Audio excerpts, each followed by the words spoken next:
Key Out of Time by Andre Norton. Chapter 1. Lotus World. There was a shading of rose in the pearl arch of sky, deepening at the horizon meeting of sea and air in a rainbow tint of cloud.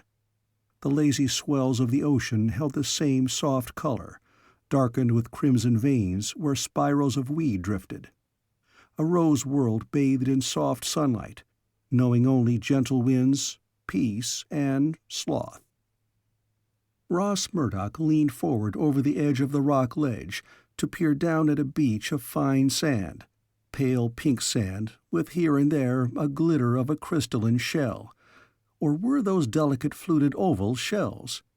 Even the waves came in languidly, and the breeze which ruffled his hair, smoothed about his sun-browned, half-bare body, caressed it, did not buffet on its way inland to stir the growths which the Terran settlers called trees, but which possessed long lacy fronds instead of true branches.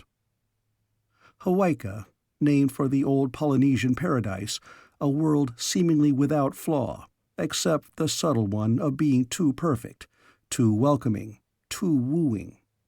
Its long, uneventful, unchanging days enticed forgetfulness, offered a life without effort, except for the mystery. Because this world was not the one pictured on the tape which had brought the Terran settlement team here. A map, a directing guide, a description all in one, that was the ancient voyage tape. Ross himself had helped to loot a storehouse on an unknown planet for a cargo of such tapes. Once they had been the space navigation guides for a race or races who had ruled the star lanes 10,000 years in his own world's past, a civilization which had long since sunk again into the dust of its beginning. Those tapes returned to Terra after their chance discovery, were studied, probed, deciphered by the best brains of his time, shared out by lot between already suspicious Terran powers, bringing into the exploration of space bitter rivalries and old hatreds. Such a tape had landed their ship on Hawaika, a world of shallow seas and archipelagos instead of true continents. The settlement team had had all the knowledge contained on that tape crowded into them, only to discover that much they had learned from it was false.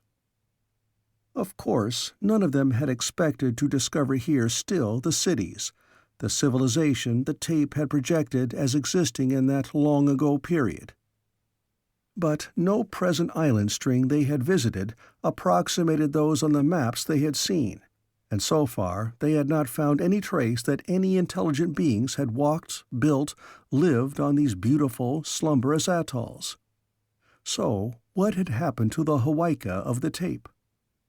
Ross's right hand rubbed across the ridged scars which disfigured his left one, to be carried for the rest of his life as a mark of his meeting with the Star Voyagers in the past of his own world. He had deliberately seared his own flesh to break the mental control they had asserted. Then the battle had gone to him. But from it he had brought another scar, the unease of that old terror when Ross Murdoch, fighter, rebel, outlaw by the conventions of his own era, Ross Murdoch, who considered himself an exceedingly tough individual, that toughness steeled by the training for time agent sorties, had come up against a power he did not understand, instinctively hated and feared. Now he breathed deeply of the wind, the smell of the sea, the sense of the land growths, strange but pleasant. So easy to relax, to drop into the soft, lulling swing of this world in which they had found no fault, no danger, no irritant. Yet once those others had been here, the blue-suited, hairless ones he called Baldies. And what had happened then or afterward? A black head, brown shoulders, slender body broke the sleepy slip of the waves. A shimmering mask covered the face, capturing glitter fire in the sun. Two hands freed a chin curved yet firmly set, a mouth made more for laughter than sternness, wide dark eyes. Karara Traherne of the Ali, the one-time Hawaiian god chieftain line, was an exceedingly pretty girl. But Ross regarded her aloofly, with a coldness which bordered on hostility, as she flipped her mask into its pocket on top of the gill pack.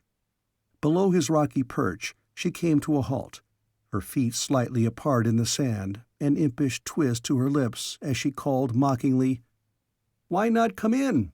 The water's fine." "Perfect, like all the rest of this." Some of his impatience came out in the sour tone. "No luck as usual?" "As usual," Carrara conceded. "If there ever was a civilization here, it's been gone so long we'll probably never find any traces. Why don't you just pick out a good place to set up that time probe and try it blind?" Ross scowled. "Because," his patience was exaggerated to the point of insult, "we have only one peep probe. Once it's set, we can't tear it down easily for transport somewhere else. So we want to be sure there's something to look at beyond." She began to wring the water out of her long hair. "Well, as far as we've explored, nothing. Come yourself next time. Tino Rao and Tawa aren't particular, they like company." Putting 2 fingers to her mouth, Carrara whistled. Twin heads popped out of the water, facing the shore and her. Projecting noses, mouths with upturned corners so they curved in a lasting pleasant grin at the mammals on the shore, the dolphin pair, mammals whose ancestors had chosen the sea, whistled back in such close counterfeit of the girl's signal that they could be an echo of her call. Years earlier, their species' intelligence had surprised, almost shocked men. Experiments, training, cooperation had developed a tie which gave the water-limited race of mankind new eyes, ears, minds to see, evaluate, and report concerning an element in which the bipeds were not free. Hand in hand with that cooperation had gone other experiments. Just as the clumsy armored diving suits of the early 20th century had allowed man to begin penetration into a weird new world, so had the frogman equipment made him still freer in the sea. And now the gill pack, which separated the needed oxygen from the water, made even that lighter burden of tanks obsolete. But there remained depths to which man could not descend, whose secrets were closed to him. There the dolphins operated, in a partnership of minds, equal minds, though that last fact had been difficult for man to accept. Ross's irritation, unjustified as he knew it to be, did not rest on Tino Rao or Tawa. He enjoyed the hours when he buckled on Gilpack and took to the sea with those 2 10-foot black-and-silver escorts, sharing the action. But Carrara's presence was a different matter altogether. The agents' teams had always been strictly masculine. 2 men partnered for an interlocking of abilities and temperaments, going through training together, becoming 2 halves of a strong and efficient whole. Before being summarily recruited into the project, Ross had been a loner, living on the ragged edges of the law, an indigestible bit for the civilization which had become too ordered and adjusted to absorb his kind. But in the project, he had discovered others like himself, men born out of time, too ruthless, too individualistic for their own age, but able to operate with ease in the dangerous paths of the time agents. And when the time search for the wrecked alien ships had succeeded, and the first intact ship found, used, duplicated, the agents had come from forays into the past to be trained anew for travel to the stars. First there had been Ross Murdoch, criminal. Then there had been Ross Murdoch and Gordon Ash, time agents. Now there was still Ross and Gordon, and a quest as perilous as any they had known. Yet this time they had to depend upon Carrara and the dolphins.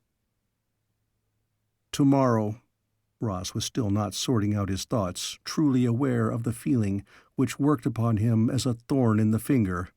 I will come. Good. If she recognized his hostility for what it was, that did not bother her.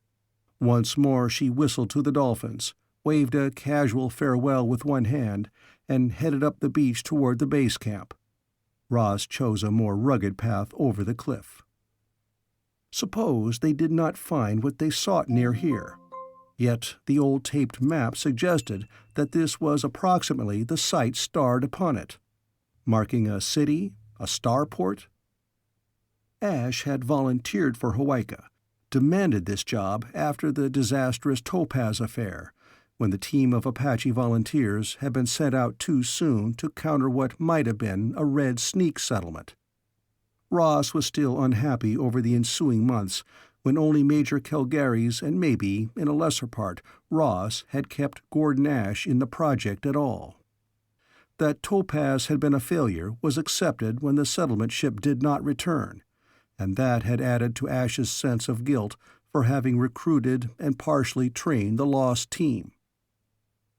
Among those dispatched over Ash's vehement protests had been Travis Fox, who had shared with Ash and Ross the first galactic flight in an age-old derelict spaceship. Travis Fox, the Apache archaeologist, had he ever reached Topaz?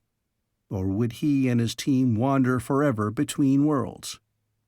Did they set down on a planet where some inimical form of native life or a red settlement had awaited them?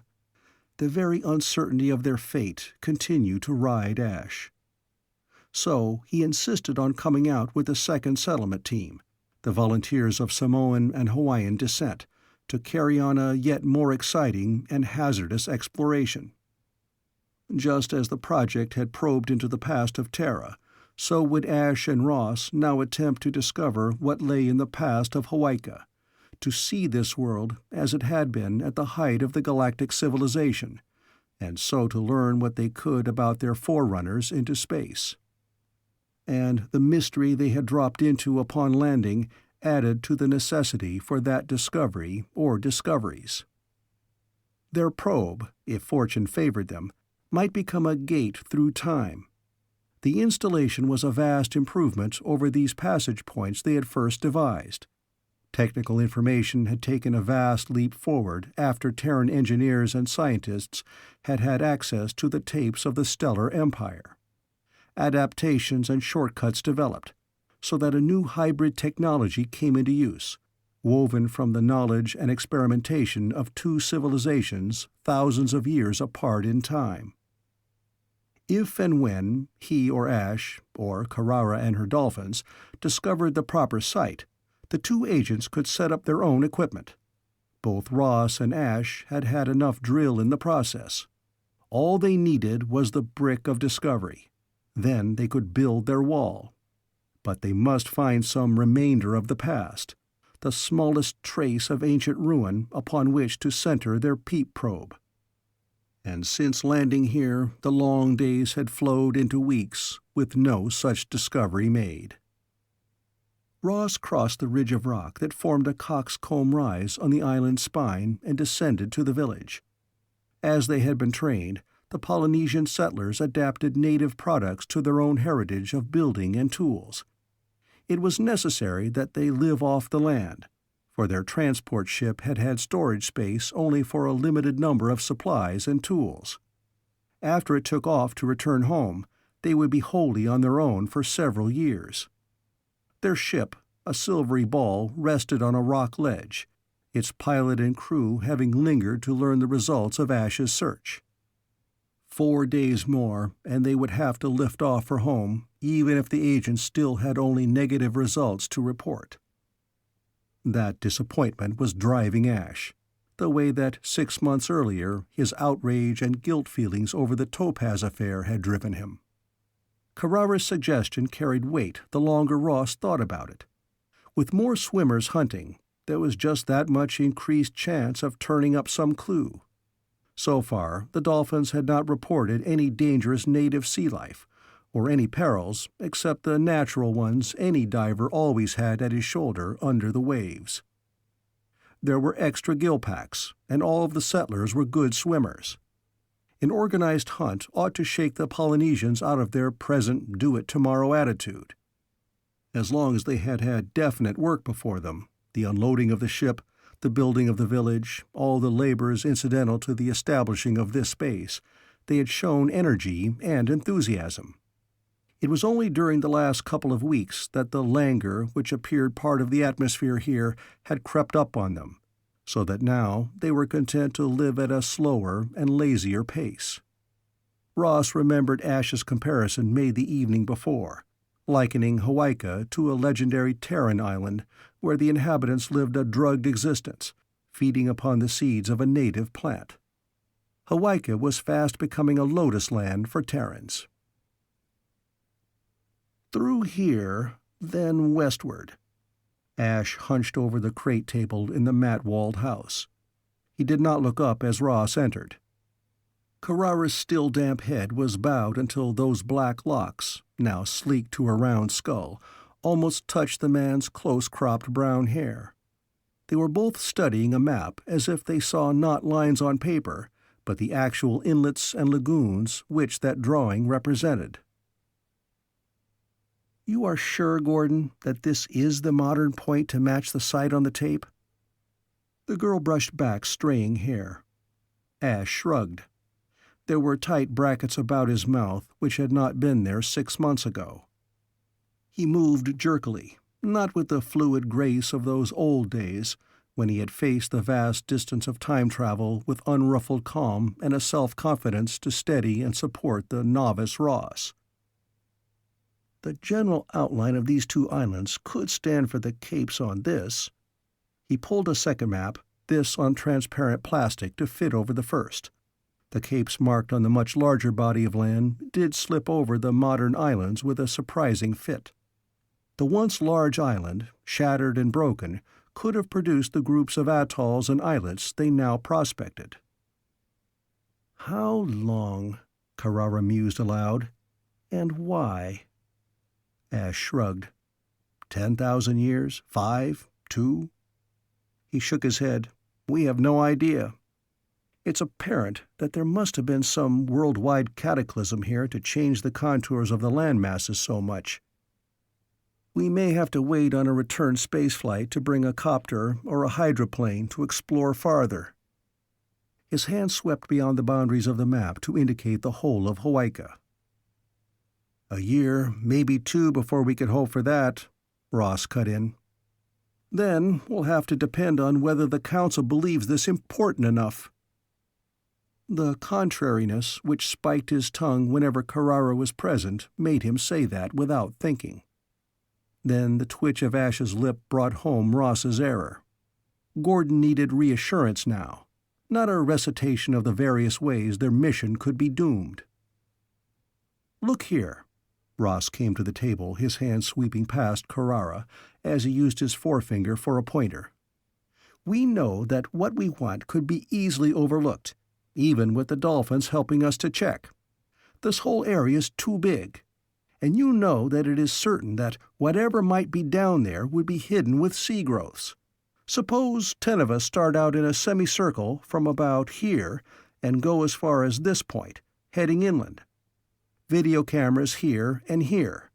Comb the whole sector inch by inch if we have to. After all, we have plenty of time and manpower." Carrara laughed softly. "Manpower, always manpower, Ross. But there is woman power, too, and we have perhaps even sharper sight. But this is a good idea, Gordon. Let me see." She began to tell off names on her fingers. "Pakiki, Vioha, Hori, Lidiha, Tema, Ui, Honoura. They are the best in the water. Me, you, Gordon, Ross. That makes 10 with keen eyes to look. And always there are Tino Rao and Tawa. We will take supplies and camp here on this island, which looks so much like a finger crooked to beckon. Yes, somehow that beckoning finger seems to me to promise better fortune. Shall we plan it so?" Some of the tight look was gone from Ash's face, and Ross relaxed. This was what Gordon needed. Not to be sitting in here going over maps, reports, reworking over and over their scant leads. Ash had always been a field man, and the settlement work had been stultifying, a laborious chore for him. When Carrara had gone, Ross dropped down on the bunk against the side wall. What did happen here, do you think? Half was real interest in the mystery they had mulled over and over since they had landed on a Hawaika which diverged so greatly from the maps. The other half, a desire to keep Ash thinking on a subject removed from immediate worries. An atomic war? Could be. There are old radiation traces. But these aliens had, I'm sure, progressed beyond atomics. Suppose, just suppose, they could tamper with the weather, with the balance of the planet's crust. We don't know the extent of their powers, how they would use them. They had a colony here once, or there would have been no guide tape, and that is all we are sure of. Suppose, Ross rolled over on his stomach, pillowed his head on his arms, we could uncover some of that knowledge. The twitch was back at Ash's lips. That's the risk we have to run now. Risk? Would you give a child one of those hand weapons we found in the derelict? Naturally not, Ross snapped, and then saw the point. You mean we aren't to be trusted? The answer was plain to read in Ash's expression. Then why this whole setup, this hunt for what might mean trouble? The old pinch, the bad one. What if the Reds discover something first?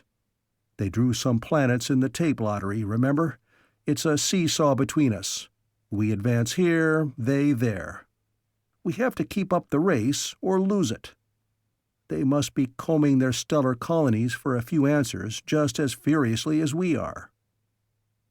So we go into the past to hunt if we have to. Well, I think I could do without answers such as the Baldies would know. But I will admit that I would like to know what did happen here 2, 5, 10,000 years ago. Ash stood up and stretched. For the first time, he smiled. Do you know, I rather like the idea of fishing off Carrara's beckoning finger. Maybe she's right about that changing our luck. Ross kept his face carefully expressionless as he got up to prepare their evening meal. Chapter 2. Lair of Mano-Nui. Just under the surface of the water, the sea was warm. Weird life showed colors Ross could name, shades he could not. The corals, the animals masquerading as plants, the plants disguised as animals, which inhabited the oceans of Terra, had their counterparts here. And the settlers had given them the familiar names, though the crabs, the fish, the anemones, and the weeds of the shallow lagoons and reefs were not identical with Terran creatures. The trouble was that there was too much, such a wealth of life to attract the eyes, hold attention, that it was difficult to keep to the job at hand, the search for what was not natural, for what had no normal place here. As the land seduced the senses and bewitched the off-worlder, so did the sea have its enchantment to pull one from duty. Ross resolutely skimmed by a forest of weaving, waving lace, which varied from a green, which was almost black, to a pale tint he could not truly identify. Among those waving fans lurked ghost fish, finned swimmers transparent enough so that one could sight, through their pallid eyes, the evidences of recently ingested meals. The Terrans had begun their sweep search a half-hour ago, slipping overboard from a ferry canoe, heading in toward the checkpoint of the Finger Isle, forming an arc of expert divers, men and girls so at home in the ocean that they should be able to make the discovery Ash needed, if such did exist. Mystery built upon mystery on Hawaika, Ross thought, as he used his spear gun to push aside a floating banner of weed in order to peer below its curtain. The native life of this world must always have been largely aquatic. The settlers had discovered only a few small animals on the islands, the largest of which was the burrower, a creature not unlike a miniature monkey in that it had hind legs on which it walked erect and forepaws, well clawed for digging purposes, which it used with as much skill and dexterity as a man used hands. Its body was hairless, and it was able to assume, chameleon-like, the color of the soil and rocks where it denned. The head was set directly on its bowed shoulders, without vestige of neck, and it had round bubbles of eyes near the top of its skull, a nose which was a single vertical slit, and a wide mouth fanged for crushing the shelled creatures on which it fed. All in all, to Terran eyes, it was a vaguely repulsive creature, but as far as the settlers had been able to discover, it was the highest form of land life. The smaller rodent-like things, the 2 species of wingless diving birds, and an odd assortment of reptiles and amphibians sharing the island were all the burrowers' prey. A world of sea and islands. What type of native intelligent life had it once supported? Or had this been only a galactic colony, with no native population before the coming of the stellar explorers? Ross hovered above a dark pocket where the bottom had suddenly dipped into a saucer-shaped depression. The sea growth about the rim rippled in the water raggedly, but there was something about its general outline. Ross began a circumference of that hollow. Allowing for the distortion of the growths which had formed lumpy excrescences or reached turrets toward the surface, yes, allowing for those, this was decidedly something out of the ordinary. The depression was too regular, too even, Ross was certain of that. With a thrill of excitement, he began a descent into the cup, striving to trace signs which would prove his suspicion correct. How many years, centuries, had the slow coverage of the sea life gathered there, flourished, died, with other creatures to build anew on the remains? Now there was only a hint that the depression had other than a natural beginning. Anchoring with a one-handed grip on a spike of Hawaiian coral, smoother than the Terran species, Ross aimed the butt of his spear gun at the nearest wall of the saucer, striving to reach into a crevice between 2 lumps of growth, and so probe into what might lie behind. The spear rebounded. There was no breaking that crust with such a fragile tool. But perhaps he would have better luck lower down. The depression was deeper than he had first judged. Now the light which existed in the shallows vanished. Red and yellow as colors went, but Ross was aware of blues and greens and shades and tints which were not visible above. He switched on his diving torch, and color returned within its beam. A swirl of weed, pink in the light, became darkly emerald beyond, as if it possessed the chameleon ability of the burrowers.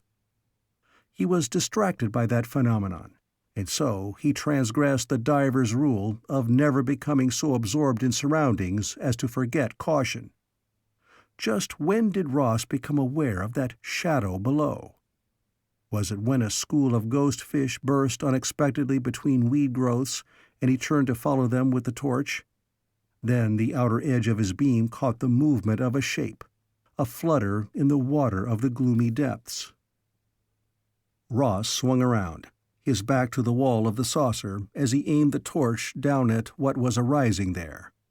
The light caught and held for a long moment of horror, something which might have come out of the nightmares of his own world.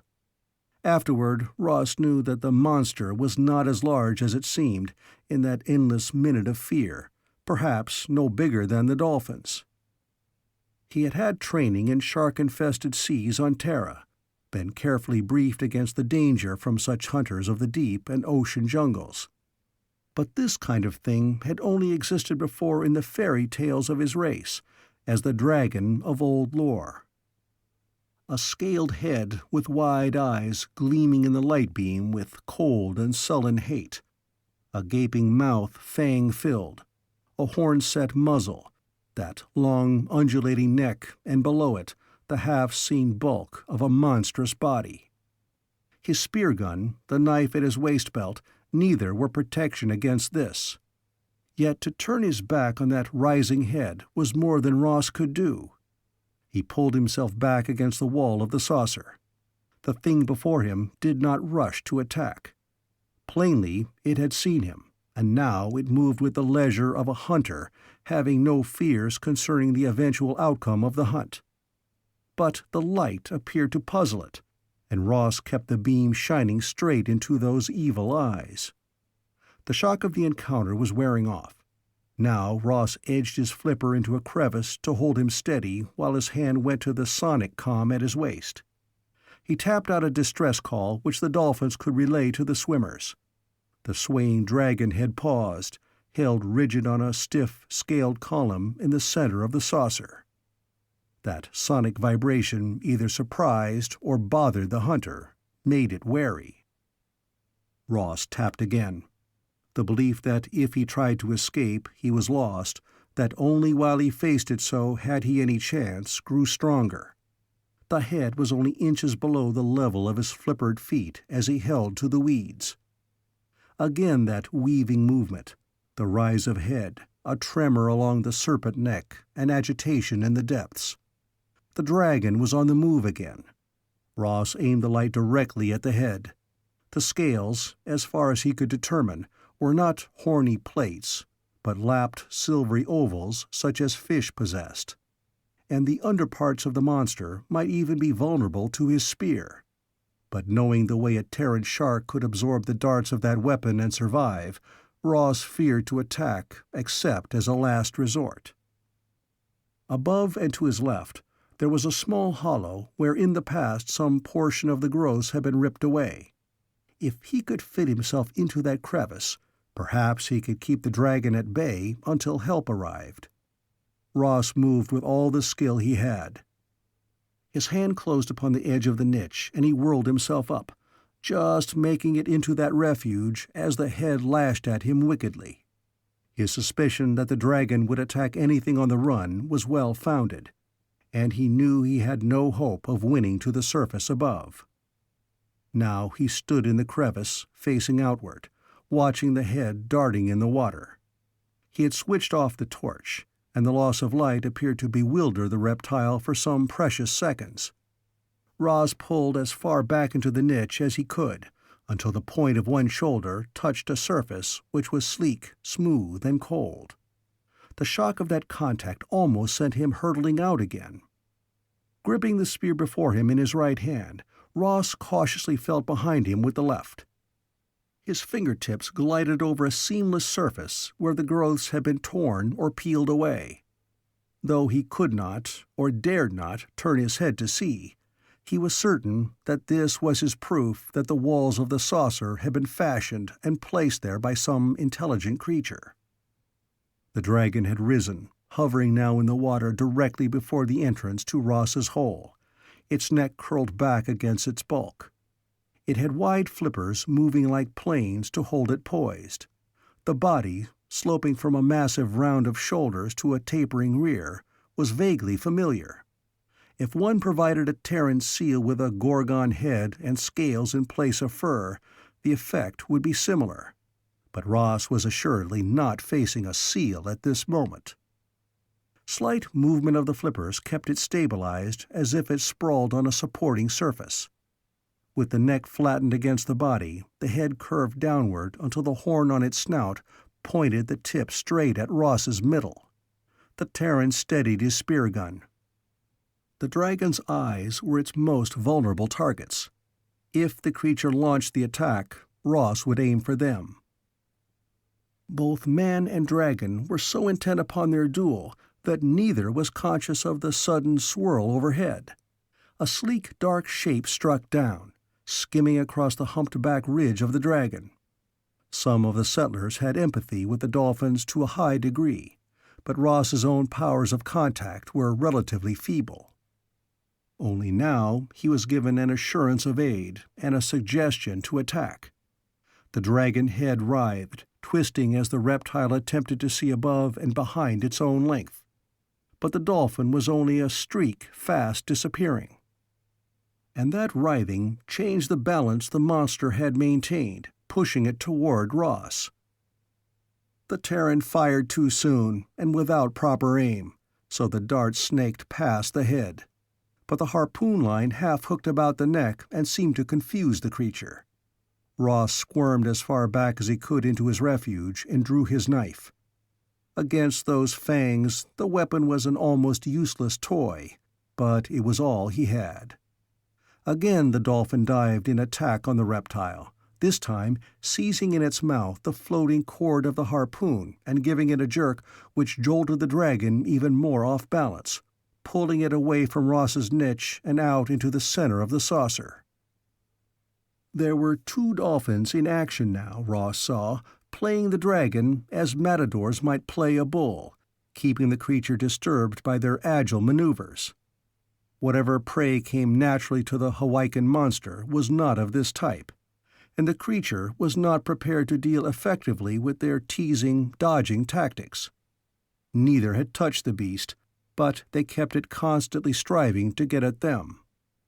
Though it swam in circles attempting to face its teasers, the dragon did not abandon the level before Ross's refuge, and now and then it darted its head at him, unwilling to give up its prey.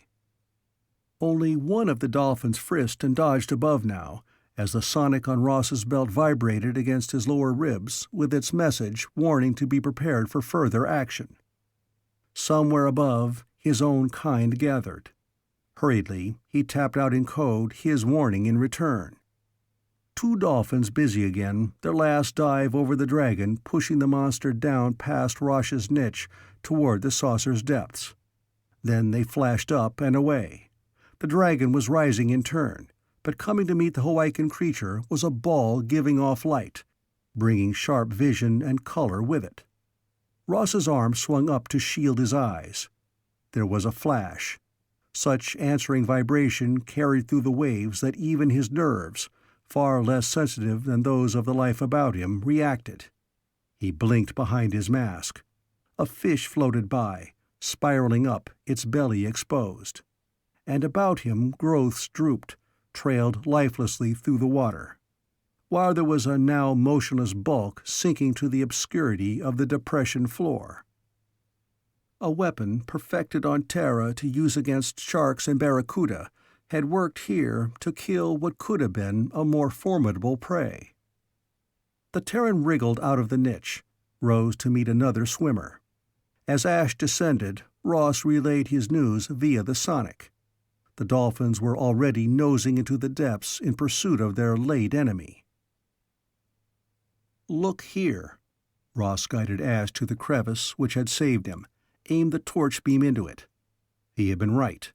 There was a long groove in the covering built up by the growths. A vertical strip some 6 feet long of a uniform gray showed. Ash touched the find and then gave the alert via the sonic code. "Metal or an alloy, we found it." But what did they have? Even after an hour's exploration by the full company, Ash's expert search with his knowledge of artifacts and ancient remains, they were still baffled. It would require labor and tools they did not have to clear the whole of the saucer.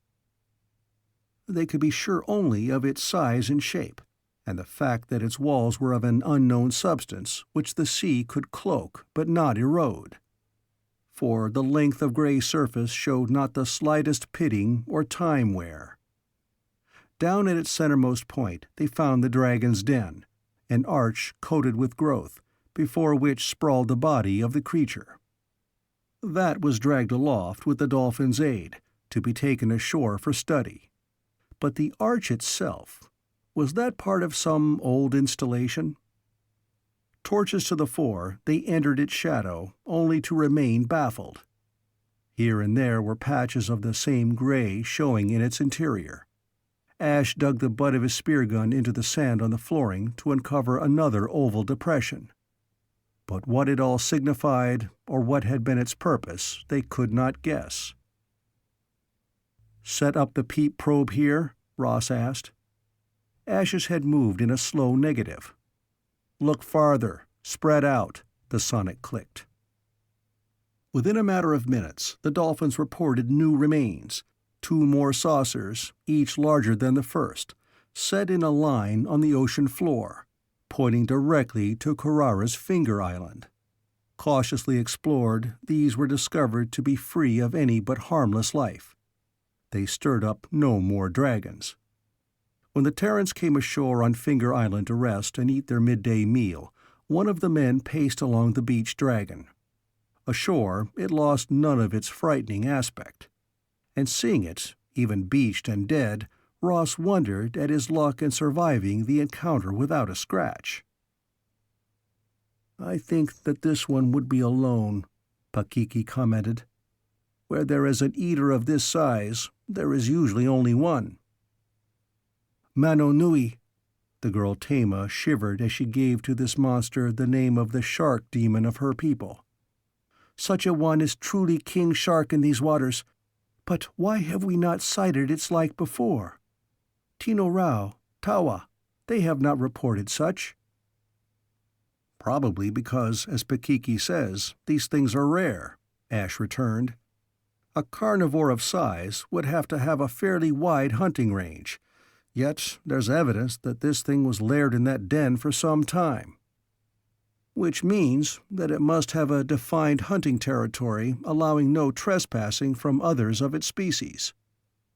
Carrara nodded. "Also, it may hunt only at intervals, eat heavily, and lie quiet until the meal is digested. There are large snakes on Terra that follow that pattern. Ross was in its front yard when it came after him." "From now on," Ash swallowed a quarter of fruit, "we know what to watch for, and the weapon which will finish it off. Don't forget that." The delicate mechanisms of their sonics had already registered the vibrations which would warn of a dragon's presence, and the depth globes would then do the rest. "Big skull, oversized for the body." Pakiki squatted on his heels by the head lying on the sand at the end of the now fully extended neck.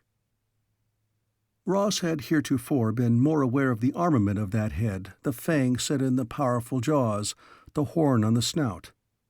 But Pakiki's comment drew his attention to the fact that the scale-covered skull did dome up above the eye pits in a way to suggest ample brain room.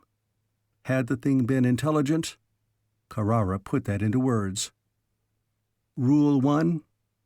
She went over to survey the carcass.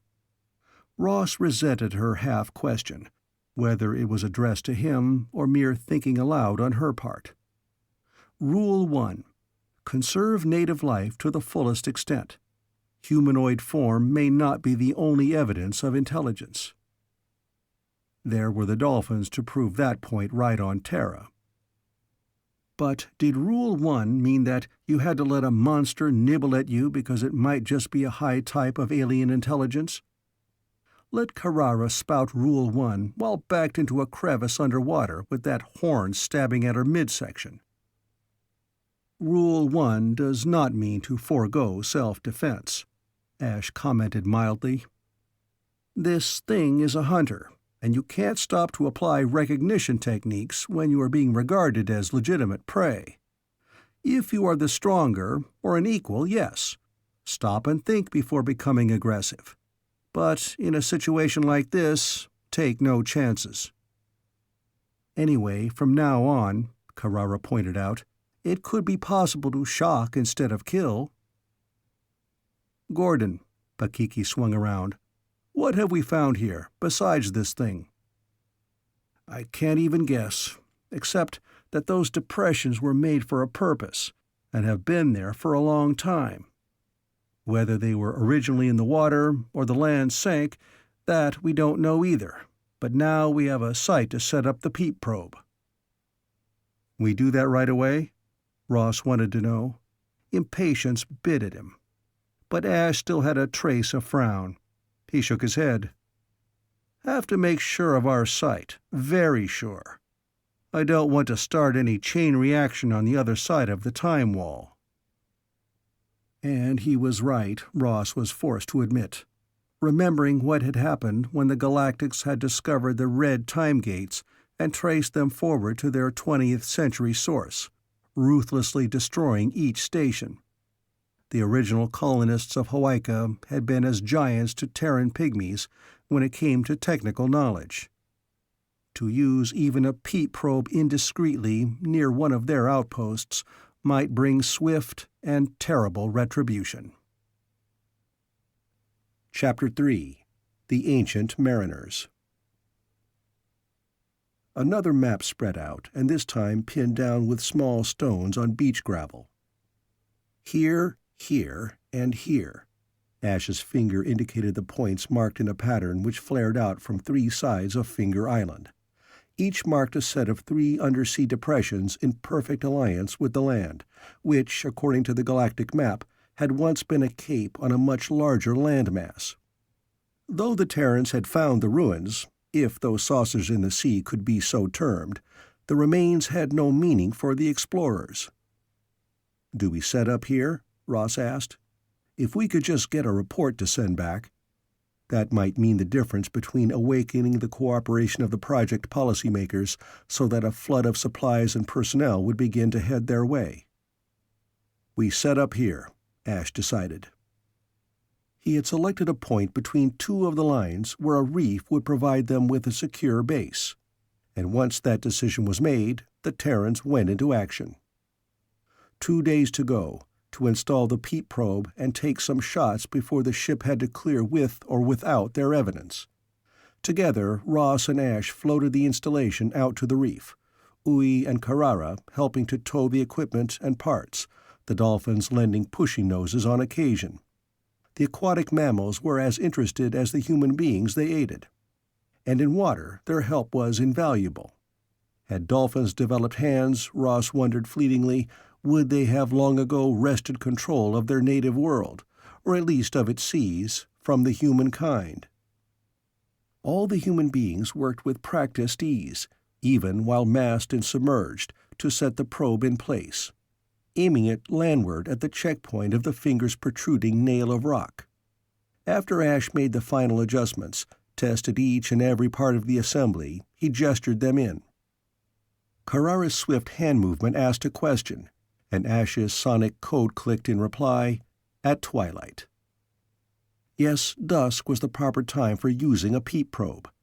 To see without risk of being sighted in return was their safeguard. Here Ash had no historical data to guide him. Their search for the former inhabitants might be a long, drawn-out process, skipping across centuries as the machine was adjusted to Terran time eras. When were they here? Back on shore, Carrara shook out her hair, spread it over her shoulders to dry. How many 100 years back will the probe return? More likely thousands, Ross commented. Where will you start, Gordon? Ash brushed sand from the page of the notebook he had steadied against one bent knee and gazed out at the reef where they had set the probe. 10,000 years. Why? Carrara wanted to know. Why that exact figure? We know that galactic ships crashed on Terra then, so their commerce and empire, if it was an empire, was far-flung at that time. Perhaps they were at the zenith of their civilization. Perhaps they were already on the downslope. I do not think they were near the beginning, so that date is as good a starting place as any. If we don't hit what we're after, then we can move forward until we do. Do you think that there ever was a native population here? Might have been. But without any large land animals, no modern traces of any? She protested. Of people? Ash shrugged. Good answers for both. Suppose there was a worldwide epidemic of proportions to wipe out a species, or a war in which they used forces beyond our comprehension to alter the whole face of this planet, which did happen. The alteration, I mean. Several things could have removed intelligent life. Then such species as the burrowers could have developed, or evolved from smaller, more primitive types. Those ape things we found on the desert planet. Ross thought back to their first voyage on the homing derelict. Maybe they had once been men and were degenerating. And the winged people, they could have been less than men on their way up. Ape things? Winged people? Carrara interrupted. Tell me. There was something imperious in her demand, but Ross found himself describing in detail their past adventures, first on the world of sand and sealed structures where the derelict had rested for a purpose its involuntary passengers had never understood, and then of the Terrans' limited exploration of that other planet which might have been the capital world of a far-flung stellar empire. There they had made a pact with the winged people living in the huge buildings of a jungle-choked city. But you see, the Polynesian girl turned to Ash when Ross had finished, You did find them, these ape things and the winged people. But here there are only dragons and the burrowers. Are they the start or the finish? I want to know." "Why?" Ash asked. "Not just because I am curious, though I am that also, but because we too must have a beginning and an end. Do we come up from the seas, rise to know and feel and think, just to return to such beginning at our end? If your winged people were climbing and your ape things descending—" She shook her head. "It would be frightening to hold a cord of life, both ends in your hands. Is it good for us to see such things, Gordon?" "Men have asked that question all their thinking lives, Carrara. There have been those who have said no, who have turned aside and tried to halt the growth of knowledge here or there, attempted to make man stand still on one tread of a stairway. Only there is that in us which will not stop, ill-fitted as we may be for the climbing. Perhaps we shall be safe and untroubled here on Hawaika if I do not go out to that reef tonight. By that action I may bring real danger down on all of us. Yet I cannot hold back for that. Could you?" "No, I do not believe that I could," she agreed. "We're here because we are of those who must know, volunteers, and being of that temperament, it is in us always to take the next step. Even if it leads to a fall," she added in a low tone. Ash gazed at her, though her own eyes were on the sea, where a lace of waves marked the reef. Her words were ordinary enough, but Ross straightened to match Ash's stare. Why had he felt that odd instant of uneasiness, as if his heart had fluttered instead of beating true? "I know of you time agents," Carrara continued. "There were plenty of stories about you told while we were in training." "Tall tales, I can imagine most of them." Ash laughed, but his amusement sounded forced to Ross. "Perhaps, though I do not believe that many could be any taller than the truth. And so also I have heard of that strict rule you follow, that you must do nothing which might alter the course of history. But suppose here that the course of history could be altered, that whatever catastrophe occurred might be averted. If that was done, what would happen to our settlement in the here and now?" "I don't know. That is an experiment which we have never dared to try, which we won't try." "Not even if it would mean a chance of life for a whole native race?" she persisted. "Alternate worlds, then, maybe." Ross's imagination caught up that idea. "2 worlds from a change point in history," he elaborated, noted her look of puzzlement. "One stemming from one decision, another from the alternate." "I've heard of that. But Gordon, if you could return to the time of decision here, and you had it in your power to say, 'Yes, live,' or 'No, die' to the alien natives, what would you do?" "I don't know. But neither do I think I shall ever be placed in that position. Why do you ask?" She was twisting her still damp hair into a ponytail and tying it so with a cord. Because I feel— No, I cannot really put it into words, Gordon. It is that feeling one has on the eve of some important event. Anticipation, fear, excitement. You'll let me go with you tonight, please? I want to see it. Not the Hawaii that is, but that other world with another name, the one they saw and knew. An instant protest was hot in Ross's throat, but he had no time to voice it, for Ash was already nodding. "All right, but we may have no luck at all. Fishing in time is a chancy thing, so don't be disappointed if we don't turn you up that other world. Now, I'm going to pamper these old bones for an hour or two. Amuse yourselves, children." He lay back and closed his eyes. The past 2 days had wiped half the shadows from his lean, tanned face. He had dropped 2 years, 3, Ross thought thankfully. Let them be lucky tonight, and Ash's cure could be nearly complete. "What do you think happened here?" Carrara had moved so that her back was now to the wash of waves, her face more in the shadow. "How do I know? Could be any of 10 different things."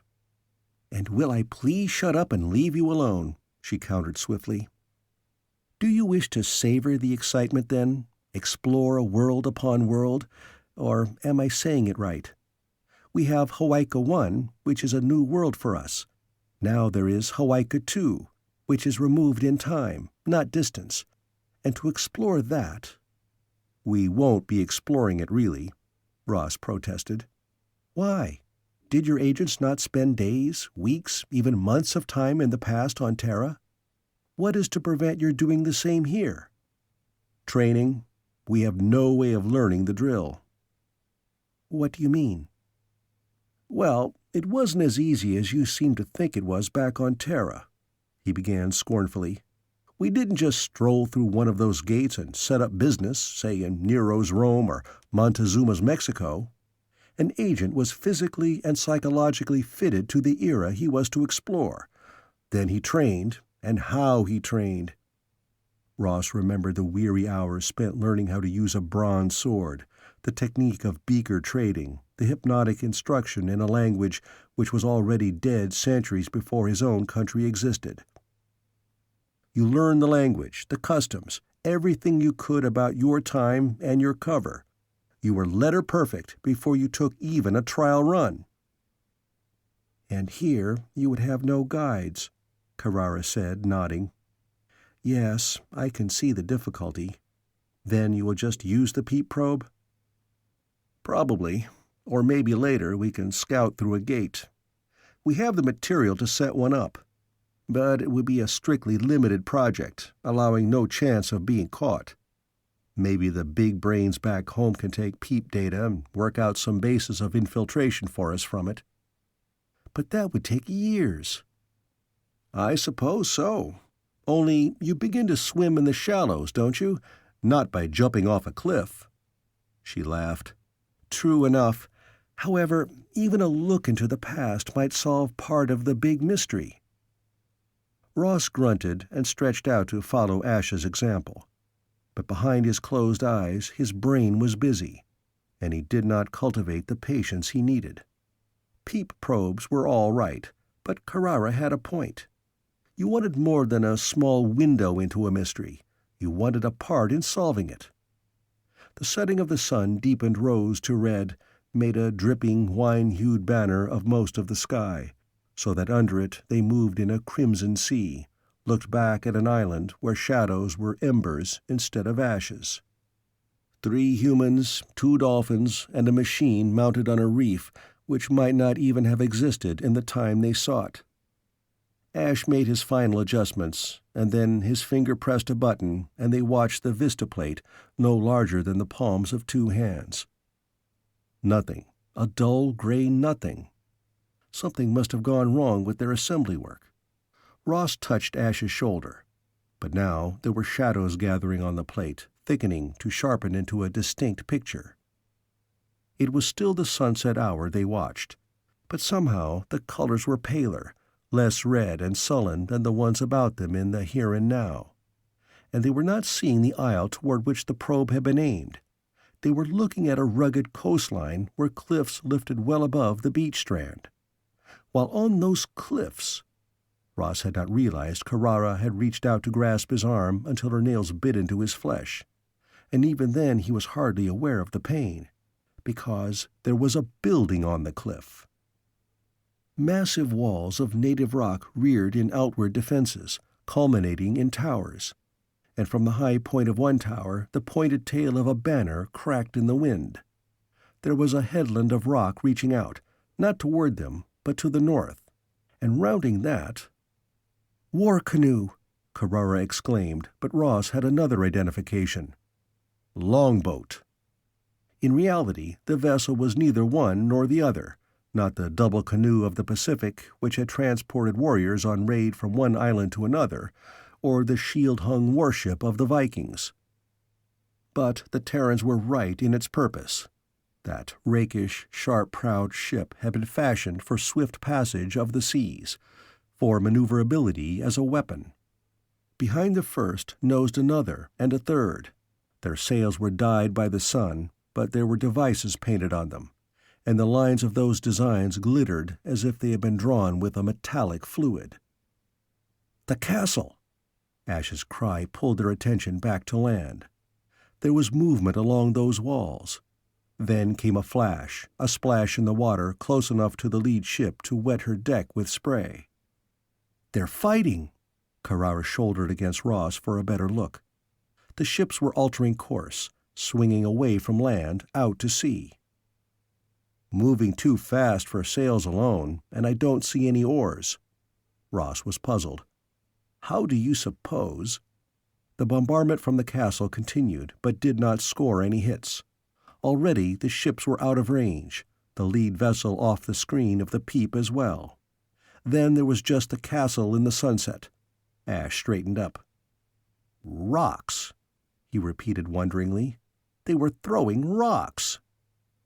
"But those ships, they must have had engines. They weren't just depending on sails when they retreated." Ross added his own cause for bewilderment. Carrara looked from one to the other. "There is something here you do not understand. What is wrong?" "Catapults, yes," Ash said with a nod. "Those would fit periods corresponding from the Roman Empire into the Middle Ages. But you're right, Ross. Those ships had power of some kind to take them offshore that quickly." "A technically advanced race coming up against a more backward one?" hazarded the younger man. "Could be. Let's go forward some." The incoming tide was washing well up on the reef. Ash had to don his mask as he plunged head and shoulders under water to make the necessary adjustment. Once more he pressed the button, and Ross's gasp was echoed by one from the girl. The cliff again, but there was no castle dominating it, only a ruin, hardly more than rubble. Now, above the sites of the saucer depressions, great pylons of silvery metal, warmed into fire brilliance by the sunset, raked into the sky like gaunt skeleton fingers. There were no ships, no signs of any life. Even the vegetation which had showed on shore had vanished. There was an atmosphere of stark abandonment and death, which struck the Terrans forcibly. Those pylons. Ross studied them. Something familiar in their construction teased his memory. That refuel planet where the derelict ship had set down twice, on the voyage out and on their return. That had been a world of metal structures, and he believed he could trace a kinship between his memory of those and these pylons. Surely they had no connection with the earlier castle on the cliff. Once more Ash ducked to reset the probe, and in the fast-fading light they watched a third and last picture. But now they might have been looking at the island of the present, save that it bore no vegetation, and there was a rawness about it, a sharpness of rock outline, now vanished. Those pylons, were they the key to the change which had come upon this world? What were they? Who had set them there? For the last, Ross thought he had an answer. They were certainly the product of the Galactic Empire. And the castle, the ships, natives, settlers? Two widely different eras, and the mystery still lay between them. Would they ever be able to bring the key to it out of time? They swam for the shore, where Uy had a fire blazing and their supper prepared. "How many years lying between those probes?" Ross pulled broiled fish apart with his fingers. "That first was 10,000 years ago.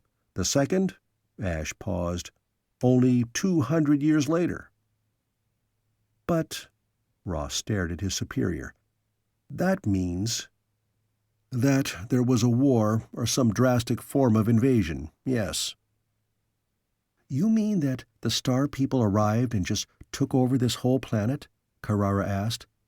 "But why? And those pylons, what were they for? How much later was that last picture?" 500 years. "The pylons were gone too, then," Ross commented. "But why?" He echoed Carrara's question. Ash had taken up his notebook, but he did not open it. "I think," there was a sharp, grim note in his voice, "we had better find out." "Put up a gate?" Ash broke all previous rules of their service with his answer. Yes, a gate. Chapter 4. Storm Menace. We have to know. Ash leaned back against the crate they had just emptied. Something was done here, in 200 years, and then an empty world. Pandora's box. Ross drew a hand across his forehead, smearing sweat and fine sand into a brand. Ash nodded. Maybe we run that risk, losing all the devils of the aliens. But what if the Reds opened the box first on one of their settlement worlds? There it was again, the old thorn which had prodded them into risks and recklessness. Danger ahead on both paths. Don't risk trying to learn galactic secrets, but don't risk your enemies learning them either. You held a white-hot iron in both hands in this business. And Ash was right. They had stumbled on something here which hinted that a whole world had been altered to suit some plan. Suppose the secret of that alteration was discovered by their enemies. Were the ship and castle people natives? Ross wondered aloud. Just at a guess, they were, or at least settlers who had been established here so long they had developed a local form of civilization, which was about on the level of a feudal society. You mean because of the castle and the rock bombardment. But what about the ships? Two separate phases of a society at war, perhaps a more progressive against a less technically advanced. American warships paying a visit to the Shogun's Japan, for example. Ross grinned. Those warships didn't seem to fancy their welcome. They steered out to sea fast enough when the rocks began to fall. Yes, but the ships could exist in the castle pattern. The pylons could not. Which period are you aiming for first, the castle or the pylons? Castle first, I think. Then, if we can't pick up any hints, we'll take some jumps forward until we do connect. Only we'll be under severe handicaps. If we could only plant an analyzer somewhere in the castle as a beginning. Ross did not show his surprise. If Ash was talking on those terms, then he was intending to do more than just lurk around a little beyond the gate. He was really planning to pick up alien speech patterns, eventually assume an alien agent identity. "Gordon!" Carrara appeared between two of the lace trees. She came so hastily that the contents of the 2 cups she carried slopped over. "You must hear what Hori has to say." The tall Samoan who trailed her spoke quickly. For the first time since Ross had known him, he was very serious, a frown line between his eyes. "There is a bad storm coming. Our instruments register it." "How long away?" Ash was on his feet. "A day, maybe 2. Ross could see no change in the sky, islands, or sea. They had had idyllic weather for the 6 weeks since their planeting, no sign of any such trouble in the Hawaiian paradise. "It's coming," Hori repeated. "The gate is half up," Ash thought aloud. "Too much of it set to be dismantled again in a hurry." "If it's completed," Hori wanted to know, "would it ride out a storm?" "It might, behind that reef where we have it based. To finish it would be a fast job." Hori flexed his hands. "We're more brawn than brain in these matters, Gordon, but you've all our help, for what it's worth. What about the ship? Does it lift on schedule?" "Check with Rimbaud about that. This storm, how will it compare to a Pacific typhoon?" The Samoan shook his head. "How do we know? We have not yet had to face the local variety." "The islands are low," Carrara commented. "Winds and water could—" "Yes, we'd better see Rimbaud about a shelter if needed." If the settlement had drowsed, now its inhabitants were busy. It was decided that they could shelter in the spaceship should the storm reach hurricane proportions. But before its coming, the gate must be finished. The final fitting was left to Ash and Ross, and the older agent fastened the last bolt when the waters beyond the reef were already wind-ruffled, the sky darkening fast. The dolphin swam back and forth in the lagoon, and with them Carrara, though Ash had twice waved her to the shore. There was no sunlight left, and they worked with torches. Ash began his inspection of the relatively simple transfer, the two upright bars, the slab of opaque material forming a doorstep between them. This was only a skeleton of the gates Ross had used in the past, but continual experimentation had produced this more easily transported installation. Piled in a net were several supply containers ready for an exploring run: extra gill packs, the analyzer, emergency rations, a medical kit, all the basics. Was Ash going to try now? He had activated the transfer, the rods were glowing faintly, the slab they guarded having an eerie blue glimmer. He probably only wanted to be sure it worked. What happened at that moment Ross could never find any adequate words to describe, nor was he sure he could remember. The disorientation of the pass-through he had experienced before. This time he was whirled into a vortex of feeling in which his body, his identity, were ripped from him, and he lost touch with all stability. Instinctively he lashed out, his reflexes more than his conscious will keeping him above water in the wild rage of a storm-whipped sea. The light was gone. Here was only dark and beating water. Then a lightning flash ripped wide the heavens over Ross as his head broke the surface, and he saw, with unbelieving eyes, that he was being thrust shoreward, not to the strand of Finger Island, but against a cliff where water pounded an unyielding wall of rock. Ross comprehended that somehow he had been jerked through the gate, that he was now fronting the land that had been somewhere beneath the heights supporting the castle. Then he fought for his life to escape the hammer of the sea, determined to crack him against the surface of the cliff. A rough surface loomed up before him, and he threw himself in that direction, embracing a rock, striving to cling through the backwash of the wave which had brought him there. His nails grated and broke on the stone, and then the fingers of his right hand caught in a hole, and he held with all his strength in his gasping, beaten body. He had had no preparation, no warning, and only the tough survival will which had been trained and bred into him saved his life. As the water washed back, Ross strove to pull up farther on his anchorage, to be above the strike of the next wave. Somehow he gained a foot before it came. The mask of the gill pack saved him from being smothered in that curling torrent as he clung stubbornly, resisting again the pull of the retreating sea. Inch by inch, between the waves, he fought for footing and stable support. Then he was on the surface of the rock, out of all but the lash of spray. He crouched there, spent and gasping. The thunder roar of the surf, and beyond it the deeper mutter of the rage in the heavens, was deafening, dulling his sense as much as the ordeal through which he had passed. He was content to cling where he was, hardly conscious of his surroundings. Sparks of light along the shore to the north at last caught Ross's attention. They moved, some clustering along the wave-line, a few strung up the cliff. And they were not part of the storm's fireworks. Men here. Why at this moment? Another bolt of lightning showed him the answer. On the reef fringe, which ran a tongue of land into the sea, hung a ship, 2 ships, pounded by every hammer wave.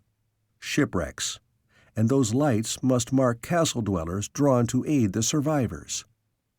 Ross crawled across his rock on his hands and knees, wavered along the cliff wall until he was again faced with angry water. To drop into that would be a mistake. He hesitated, and now more than his own predicament struck home to him. Ash. Ash had been ahead of him at the time gate. If Ross had been jerked through to this past, then somewhere in the water, on the shore, Gordon was here too. But where to find him? Setting his back to the cliff and holding to the rough stone, Ross got to his feet, trying to see through the welter of foam and water. Not only the sea poured here. Now a torrential rain fell into the bargain, streaming down about him, battering his head and shoulders. A chill rain which made him shiver. He wore gill-pack, weighted belt with its sheathed tool and knife, flippers, and the pair of swimming trunks which had been suitable for the Hawaika he knew. But this was a different world altogether. Dare he use his torch to see the way out of here? Ross watched the lights to the north, deciding they were not too unlike his own beam, and took the chance. Now he stood on a shelf of rock pitted with depressions, all pools. To his left was a drop into a boiling, whirling cauldron from which points of stone fanged. Ross shuddered. At least he had escaped being pulled into that. To his right, northward, there was another space of sea, a narrow strip, and then a second ledge. He measured the distance between that and the one on which he perched. Staying where he was would not locate Ash. Ross stripped off his flippers, made them fast in his belt. Then he leapt and landed painfully as his feet slipped and he skidded face down on the northern ledge. As he sat up, rubbing a bruised and scraped knee, he saw lights advancing in his direction, and between them a shadow crawling from water to shore. Ross stumbled along the ledge, hastening to reach that figure, who lay still now just out of the waves. Ash? Ross's limping pace became a trot. But he was too late. The other lights, 2 of them, had reached the shadow. A man, or at least a body which was humanoid, sprawled face down. Other men, 3 of them, gathered over the exhausted swimmer. Those who held the torches were still partially in the dark, but the third stooped to roll over their find. Ross caught the glint of light on a metallic head covering, the glisten of wet armor of some type on the fellow's back and shoulders as he made quick examination of the sea's victim. Then Ross halted, his eyes wide. A hand rose and fell with expert precision. There had been a blade in that hand. Already the 3 were turning away from the man so ruthlessly dispatched. Ash, or some survivor of the wrecked ships? Ross retreated to the end of the ledge. The narrow stream of water dividing it from the rock where he had won ashore washed into a cave in the cliff. Dare he try to work his way into that? Masked, with the gill pack, he could go under surface if he were not smashed by the waves against some wall. He glanced back. The lights were very close to the end of his ledge. To withdraw to the second rock would mean being caught in a dead end, for he dared not enter the whirlpool on its far side. There was really no choice: stay and be killed, or try for the cave. Ross fastened on his flippers and lowered his body into the narrow stream. The fact that it was narrow and guarded on either side by the ledges tamed the waves a little, and Ross found the tug against him not so great as he feared it would be. Keeping handholds on the rock, he worked along, head and shoulders often under the wash of rolling water, but winning steadily to the break in the cliff wall. Then he was through, into a space much larger than the opening, water-filled but not with the wild turbulence of waves. Had he been sighted? Ross kept a handhold to the left of that narrow entrance, his body floating with the rise and fall of the water. He could make out the gleam of light without. It might be that one of those hunters had leaned out over the runnel of the cave entrance, was flashing his torch down into the water there. Behind mask plate, Ross's lips writhed in the snarl of the hunted. In here, he would have the advantage. Let one of them, or all 3, try to follow through that rock entrance, and— But if he had been sighted at the mouth of the lair, none of his trackers appeared to wish to press the hunt. The light disappeared, and Ross was left in the dark. He counted 100 slowly, and then a second 100 before he dared use his own torch. For all, its slit entrance was a good-sized hideaway he had chanced upon. And he discovered, when he ventured to release his wall hold and swim out into its middle, the bottom arose in a slope toward its rear. Moments later, Ross pulled out of the water once more, to crouch shivering on a ledge only lapped now and then by wavelets. He had found a temporary refuge, but his good fortune did not quiet his fears. Had that been Ash on the shore? And why had the swimmer been so summarily executed by the men who found him? The ships caught on the reef, the castle on the cliff above his head. Enemies, ship's crews and castle men. But the callous act of the shore patrol argued a state of war carried to fanatic proportions, perhaps interracial conflict. He could not hope to explore until the storm was over. To plunge back into the sea would not find Ash, and to be hunted along the shore by an unknown enemy was simply asking to die without achieving any good in return. No, he must remain where he was for the present. Ross unhooked the torch from his belt and used it on this higher portion of the cave. He was perched on a ledge which protruded into the water in the form of a wedge. At his back, the wall of the cave was rough. The trails of weed were festooned on its projections. The smell of fishy decay was strong enough to register as Ross pulled off his mask. As far as he could now see, there was no exit except by sea. A movement in the water brought his light flashing down into the dark flood. Then a sleek head arose in the path of that ray. Not a man swimming, but one of the dolphins. Ross's exclamation of surprise was half gasp, half cry.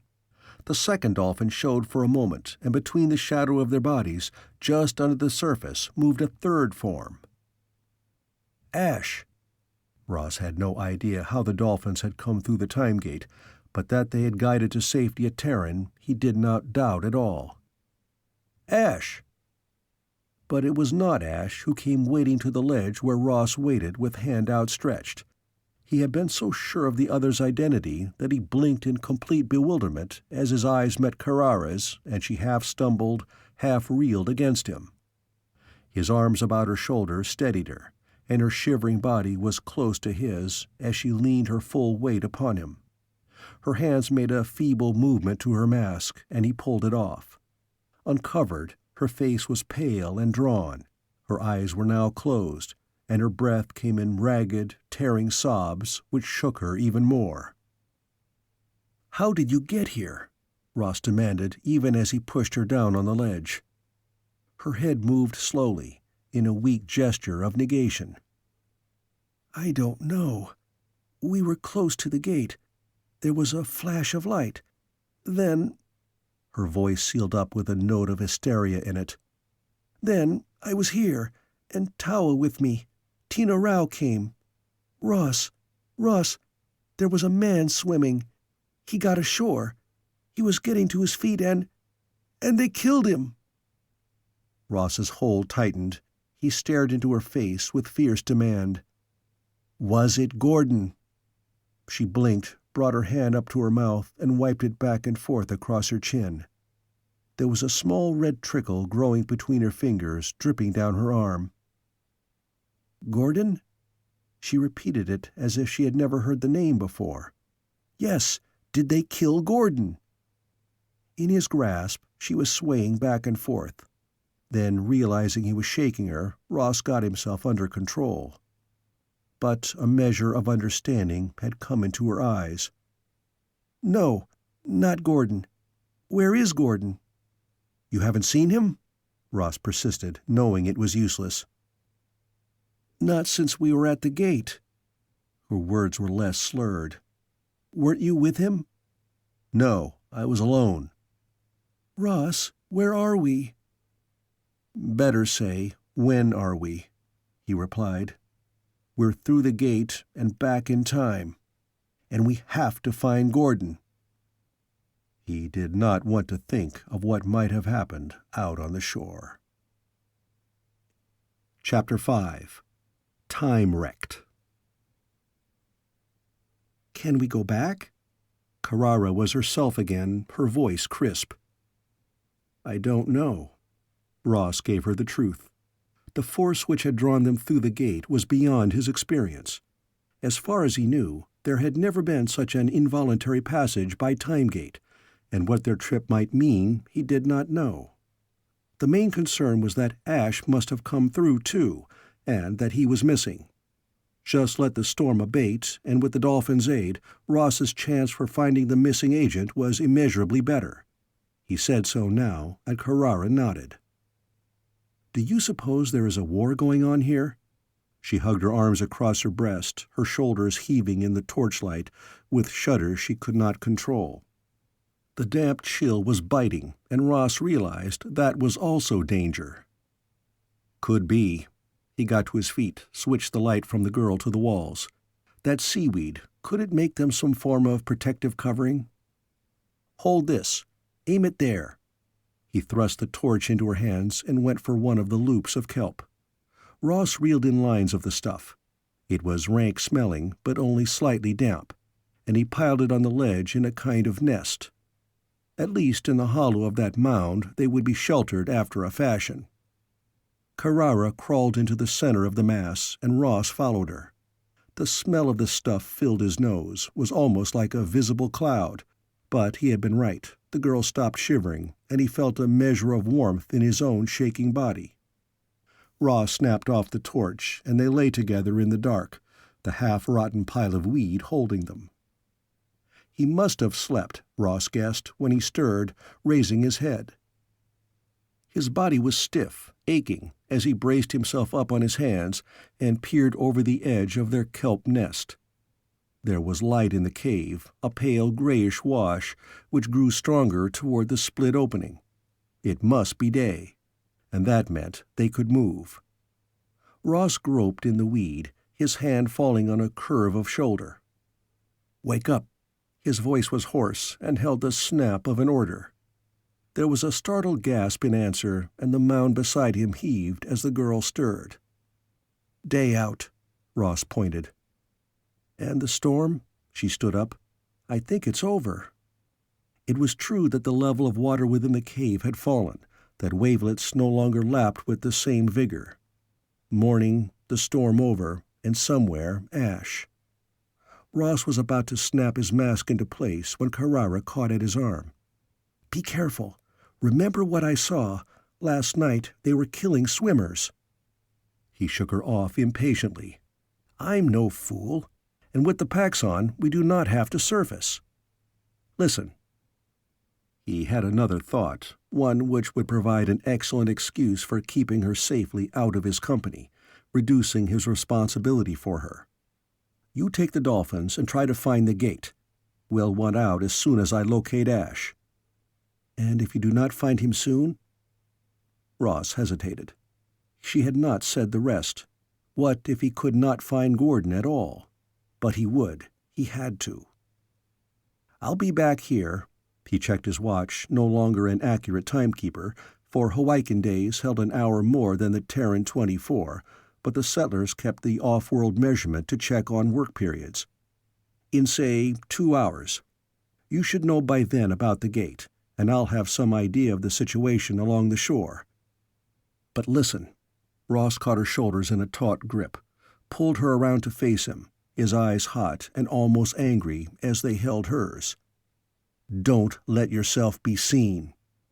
He repeated the cardinal rule of agents in new territory. "We don't dare risk discovery." Carrara nodded, and he could see that she understood, was aware of the importance of that warning. "Do you want Tino Rao or Tawa?" "No, I'm going to search along the shore first. Ash would have tried for that last night. Was probably driven in the way we were. He'd go to ground somewhere. And I have this." Ross touched the sonic on his belt. "I'll set it on his call. You do the same with yours. Then if we get within distance, he'll pick us up. Back here in 2 hours." "Yes."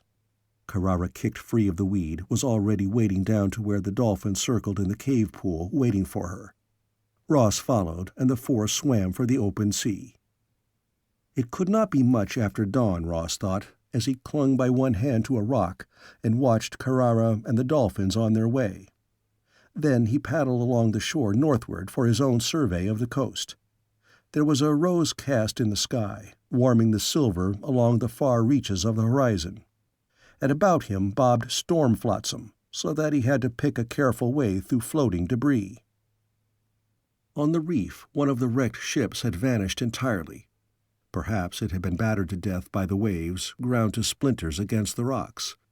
The other still held, its prow well out of the now receding waves, jagged holes in its sides through which spurts of water cascaded now and then. The wreck, which had been driven landward, was composed of planks, boxes, and containers rolled by the waves' force. Much of this was already free of the sea, and on the beach figures moved examining it. In spite of the danger of chance discovery, Ross edged along the rocks, seeking a vantage point from which he could watch that activity. He was flat against a sea-girt boulder, a swell of floating weed draped about him, when the nearest of the foraging parties moved into good view. Men. At least they had the outward appearance of men, much like himself, though their skin was dark and their limbs appeared disproportionately long and thin. There were 2 groups of them, 4 wearing only a scanty loincloth, busy turning over and hunting through the debris under the direction of the other 2. The workers had thick growths of hair which not only covered their heads, but down their spines and the outer sides of their thin arms and legs to elbow and knee. The hair was a pallid yellow-white, in vivid contrast to their dark skins, and their chins protruded sharply, allowing the lower line of their faces to take on a vaguely disturbing likeness to an animal's muzzle. Their overseers were more fully clothed, wearing not only helmets on their heads, whose helms had a protective visor over the face, but also breast and back plates molded to their bodies. Ross thought that these could not be solid metal since they adapted to the movements of the wearers. Feet and legs were covered with casing combinations of shoe and leggings, colored dull red. They were armed with swords of an odd pattern. Their points curved up so that the blade resembled a fishhook. Unsheathed, the blades were clipped to a waist belt by catches which glittered in the weak morning light as if gem-set. Ross could see little of their faces, for the beak visors overhung their features. But their skins were as dusky as those of the laborers, and their arms and legs of the same unusual length. Men of the same race, he deduced. Under the orders of the armed overseers, the laborers were reducing the beach to order, sorting out the flotsam into 2 piles. Once they gathered about a find, and the sound of excited speech reached Ross as an agitated clicking. The armored men came up, surveyed the discovery. One of them shrugged and clicked an order. Ross caught only a half glimpse of the thing 2 of the workers dragged away. A body. Ash. The Terran was about to move closer when he saw the green cloak dragging about the corpse. No, not Gordon, just another victim from the wrecks. The aliens were working their way toward Ross, and perhaps it was time for him to go. He was pushing aside his well-arranged curtain of weed when he was startled by a shout. For a second, he thought he might have been sighted, until resulting action on shore told him otherwise. The furred worker shrank back against the mound to which they had just dragged the body, while the 2 guards took up a position before them, curved swords snapped from their belt hooks ready in their hands. Again that shout. Was it a warning or a threat? With the language barrier, Ross could only wait to see. Another party approached along the beach from the south. In the lead was a cloaked and hooded figure, so muffled in its covering of silver gray that Ross had no idea of the form beneath. Silver gray. No, now that hue was deepening with blue tones, darkening rapidly. By the time the cloaked newcomer had passed the rock which sheltered the Terran, the covering was a rich blue which seemed to glow. Behind the leader was a dozen armed men. They wore the same beaked helmets, the supple encasing breast and back plates, but their leggings were gray. They, too, carried curved swords, but the weapons were still latched to their belts, and they made no move to draw them in spite of the very patent hostility of the guards before them. Blue Cloak halted some 3 feet from the guards. The sea wind pulled at the cloak, wrapping it about the body beneath. But even so, the wearer remained well hidden. From under a flapping edge came a hand. The fingers, long and slender, were curled about an ivory-colored wand which ended in a knob.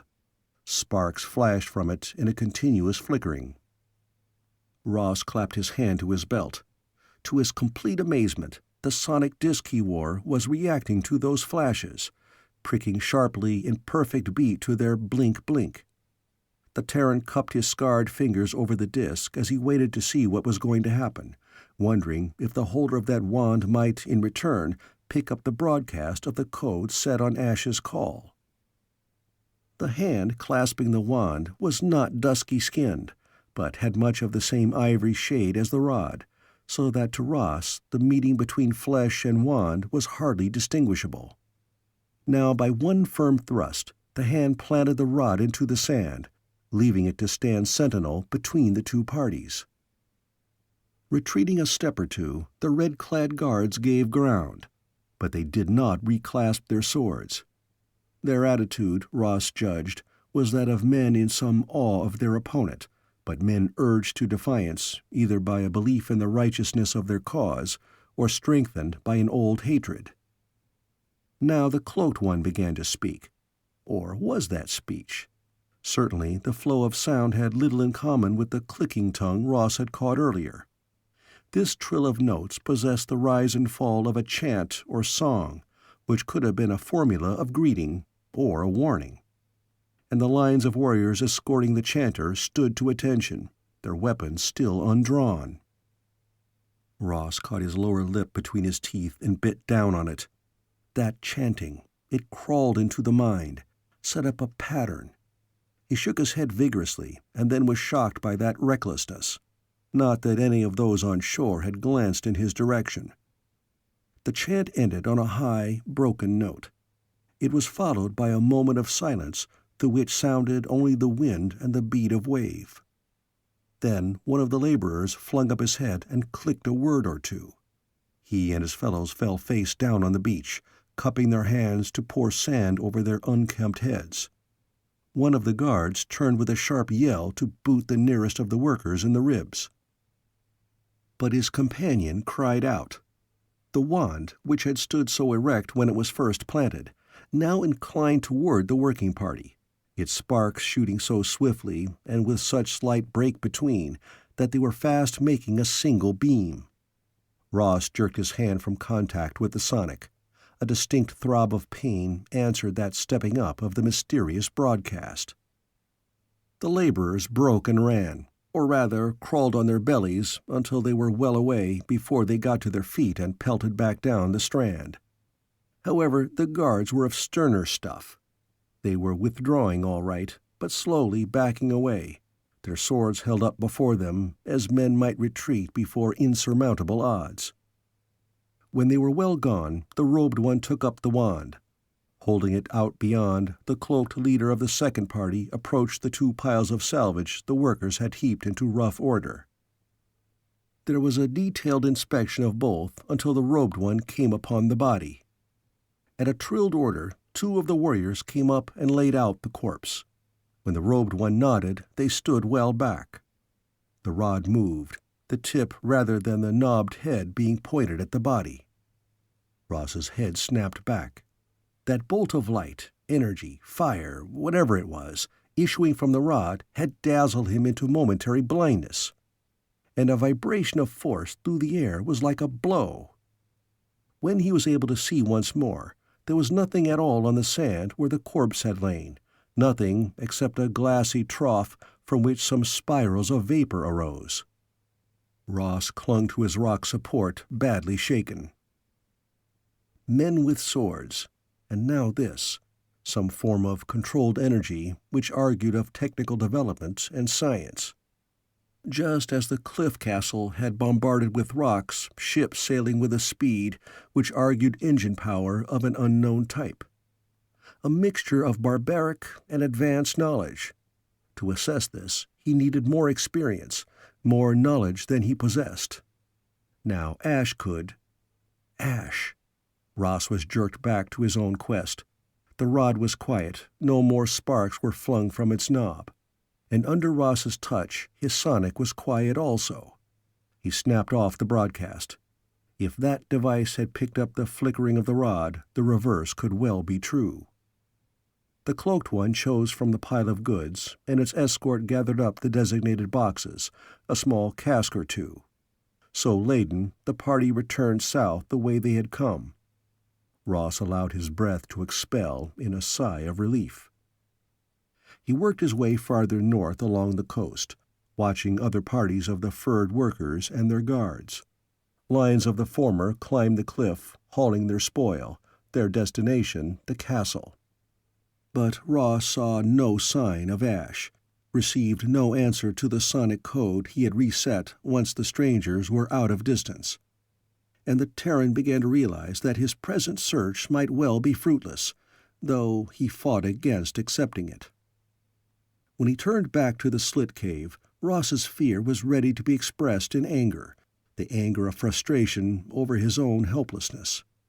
With no chance of trying to penetrate the castle, he could not learn whether or not Ash had been taken prisoner, and until the workers left the beach, he could not prowl there hunting the grimmer evidence his mind flinched from considering. Carrara waited for him on the inner ledge. There was no sign of the dolphins, and as Ross pulled out of the water, pushing aside his mask, her face in the thin light of the cave was deeply troubled. "You did not find him."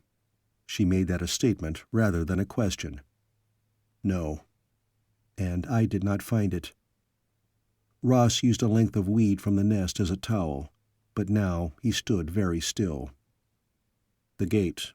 No sign of it?" "Just this." She reached behind her and brought up a sealed container. Ross recognized one of the supply cans they had had in the cache by the gate. "There are others, scattered. Tawa and Tino Rao seek them now. It is as if all that was on the other side was sucked through with us." "You are sure you found the right place?" Is this not part of it?" Again the girl sought for something on the ledge. What she held out to him was a length of metal rod, twisted and broken at one end, as if a giant hand had wrenched it loose from the installation.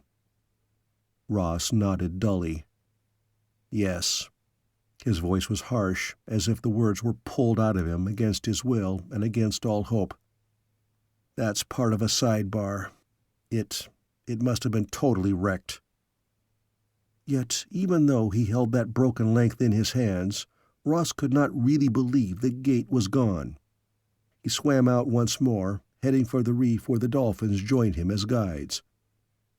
There was a second piece of broken tube, the scattered containers of supplies, that was all. The Terrans were wrecked in time, as surely as those ships had been wrecked on the sea reef the night before. Ross headed once again for the cave. Their immediate needs were of major importance now. The containers must be all gathered and taken into their hiding place, because upon their contents 3 human lives could depend. He paused just at the entrance to adjust the net of containers he transported, and it was that slight chance which brought him knowledge of the intruder.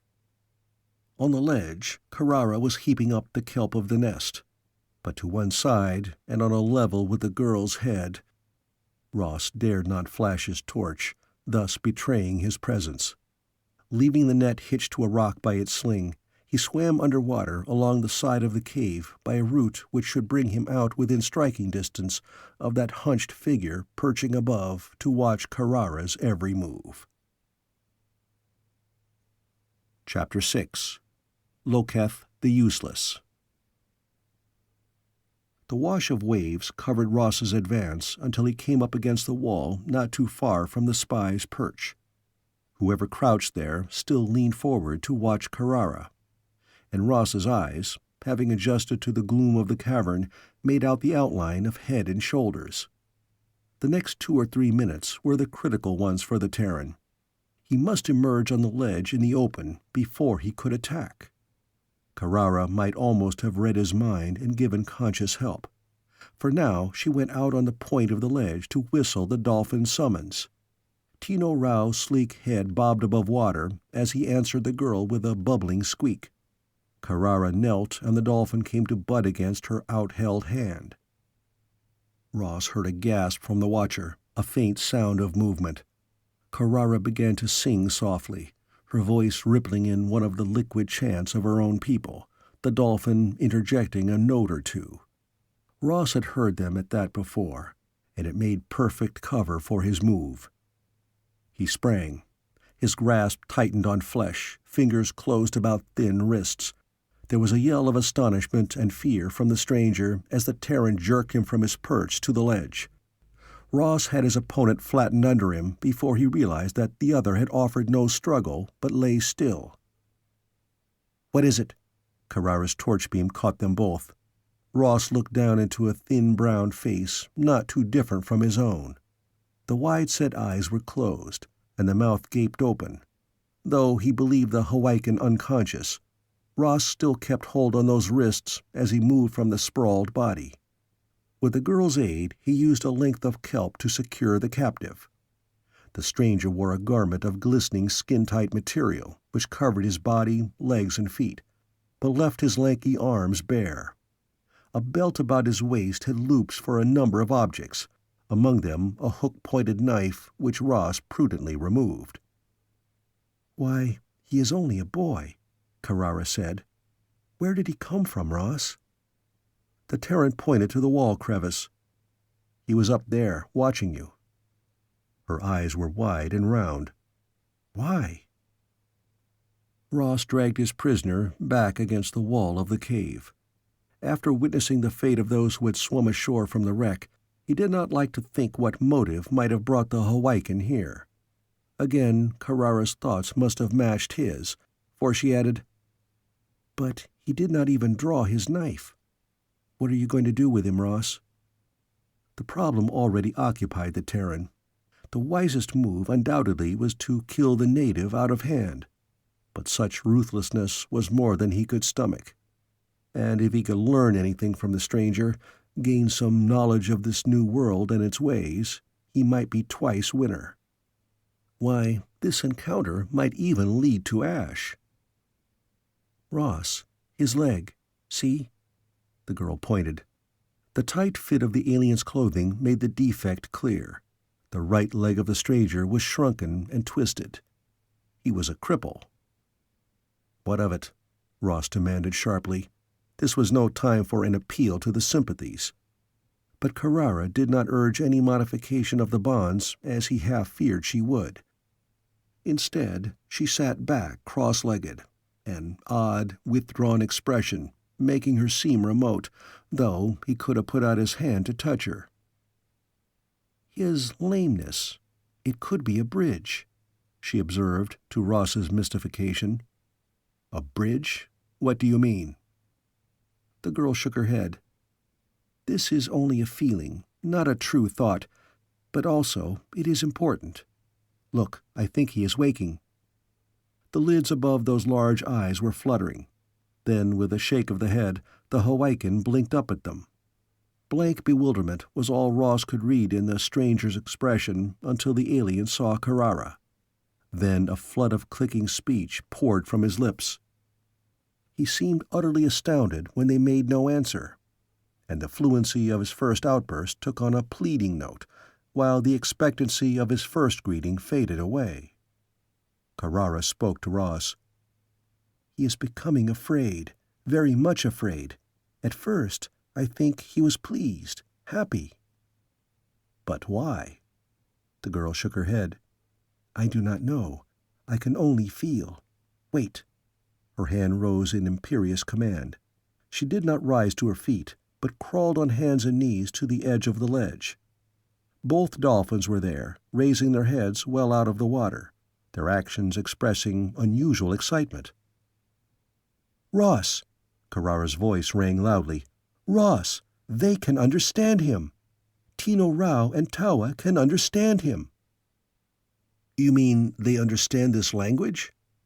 Ross found that fantastic, awesome, as the abilities of the dolphins were. "No, his mind. It's his mind, Ross. Somehow he thinks in patterns they can pick up and read. They do that, you know, with a few of us, but not in the same way. This is more direct, clearer. They're so excited." Ross glanced at the prisoner. The alien wriggled about, striving to raise his head against the wall as a support. His captor pulled the Hawaiian into a sitting position, but the native accepted that aid almost as if he were not even aware of Ross's hands on his body. He stared with a kind of horrified disbelief at the bobbing dolphin heads. "He is afraid," Carrara reported. "He has never known such communication before." "Can they ask him questions?" demanded Ross. If this odd mental tie between Terran dolphin and Hawaiian did exist, Then there was a chance to learn about this world. They can try. Now he only knows fear, and they must break through that. What followed was the most unusual, four-sided conversation Ross could ever have imagined. He put a question to Carrara, who relayed it to the dolphins. In turn, they asked it mentally of the Hawaiian and conveyed his answer back via the same route. It took some time to allay the fears of the stranger. But at last the Hawaiian entered wholeheartedly into the exchange. "He is the son of the Lord ruling the castle above." Carrara produced the first rational and complete answer. "But for some reason he is not accepted by his own kind. Perhaps," she added on her own, "it is because he is crippled. The sea is his home, as he expresses it, and he believes me to be some mythical being out of it. He saw me swimming mast and with the dolphins, and he is sure I can change shape at will." She hesitated. "Ross, I get something odd here. He does know, or thinks he knows, creatures who can appear and disappear at will, and he is afraid of their powers." "Gods and goddesses. Perfectly natural." Carrara shook her head. "No, this is more concrete than a religious belief." Ross had a sudden inspiration. Hurriedly, he described the cloaked figure who had driven the castle people from the piles of salvage. "Ask him about that one." She relayed the question. Ross saw the prisoner's head jerk around. The Hawaiian looked from Carrara to her companion, a shade of speculation in his expression. "He wants to know why you ask about the Foanna. Surely you must well know what manner of beings they are." "Listen." Ross was sure now that he had made a real discovery, though its importance he could not guess. "Tell him we come from where there are no Foanna, that we have powers and must know of their powers." If he could only carry on this interrogation straight and not have to depend upon a double translation. And could he even be sure his questions reached the alien undistorted? Wearily, Ross sat back on his heels. Then he glanced at Carrara with a twinge of concern. If he was tired by their roundabout communication, she must be doubly so. There was a droop to her shoulders, and her last reply had come in a voice hoarse with fatigue. Abruptly, he started up. "That's enough for now." Which was true. He had to have time for evaluation, to adjust to what they had learned during the steady stream of questions passed back and forth. And in that moment he was conscious of his hunger, just as his voice was paper dry from lack of drink. The canister of supplies he had left by the cave entrance. "We need food and drink." He fumbled with his mask, but Carrara motioned him back from the water. "Taua brings. Wait." The dolphin trailed the net of containers to them. Ross unscrewed one, pulled out a bulb of fresh water. A second box yielded the dry wafers of emergency rations. Then, after a moment's hesitation, Ross crossed to the prisoner, cut his wrist bonds, and pressed both a bulb and a wafer into his hold. The Hawaiian watched the Terrans eat before he bit into the wafer, chewing it with vigor, turning the bulb around in his fingers with alert interest before he sucked at its contents. As Ross chewed and swallowed, mechanically and certainly with no relish, he fitted one fact to another to make a picture of this Hawaiian time period in which they were now marooned. Of course, his picture was based on facts they had learned from their captive. Perhaps he had purposely misled them or fogged some essentials. Could he have done that in a mental contact? Ross would simply have to accept everything with a certain amount of cautious skepticism. Anyway, there were the wreckers of the castle, petty lordlings setting up their holds along the coasts, preying upon the shipping which was the lifeblood of this island water world. The Terrans had seen them in action last night and today. And if the captive's information was correct, it was not only the storm's fury which brought the wave's harvest. The wreckers had some method of attracting ships to crack up on their reefs. Some method of attraction. And that force which had pulled the Terrans through the time gate. Could there be a connection? However, there remained the wreckers on the cliff. and their prey, the seafarers of the ocean, with an understandably deep enmity between them. Those two parties Ross could understand and be prepared to deal with, he thought. But there remained the Foanna, and from their prisoner's explanation, the Foanna were a very different matter. They possessed a power which did not depend upon swords or ships or the natural tools and weapons of men. No, they had strength which were unearthly, to give them superiority in all but one way: numbers. Though the Foanna had their warriors and servants, as Ross had seen on the beach, they themselves were of another race, a very old and dying race of which few remained. How many, their enemies could not say, for the Foanna had no separate identities known to the outer world. They appeared, gave their orders, levied their demands, opposed or aided as they wished, always just one or two at a time, always so muffled in their cloaks that even their physical appearances remained a mystery. But there was no mystery about their powers. Ross gathered that no Wrecker Lord, no matter how much a leader among his own kind, how ambitious, had yet dared to oppose actively one of the Foanna, though he might make a token protest against some demand from them. And certainly the captive's description of those powers in action suggested a supernatural origin of Foanna knowledge, or at least for its application. But Ross thought that the answer might be that they possessed the remnants of some almost forgotten technical know-how, the heritage of a very old race. He had tried to learn something of the origin of the Foanna themselves, wondering if the robed ones could be from the Galactic Empire. But the answer had come that the Foanna were older than recorded time, that they had lived in the great citadel before the race of the Terran's prisoner had risen from very primitive savagery. "What do we do now?" Carrera broke in upon Ross's thoughts as she refastened the containers. "These slaves that the wreckers take upon occasion. Maybe Ash—" Ross was catching at very fragile straws. He had to. And the stranger had said that able-bodied men who swam ashore relatively uninjured were taken captive. Several had been the night before. "Loketh." Ross and Carrara looked around. The prisoner put down the water bulb, and one of his hands made a gesture they could not mistake. He pointed to himself and repeated that word, "Loketh." The Terran touched his own chest. "Ross Murdoch." Perhaps the other was as impatient as he with their roundabout method of communication and had decided to try and speed it up. The analyzer. Ash had included the analyzer with the equipment by the gate. If Ross could find that, why then the major problem could be behind them. Swiftly he explained to Carrara, and with a vigorous nod of assent she called to Tawa, ordering the rest of the salvage material from the gate be brought to them. "Loketh," Ross pointed to the youth.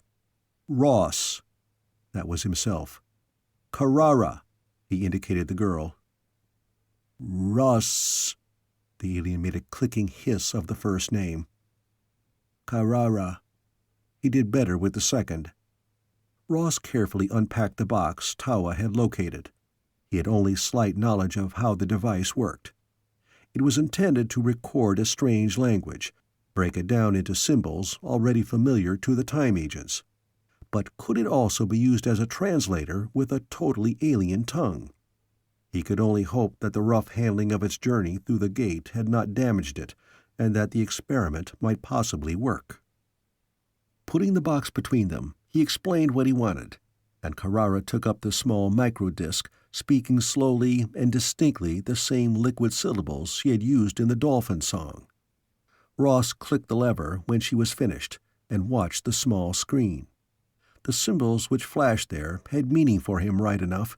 He could translate what she had just taped. The machine still worked to that extent.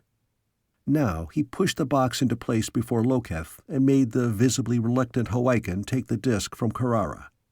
Then, through the dolphin link, Ross passed on definite instructions.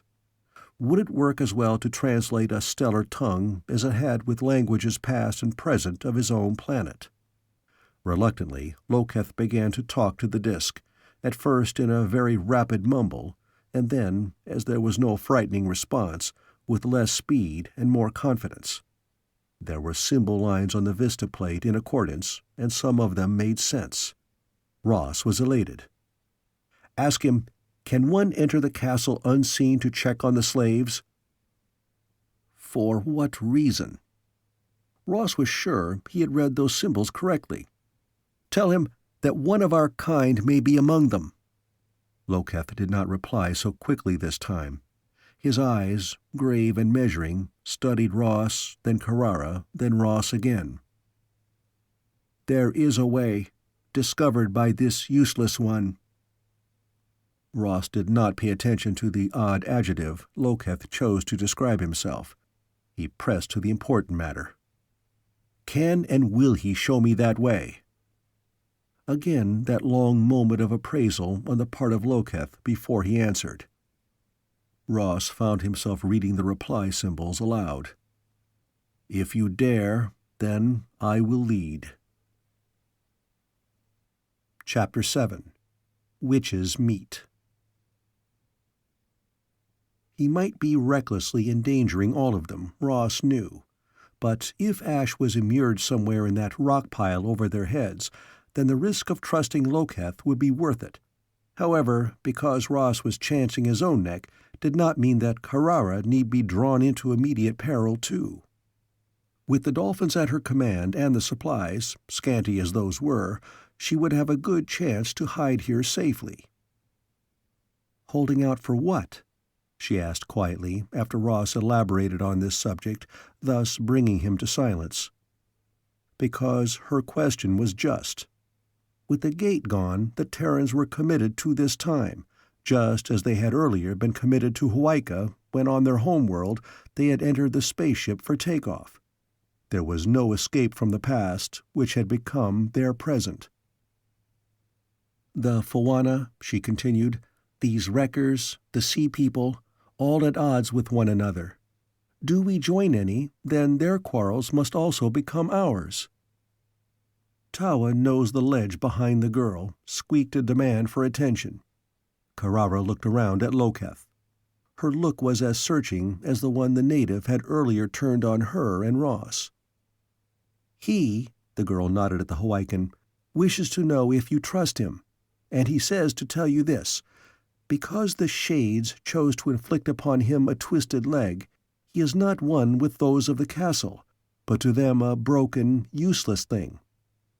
Ross, I gather he thinks we have powers like the Foanna, and that we may be supernatural. But because we did not kill him out of hand and have fed him, he considers himself bound to us." Ritual of bread and salt. Could be. Though it might be folly to match alien customs to Terran, Ross thought of that very ancient pact on his own world. Eat a man's food, become his friend, or at least declare a truce between you. Stiff taboos and codes of behavior marked nations on Terra, especially warrior societies, and the same might be true here. "Ask him," Ross told Carrara, "what is the rule for food and drink between friends or enemies? The more he can learn of such customs, the better protection he might be able to weave for them." Long moments for the relay of that message, and then Loketh spoke into the microdisc of the analyzer, slowly, with pauses, as if trying to make sure Ross understood every word. "To give bread into the hands of one you have taken in battle makes him your man, not as a slave to labor, but as one who draws sword at your bidding. When I took your bread, I accepted you as cup-lord. Between such there is no betrayal, for how may a man betray his lord? I, Loketh, am now a sword in your hands, a man in your service. And to me this is doubly good, for as a useless one I have never had a lord, nor one to swear to. Also, with this sea-maid and her followers to listen to thoughts, how could any man speak with a double tongue were he one who consorted with the shadow and wore the cloak of evil?" "He's right," Carrara added. "His mind is open. He couldn't hide his thoughts from Tawa and Tino Rao even if he wished. "All right, I'll accept that." Ross glanced about the ledge. They had piled the containers at the far end. For Carrara to move might be safe. He said so. "Move where?" she asked flatly. "Those men from the castle are still hunting drift out there. I don't think anyone knows of this cave." Ross nodded to Loketh. "He did, didn't he? I wouldn't want you trapped here, and I don't want to lose those supplies. What is in those containers may be what saves us all." "We can sink those over by the wall, weight them down in a net.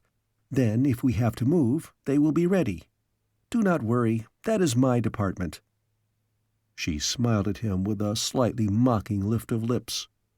Ross subsided, though he was irritated because she was right. The management of the Dolphin team and sea matters were her department, and while he resented her reminder of that point, he could not deny the justice of her retort. In spite of his crippled leg, Loketh displayed an agility which surprised Ross. Freed from his ankle bonds, he beckoned the Terran back to the very niche where he had hidden to watch Carrara. Up he swung into that, and in a second had vanished from sight. Ross followed to discover it was not a niche after all, but the opening of a crevice, leading upward as a vent. And it had been used before as a passage. There was no light, but the native guided Ross's hands to the hollow climbing holds cut into the stone. Then Loketh pushed past and went up the crude ladder into the dark. It was difficult to judge either time or distance in this black tube. Ross counted the holds for some check. His agent training made one part of his mind sharply aware of such things. The need for memorizing a passage which led into the enemy's territory was apparent. What the purpose of this slit had originally been, he did not know, but strongholds on Terra had had their hidden ways in and out for use in times of siege, and he was beginning to believe that these aliens had much in common with his own kind. He had reached 20 in his counting, and his senses, alerted by training and instinct, told him there was an opening not too far above. But the darkness remained so thick it fell in tangible folds about his sweating body. Ross almost cried out as fingers clamped about his wrist when he reached for a new hold. Then, urged by that grasp, he was up and out, sprawling into a vertical passage. Far ahead was a gray of faint light. Ross choked and then sneezed as dust puffed up from between his scrabbling hands. The hold which had been on his wrist shifted to his shoulder, and with a surprising strength, Loketh hauled the Terran to his feet. The passage in which they stood was a slit extending in height well above their heads, but narrow, not much wider than Ross's shoulders. Whether it was a natural fault or had been cut, he could not tell. Loketh was ahead again, his rocking limp making the outline of his body a jerky up-and-down shadow. Again his speed and agility amazed the Terran. Loketh might be lame, but he had learned to adapt to his handicap very well. The light increased, and Ross marked slits in the walls to his right, no wider than the breadth of his 2 fingers. He peered out of one and was looking into empty air while below he heard the murmur of the sea. This way must run in the cliff face above the beach. A click of impatient whisper drew him on to join Loketh. Here was a flight of stairs, narrow of tread and very steep. Loketh turned back and side against these to climb, his outspread hand flattened on the stone as if it possessed adhesive qualities to steady him. For the first time, his twisted leg was a disadvantage. Ross counted again, 10, 15 of those steps, bringing them once more into darkness. Then they emerged from a well-like opening into a circular room. A sudden and dazzling flare of light made the Terran shade his eyes. Loketh set a pallid but glowing cone on a wall shelf, and the Terran discovered that the burst of light was only relative to the dark of the passage. Indeed, it was very weak illumination. The Hawaiian braced his body against the far wall. The strain of his effort, whatever its purpose, was easy to read in the contorted line of his shoulders. Then the wall slid under Loketh's urging, a slow move as if the weight of the slab he strove to handle was almost too great for his slender arms, or else the need for caution was intensified here. They now fronted a narrow opening, and the light of the cone shone only a few feet into the space. Loketh beckoned to Ross, and they went on. Here the left wall was cut in many places, emitting patches of light in a way which bore no resemblance to conventional windows. It was like walking behind a pierced screen which followed no logical pattern in the cutaway portions. Ross gazed out and gasped. He was standing above the center core of the castle, and the life below and beyond drew his attention. He had seen drawings reproducing the life of a feudal castle. This resembled them, and yet, as Ross studied the scene closer, the differences between the Terran past and this became more distinct. In the first place, there were those animals, or were they animals, being hooked up to a cart. They had 6 limbs, walking on 4, holding the remaining 2 folded under their necks. Their harness consisted of a network fitted over their shoulders, anchored to the folded limbs. Their grotesque heads, bobbing and weaving on lengthy necks, their bodies were sleekly scaled. Ross was startled by a resemblance he traced to the sea dragon he had met in the future of this world. But the creatures were subject to the men harnessing them. And the activity in other respects, Ross had to fight a wayward and fascinated interest in all he could see, force himself to concentrate on learning what might be pertinent to his own mission. But Loketh did not allow him to watch for long. Instead, his hand on the Terran's arm urged the other down the gallery behind the screen and once more into the bulk of the fortress. Another narrow way ran through the thickness of the walls. Then a patch of light, not that of outer day, but a reddish gleam from an opening waist-high.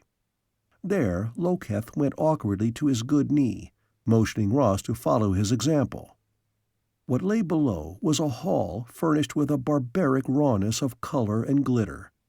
There were long strips of brightly hued woven stuff on the walls, touched here and there with sparkling glints which were jewel-like. And set at intervals among the hangings were oval objects, perhaps Ross's height, on which were designs and patterns picked out in paint and metal. Maybe the stylized representation of native plants and animals. The whole gave an impression of clashing color, just as the garments of those gathered there were garish in turn. There were 3 Hawaiians on the 2-step dais. All wore robes fitting tightly to the upper portion of their bodies, girded to their waists with elaborate belts, then falling in long points to the floor level, the points being finished off with tassels.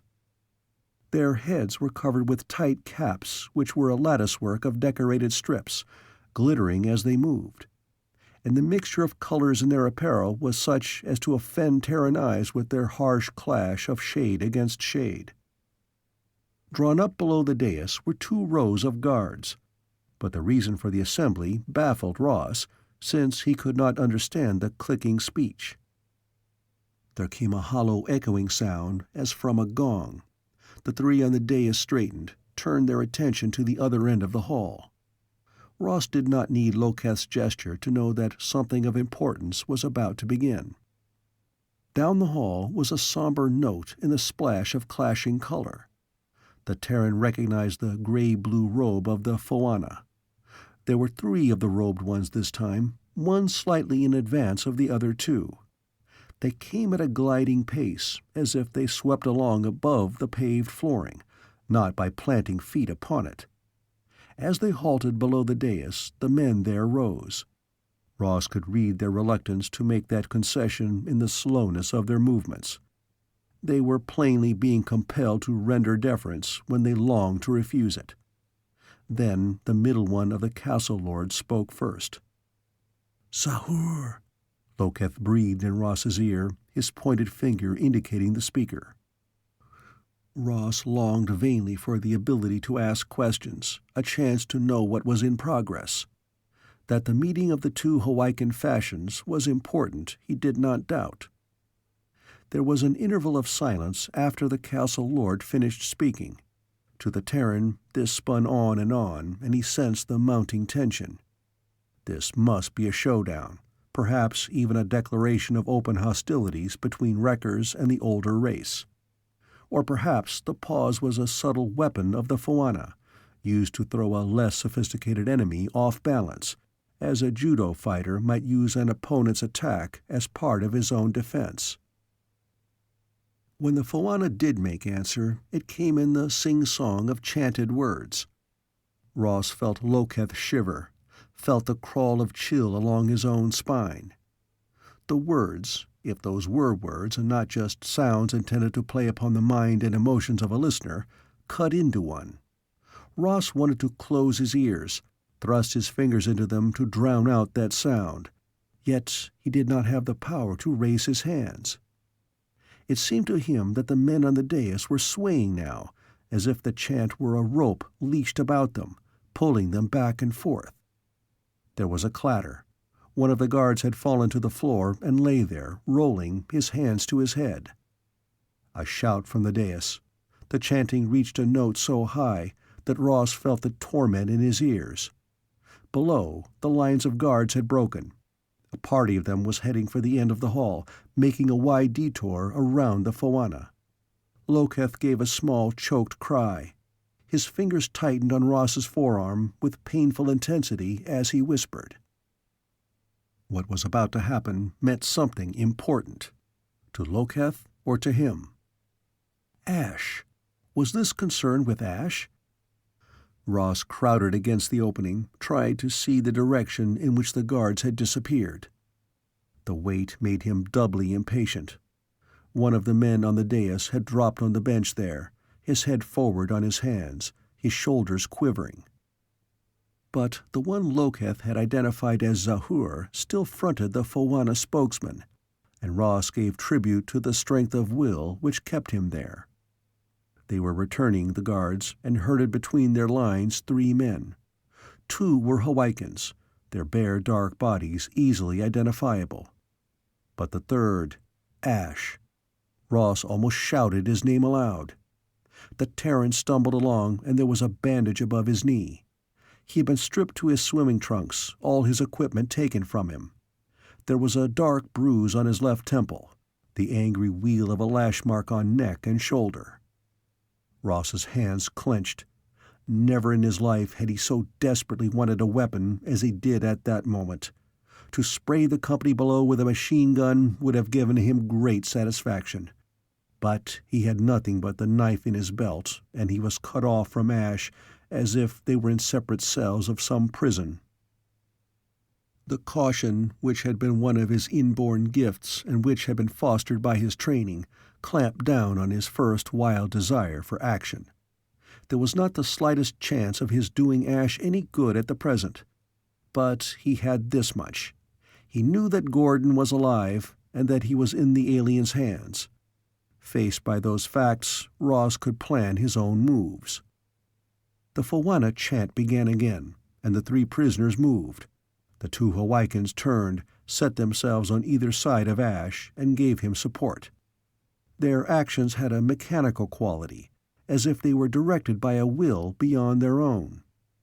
Ash gazed about him at the wreckers and the robed figures. His awareness of them both suggested to Ross that if the natives had come under the control of the Foanna, the Terran resisted their influence. But Ash did not try to escape the assistance of his 2 fellow prisoners, and he limped with their aid back down the hall, following the Foanna. Ross deduced that the captives had been transferred from the lord of the castle to the Foanna, which meant Ash was on his way to another destination. The Terran was on his feet and headed back, intent on returning to the sea cave and starting out after Ash as soon as he could. "You have found Gordon." Carrara read his news from his face. "The wreckers had him prisoner. Now they've turned him over to the Foanna." "What will they do with him?" the girl demanded of Loketh. His answer came roundabout as usual as the native squatted by the analyzer and clicked his answer into it. They have claimed the wreck survivors for tribute. Your companion will be witch's meat. Witch's meat? Repeated Ross, uncomprehending. Then Carrara drew a gagged breath, which was a gasp of horror. Sacrifice! Ross, he must mean they are going to use Gordon for a sacrifice. Ross stiffened and then whirled to catch Loketh by the shoulders. The inability to question the native directly was an added disaster now. Where are they taking him? Where? He began that fiercely, then forced control on himself. Carrara's eyes were half closed, her head back. She was manifestly aiming that inquiry at the dolphins, to be translated to Loketh. Symbols burned on the analyzer screen. The Foanna have their own fortress. It can be entered best by sea. There is a boat. I can show you, for it is my own secret. Tell him, yes, as soon as we can, Ross broke out. The old feeling that time was all important worried at him. Witch's meat. Witch's meat. The words were sharp as a lash. Chapter 8.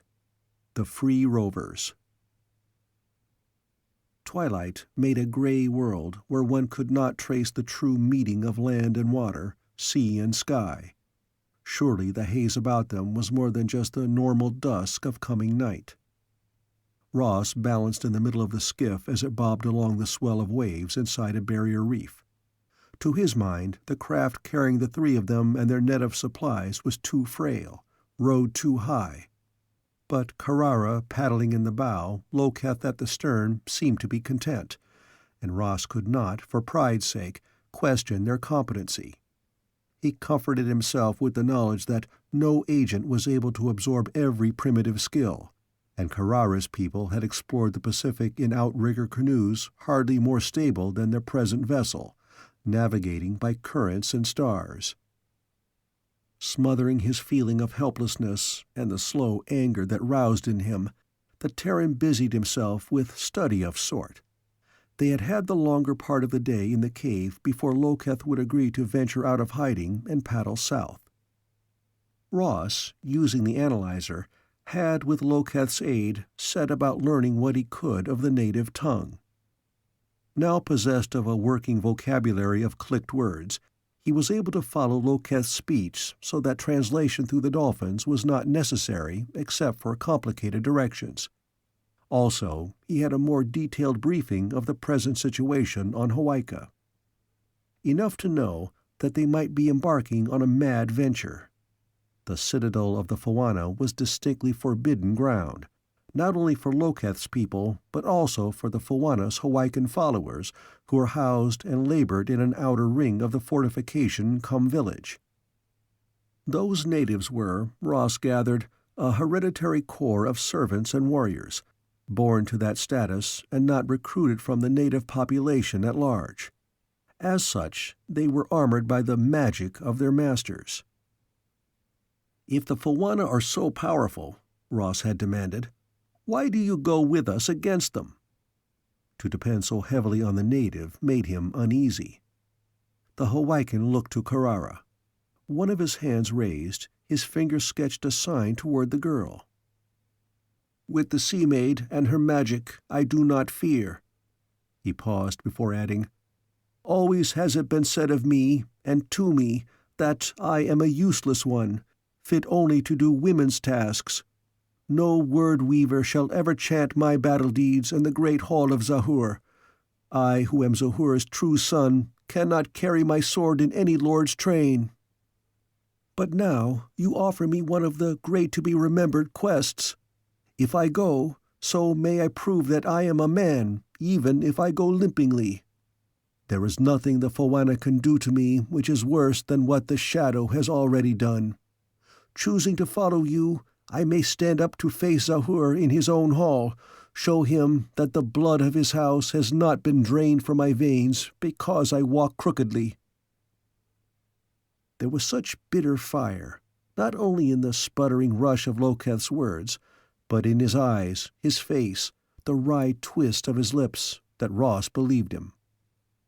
The Terran no longer had any doubts that the castle outcast was willing to brave the unknown terrors of the Foanna keep, not just to aid Ross, whom he considered himself bound to serve by the customs of his people, but because he saw in this venture a chance to gain what he had never had, a place in his warrior culture.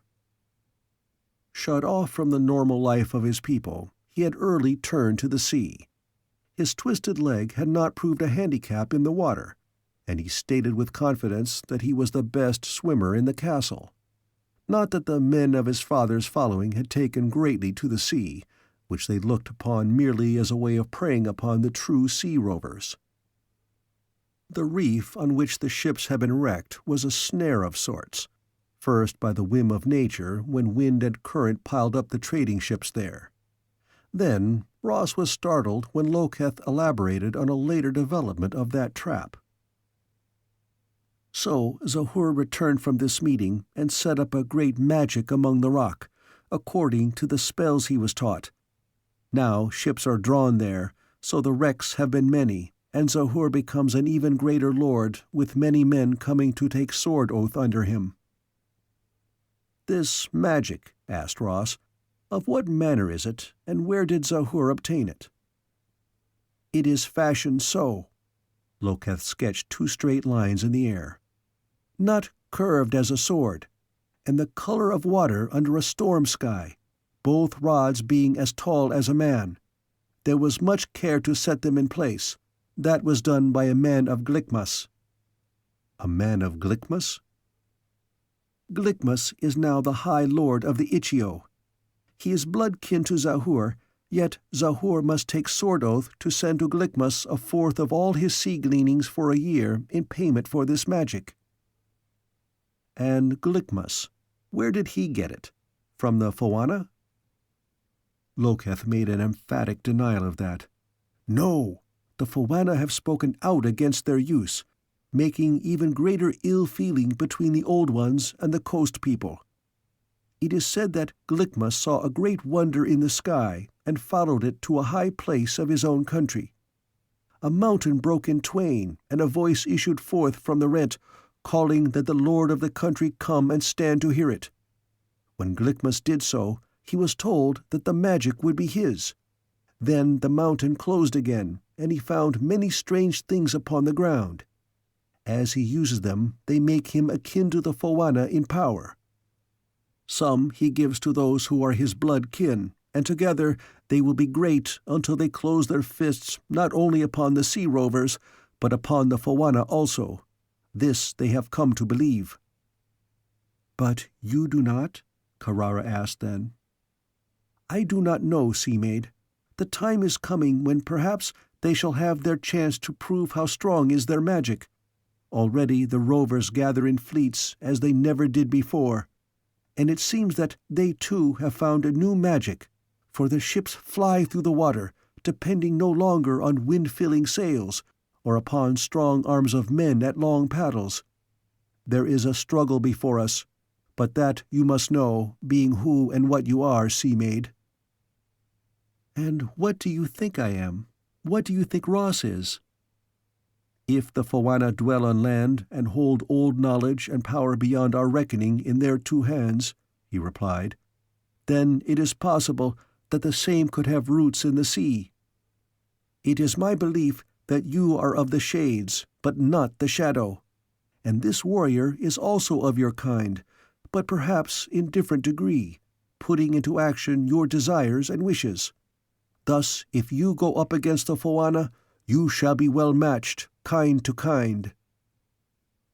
Nice to be so certain of that, Ross thought. He did not share Loketh's confidence on that subject. "The shades, the shadow," Carrara persisted. "What are these, Loketh?" An odd expression crossed the Hawaiian's face. "Are those not known to you, Sea-Maid? Indeed, then you are of a breed different from the men of land. The shades are those of power who may come to the aid of men should it be their desire to influence the future. And the shadow is that which ends all. men, hope, good, to which there is no appeal, and which holds a vast and enduring hatred for that which has life and full substance. So Zahur has this new magic. Is it the gift of shades or shadow? Ross brought them back to the subject which had sparked in him a small warning signal.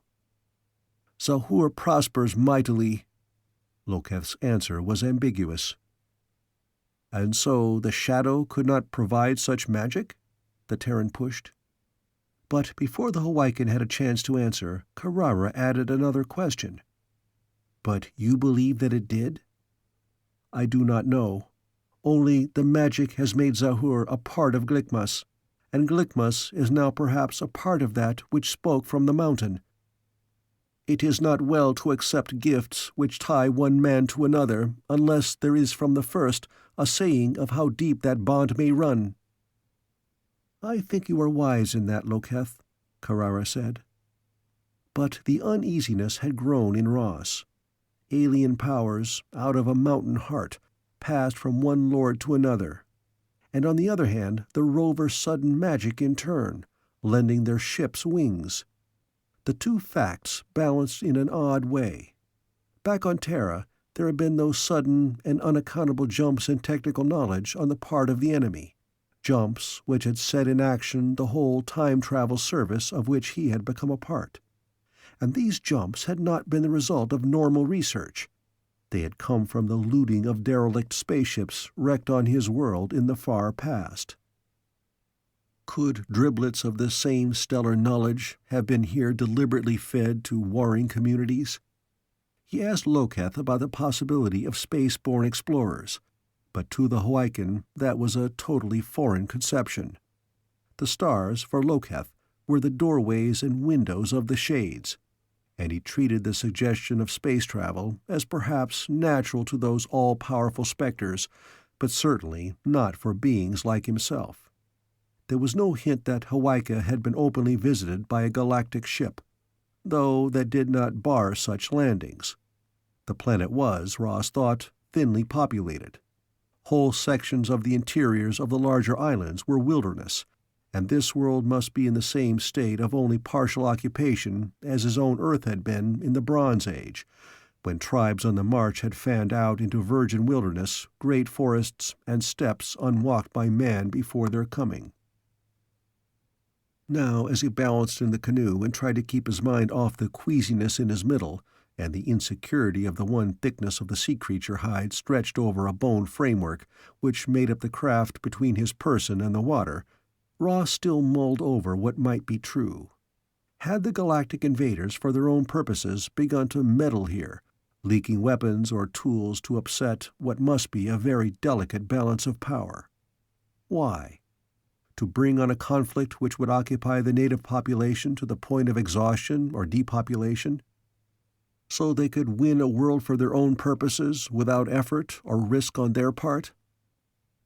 Such cold-blooded fishing in carefully troubled waters fitted very well with the persons of the Baldies as he had known them on Terra.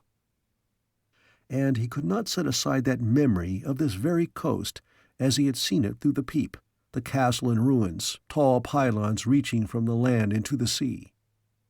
Was this the beginning of that change which would end in the Hawaii of his own time, empty of intelligent life, shattered into a loose network of islands? This fog is strange. Carrara's words startled Ross to return to the here and now. The haze he had been only half conscious of when they had put out from the tiny secret bay where Loketh kept his boat was truly a fog, piling up in soft billows and cutting down visibility with speed. "The Foanna." Loketh's answer was sharp, a recognition of danger. "Their magic. They hide their place so. There is trouble on the move." "Do we land, then?" Ross did not ascribe the present blotting out of the landscape to any real manipulation of nature on the part of the all-powerful Foanna. Too many times the reputations of medicine men had been so enhanced by coincidence. But he did doubt the wisdom of trying to bore ahead blindly in this murk. "Tawa and Tino Rao can guide us. Carrara reminded him. "Throw out the rope, Ross. What is above water will not confuse them." He moved cautiously, striving to adapt his actions to the swing of the boat. The line was ready coiled to hand, and he tossed the loose end overboard, to feel the cord jerked taut as one of the dolphins caught it up. They were being towed now, though both paddlers reinforced the forward tug with their efforts. The curtain gathering above the surface of the water did not hamper the swimmers beneath its surface, and Ross felt relief. He turned his head to speak to Loketh. "How near are we?" The mist had thickened to the point that, close as the native was, the lines of his body blurred. His clicking answer seemed distorted too, almost as if the fog had altered not only his form but his personality. "Maybe very soon now. We must see the sea gate before we are sure." "And if we aren't able to see that?" challenged Ross. "The sea gate is above and below the water. Those who obey the Sea Maid, who are able to speak thought to thought, will find it if we cannot." But they were never to reach that goal. Carrara gave warning. "There are ships about." Ross knew that the dolphins had told her. He demanded in turn, "What kind?" "Larger, much larger than this." Then Loketh broke in. "A rover raider, 3 of them." Ross frowned. He was the cripple here. The other 2, with their ability to communicate with the dolphins, were the sighted, he the blind.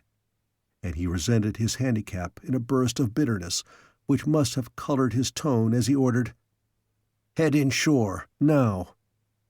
Once on land, even in the fog, he felt that they had the advantage in any hide-and-seek which might ensue with this superior enemy force.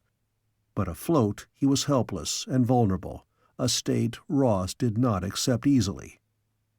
"No," Loketh returned as sharply. "There is no place to land along the cliff." "We are between 2 of the ships," Carrara reported. "Your paddles," Ross schooled his voice to a whisper. "Hold them, don't use them. Let the dolphins take us on. In the fog, if we make no sound, we may get by the ships." "Right," Carrara agreed, and he heard an assenting grunt from Loketh. They were moving very slowly. Strong as the dolphins were, they dared not expend all their strength on towing the skiff too fast. Ross thought furiously. Perhaps the sea could be their way of escape if the need arose. He had no idea why raiding ships were moving under the cover of fog into the vicinity of the Foanna citadel. But the Terran's knowledge of tactics led him to guess that this impending visit was not anticipated by the Foanna, nor was it a friendly one. And, as veteran seamen, who should normally be wary of fog as thick as this, the Rovers themselves must have a driving reason, or some safeguard which led them here now. But dared the 3 spill out of their boat, trust to their swimming ability and that of the dolphins, and invade the Foanna sea gate so? Could they use the coming rover attack as a cover for their own invasion of the hold? Ross considered that the odds in their favor were beginning to look better. He whispered his idea and began to prepare their gear. The boat was still headed for the shore the 3 could not see. But they could hear sounds out of the white cotton wall which told them how completely they were boxed in by the raiders. Creaks, whispers, noises Ross could not readily identify carried across the waves. Before leaving the cave and beginning this voyage, they had introduced Loketh to the use of the gill pack, made him practice in the depths of the cave pool with one of the extras drawn through the gate among the supplies. Now all 3 were equipped with water aid, and they could be gone in the sea before the trap closed. "The supply net," Ross warned Carrara. A moment or 2 later, there was a small bump against the skiff at his left hand. He cautiously raised the collection of containers and eased the burden into the water, knowing that one of the dolphins would take charge of it. However, he was not prepared for what happened next. Under him, the boat lurched first one way and then the other, in sharp jerks, as if the dolphins were trying to spill them into the sea. Ross heard Carrara call out, her voice thin and frightened. "Tawa! Tino Rao! They have gone mad! They will not listen!" The boat raced in a zigzag path. Loketh clutched at Ross, striving to steady him, to keep the boat on an even keel. "The Foanna!" Just as Loketh cried out, Carrara plunged over the prow of the boat, whether by design or chance, Ross did not know. And then the craft whirled about, smashed side against side with a dark bulk looming out of the fog. Above, Ross heard cries, knew that they had crashed against one of the raiders. He fought to retain his balance, but he had been knocked to the bottom of the boat against Loketh, and they struggled together, unable to move during a precious second or two. Out of the air above their heads dropped a mass of waving strands which enveloped both of them. The stuff was adhesive, slimy. Ross let out a choked cry as the lines tightened about his arms and body, pinioning him. Those tightened, wove a net. Now he was being drawn up out of the plunging skiff, a helpless captive. His flailing legs, still free of the slimy cords, struck against the side of the larger ship. Then he swung in, over the well of the deck, thudded down on that surface with a bruising force, unable to understand anything except that he had been taken prisoner by a very effective device. Loketh dropped beside him, but Carrara was not brought in, and Ross held out to that small bit of hope. Had she made it to freedom by dropping into the water before the Rovers netted them? He could see men gathering about him, massed and distorted in the fog. When he was rolled across the deck, boosted over the edge of a hatch, and knew an instant of terror as he fell into the depth below. How long was he unconscious? It could not have been very long, Ross decided, as he opened his eyes on dark, heard the small sounds of the ship. He lay very still, trying to remember, to gather his wits before he tried to flex his arms. They were held tight to his sides by strands which no longer seemed slimy, but were wrinkling as they dried. There was an odor from them which gagged him. But there was no loosening of those loops in spite of his struggles, which grew more intense as his strength returned. And at last he lay panting, knowing there was no easy way of escape from here. Chapter 9. Battle Test.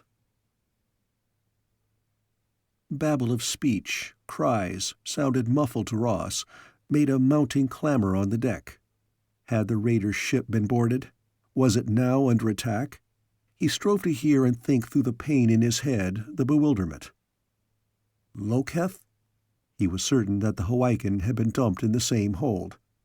The only answer was a low moan, a mutter from the dark. Ross began to inch his way in that direction. He was no seaman, but during that worm's progress he realized that the ship itself had changed. The vibration which had carried through the planks on which he lay was stilled. Some engine shut off. One portion of his mind put that into familiar terms. Now the vessel rocked with the waves, did not bore through them. Ross brought up against another body. Loketh. Ah, the fire, the fire. The half-intelligible answer held no meaning for the Terran. It burns in my head. The fire. The rocking of the ship rolled Ross away from his fellow prisoner toward the opposite side of the hold. There was a roar of voice, but strong above the noise on deck, then the sound of feet back and forth there. The fire! Ah! Loketh's voice rose to a scream. Ross was now wedged between two abutments he could not see, and from which his best efforts could not free him. The pitching of the ship was more pronounced. Remembering the two vessels he had seen pounded to bits on the reef, Ross wondered if the same doom loomed for this one. But that disaster had occurred during a storm, and, save for the fog, this had been a calm night, the sea untroubled. Unless, maybe the shaking his body had received during the past few moments had sharpened his thinking, unless the Foanna had their own means of protection at the sea-gate, and this was the result. The dolphins.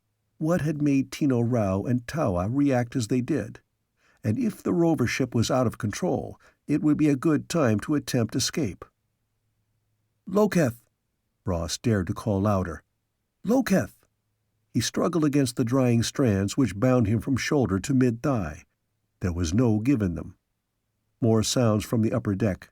Now the ship was answering to direction again. The Terran heard sounds he could not identify, and the ship no longer rocked so violently. Loketh moaned.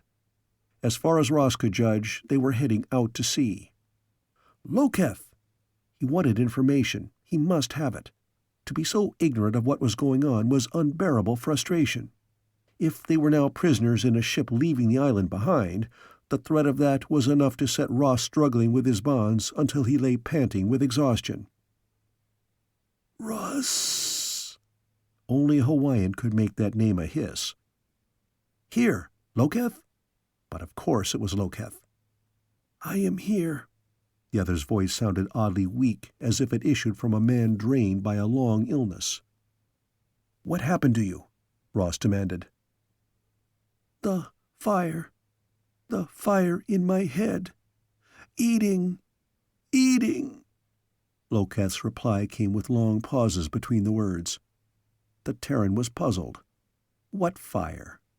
Loketh had certainly reacted to something beyond the unceremonious handling they had received as captives. The whole ship had reacted. And the dolphins. But what fire was Loketh talking about? "I did not feel anything," he stated to himself as well as to the Hawaiian. "Nothing burning in your head, so you could not think?" "No." "It must have been the Foanna magic. Fire eating so that a man is nothing, only that which fire feeds upon." Carrara. Ross's thoughts flashed back to those few seconds when the dolphins had seemed to go crazy. Carrara had then called out something about the Foanna.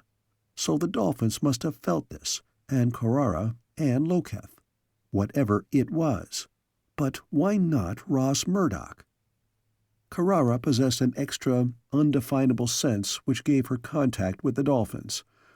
Loketh had a mind which those could read in turn, but such communication was closed to Ross. At first, that realization carried with it a feeling of shame and loss.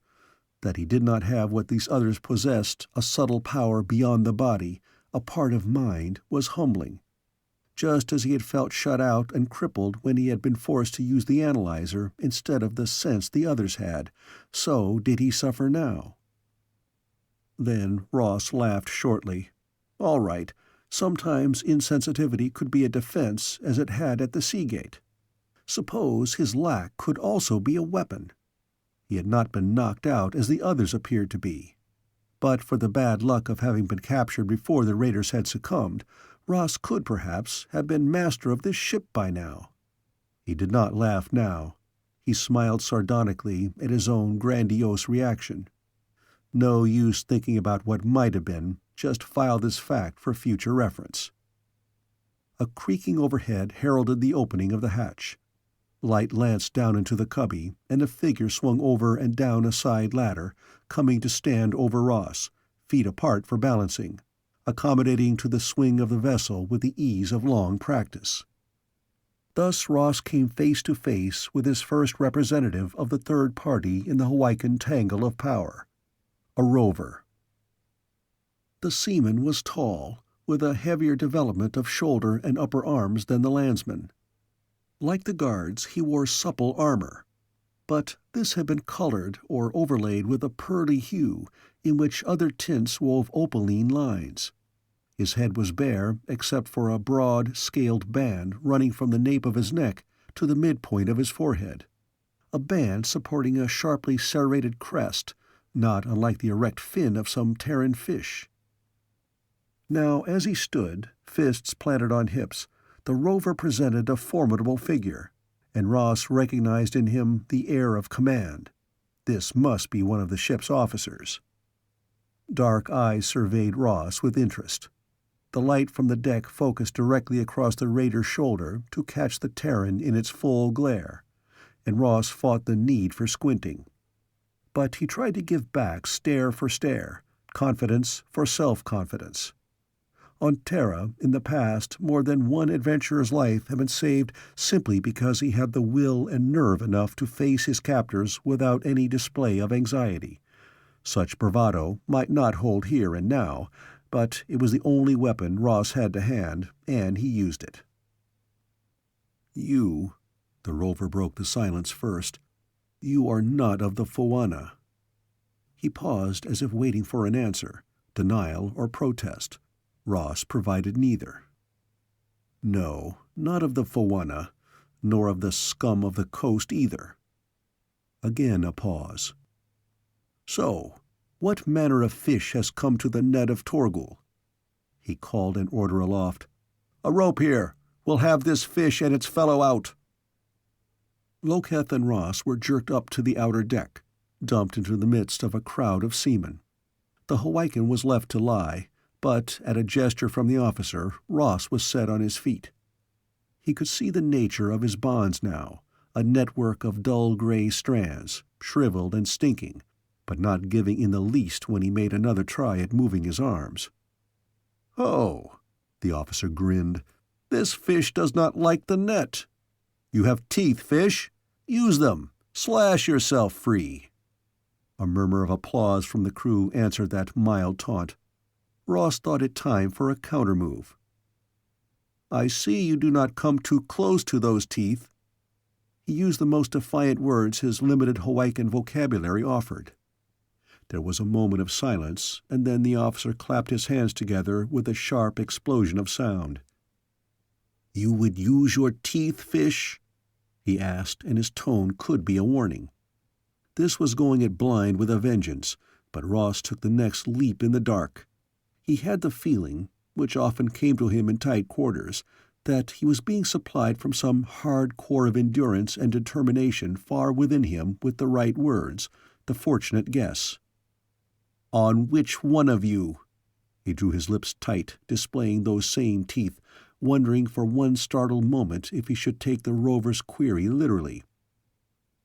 "Vister! Vister!" more than one voice called. One of the crew took a step or two forward. Like Torgul, he was tall and heavy, his overlong arms well muscled. There were scars on his forearms, the seam of one up his jaw. He looked what he was, a very tough fighting man, one who was judged so by peers as seasoned and dangerous. "Do you choose to prove your words on Vister, fish?" Again the officer had a formal note in his question, as if this was all part of some ceremony. "If he meets with me as he stands, no other weapons," Ross flashed back. Now he had another reaction from them. There were some jeers, a sprinkling of threats as to Vister's intentions. But Ross caught also the fact that 2 or 3 of them had gone silent and were eyeing him in a new and more searching fashion, and that Torgul was one of those. Vister laughed. "Well said, fish. So shall it be." Torgul's hand came out, palm up, facing Ross. In its hollow was a small object the Terran could not see clearly. A new weapon? Only the officer made no move to touch it to Ross. The hand merely moved in a series of waves in mid-air. Then the rover spoke. "He carries no unlawful magic." Vister nodded. "He's no Foanna, and what need have I to fear the spells of any coast-crawler? I am Vister." Again the yells of his supporters arose in hearty answer. The statement held more complete and quiet confidence than any wordy boast.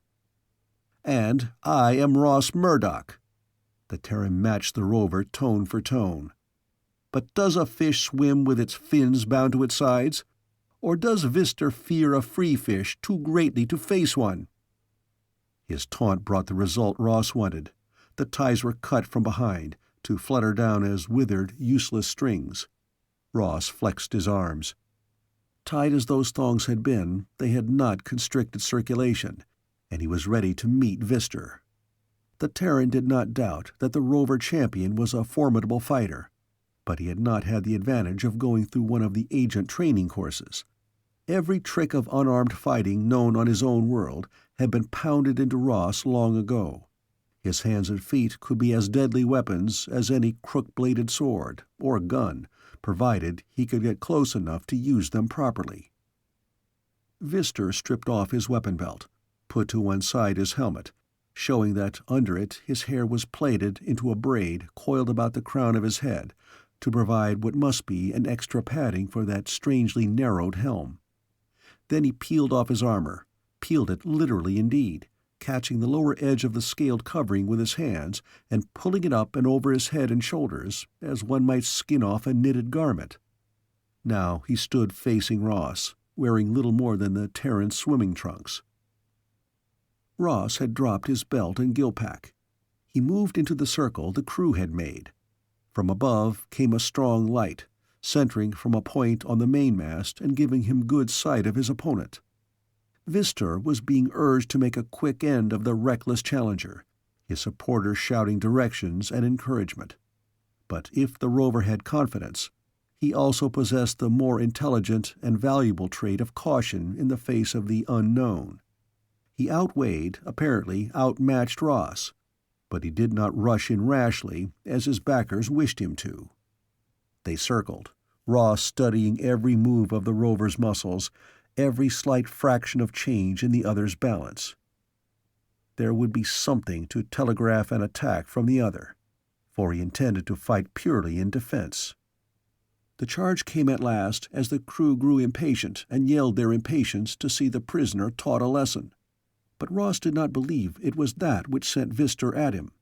The Hawaiian simply thought he knew the best way to take the Terran. Ross ducked so that a hammer blow merely grazed him, but the Terran's stiffened hand swept sideways in a judo chop. Vister gave a whooping cry and went to his knees, and Ross swung again, sending the rover flat to the deck. It had been quick, but not so vicious as it might have been. The Terran had no desire to kill or even disable Vister for more than a few minutes. His victim would carry a couple of aching bruises and perhaps a hearty respect for a new mode of fighting from this encounter. He could have as easily been dead had either of those blows landed other than where Ross chose to plant them. The Terran swung around, setting his back to the foot of the mast. Had he guessed wrong? With their chosen champion down, would the crew now rush him? He had gambled on the element of fair play which existed in a primitive Terran warrior society after a man-to-man challenge. But he could be wrong. Ross waited, tense. Just let one of them pull a weapon, and it could be his end. Two of them were aiding Vister to his feet. The rover's breath whistled in and out of him with that same whooping, and both of his hands rose unsteadily to his chest. The majority of his fellows stared from him to the slighter Terran, as if unable to believe the evidence of their eyes. Torgal gathered up from the deck the belt and gill-pack Ross had shed in preparation for the fight. He turned the belt around over his forearm until the empty knife sheath was uppermost. One of the crew came forward and slammed back into its proper place the long diver's knife which had been there when Ross was captured. Then the rover offered belt and gill-pack to Ross. The Terran relaxed. His gamble had paid off. By the present signs, he had won his freedom. "And my swordsman?" As he buckled on the belt, Ross nodded at Loketh, still lying bound where they had pushed him at the beginning of the fight. "He is sworn to you?" Torgal asked. "He is." "Loose the coast rat, then," the rover ordered. "Now, tell me, stranger, what manner of man are you? Do you come from the Foanna after all? You have a magic which is not our magic, since the stone of Futka did not reveal it on you. Are you from the Shades?" His fingers moved in the same sign Loketh had once made before Carrara. Ross gave his chosen explanation. "I am from the sea, Captain. As for the Foanna, they are no friend to me, since they hold captive in their keep one who is my brother-kin." Torgal stared him up and down. "You say you are from the sea. I have been a rover since I was able to stumble on my 2 feet across a deck, after the manner and custom of my people. Yet I have never seen your like before. Perhaps your coming means ill to me and mine, but by the law of battle you have won your freedom on this ship. I swear to you, however, stranger, that if ill comes from you, then the law will not hold, and you shall match your magic against the strength of Futka. That, you shall discover, is another thing altogether." "I will swear any oath you desire of me, Captain, that I have no ill toward you and yours. There is only one wish I hold, to bring him whom I seek out from the Foanna hold before they make him witch's meat." "That will be a task worthy of any magic you may be able to summon, stranger. We have tasted this night of the power of the sea-gate. Though we went in under the will of Futka, we were as weeds whirled about on the waves. Who enters that gate must have more force than any we now know." "And you too, then, have a score to settle with the Foanna?" "We have a score against the Foanna, or against their magic," Torgal admitted. 3 ships, 1 island faring, are gone as if they never were, and those who went with them are of our fleet clan. There is the work of the shadow stretching dark and heavy across the sea, new come into these waters. But there remains nothing we can do this night. We have been lucky to win to sea again. Now, stranger, what shall we do with you? Or will you take to the sea again, since you name it as home?" "Not here," Ross countered swiftly. He must gain some idea of where they might be in relation to the island, how far from its shore. Carrara and the dolphins, what had happened to them? "You took no other prisoners?" Ross had to ask. "There were more of you?" Torgal countered. "Yes." No need to say how many, Ross decided. "We saw no others. You, all of you," the captain rounded on the still clustered crew. "Get about your work. We must raise Kyn Add by morning and report to the council." He walked away, and Ross, determined to learn all he could, followed him into the stern cabin. Here again the Terran was faced with barbaric splendor in carvings, hangings, a wealth of plate and furnishing not too different from the display he had seen in the wrecker's castle. As Ross hesitated just within the doorway, Torgal glanced back at him. "You have your life and that of your man, stranger. Do not ask more of me, unless you have that within your hands to enforce the asking."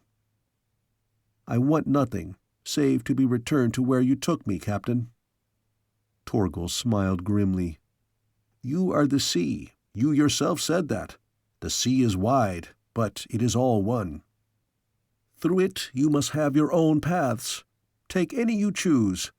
But I do not risk my ship again into what lies in wait before the gates of Foanna." "Where do you go, then, Captain?" "To Kyn Add. You have your own choice, stranger, the sea or our faring." There would be no way of changing the Rovers' decision, Ross thought, and even with the gill pack he could not swim back to where he had been taken. There were no guideposts in the sea, but a longer acquaintance with Torgal might be helpful. "Kyn Add, then, Captain." He made the next move to prove equality and establish himself with this rover, seating himself at the table as one who had the right to share the captain's quarters. Chapter 10. Death at Kyn Add. The hour was close to dawn again, and a need for sleep weighted Ross's eyelids, was a craving as strong as hunger. Still, restlessness had brought him on deck, sent him to pacing, alert to this vessel and its crew.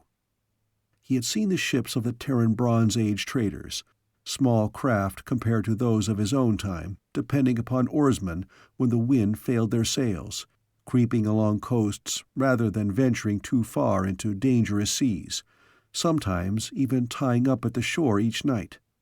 There had been other ships, leaner, hardier. Those had plunged into the unknown, touching lands beyond the sea mists, sailed and oared by men plagued by the need to learn what lay beyond the horizon. And here was such a ship, taut, well-kept, larger than the Viking longboats Ross had watched on the tapes of the project's collection, yet most like those far-faring Terran craft. The prow curved up in a mighty bowsprit, Where was the carved likeness of the sea dragon Ross had fought in the Hawaika of his own time? The eyes of that monster flashed with a regular blink of light which the Terran did not understand. Was it a signal, or merely a device to threaten a possible enemy? There were sails, now furled as the ship bored on, answering to the steady throb of what could only be an engine. And his puzzlement held. A Viking longboat powered by motor? The mixture was incongruous. The crew were uniform as to face. All of them wore the flexible pearly armor, the skull-strip helmets, though there were individual differences in ornaments and the choice of weapons. The majority of the men did carry curve-pointed swords, though those were broader and heavier than those the Terran had seen ashore. But several had axes with sickle-shaped heads, whose points curved so far back that they nearly met to form a circle.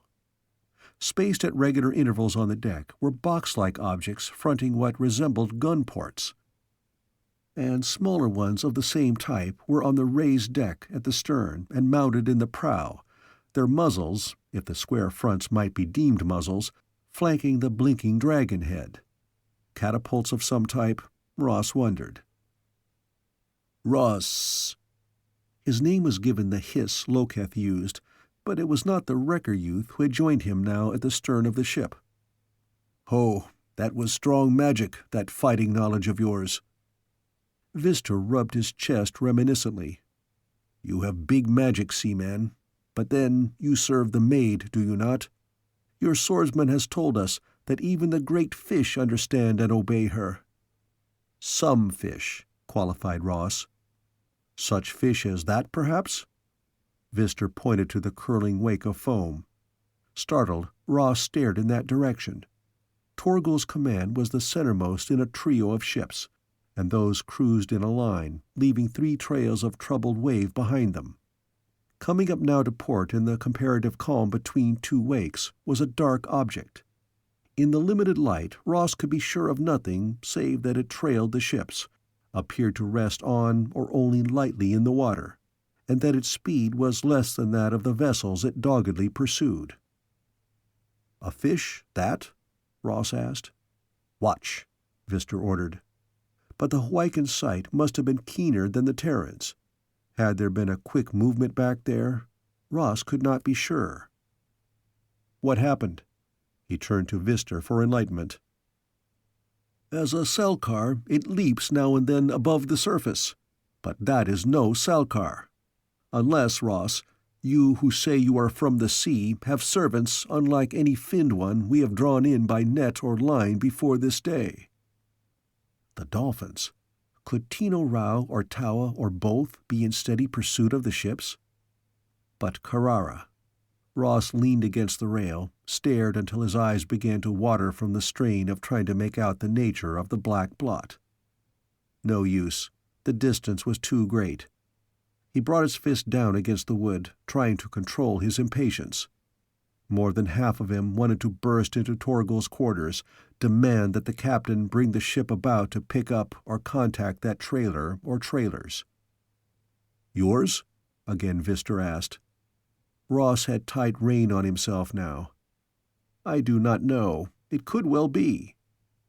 It could well be also that the smart thing would be to encourage the Rovers to believe that he had a force of sea-dwellers much larger than the 4 time castaways. The leader of an army, or a navy, had more prestige in any truce discussion than a member of a lost scouting party. But the thought that the dolphins could be trailing held both promise and worry. Promise of allies, and worry over what had happened to Carrara. Had she, too, disappeared after ash into the hold of the Foanna? The day did not continue to lighten. Though there was no cottony mist as had enclosed them the night before, there was an odd muting of sea and sky, limiting vision. Shortly, Ross was unable to sight the follower or followers. Even Vistor admitted he had lost visual contact. Had the blot been hopelessly outdistanced, or was it still dogging the wakes of the rover ships? Ross shared the morning meal with Captain Torgal, a round of leathery substance with a salty, meaty flavor and a thick mixture of what might be native fruit reduced to a tart paste. Once before, he had tasted alien food when in the derelict spaceship it had meant eat or starve, and this was a like circumstance, since their emergency ration supplies had been lost in the net. But though he was apprehensive, no ill effects followed. Torgal had been uncommunicative earlier. Now he was looser of tongue, volunteering that they were almost to their port, the fairing of Kyn Add. The Terran had no idea how far he might question the Hoiken, yet the fuller his information, the better. He discovered that Torgal appeared willing to accept Ross's statement that he was from a distant part of the sea and that local customs differed from those he knew. Living on and by the sea, the Rovers were quick-witted, adaptive, with a highly flexible, if loose-knit organization of fleet clans. Each of these had control over certain islands, which served them as fairings, ports for refitting and anchorage between voyages, usually ruggedly wooded where the sea people could find the raw material for their ships. Colonies of clans took to the sea, not in the slim, swift cruisers, like the ship Ross was now on, but in larger, deeper vessels providing living quarters and warehouses afloat. They lived by trade and raiding, spending only a portion of the year ashore to grow fast-sprouting crops on their faring islands, and indulge in some manufacture of articles the inhabitants of the larger and more heavily populated islands were not able to duplicate. Their main article of commerce was, however, a sea-dwelling creature whose supple and well-tanned hide formed their defensive armor and served manifold other uses. This could only be hunted by men trained and fearless enough to brave more than one danger Torgal did not explain in detail. And a cargo of such skins brought enough in trade to keep a normal-sized fleet clan for a year. There was warfare among them. Rival clans tried to jump each other's hunting territories, raid fairings. But until the immediate past, Ross gathered, such encounters were relatively bloodless affairs, depending more upon craft and skillful planning to reduce the enemy to a position of disadvantage, in which he was forced to acknowledge defeat, rather than ruthless battle of no quarter.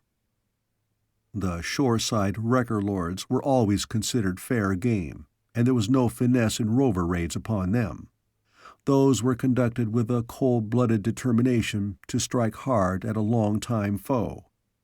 However, within the past year, there had been several raids on fairings with the same bloodbath result of a foray on a wrecker port.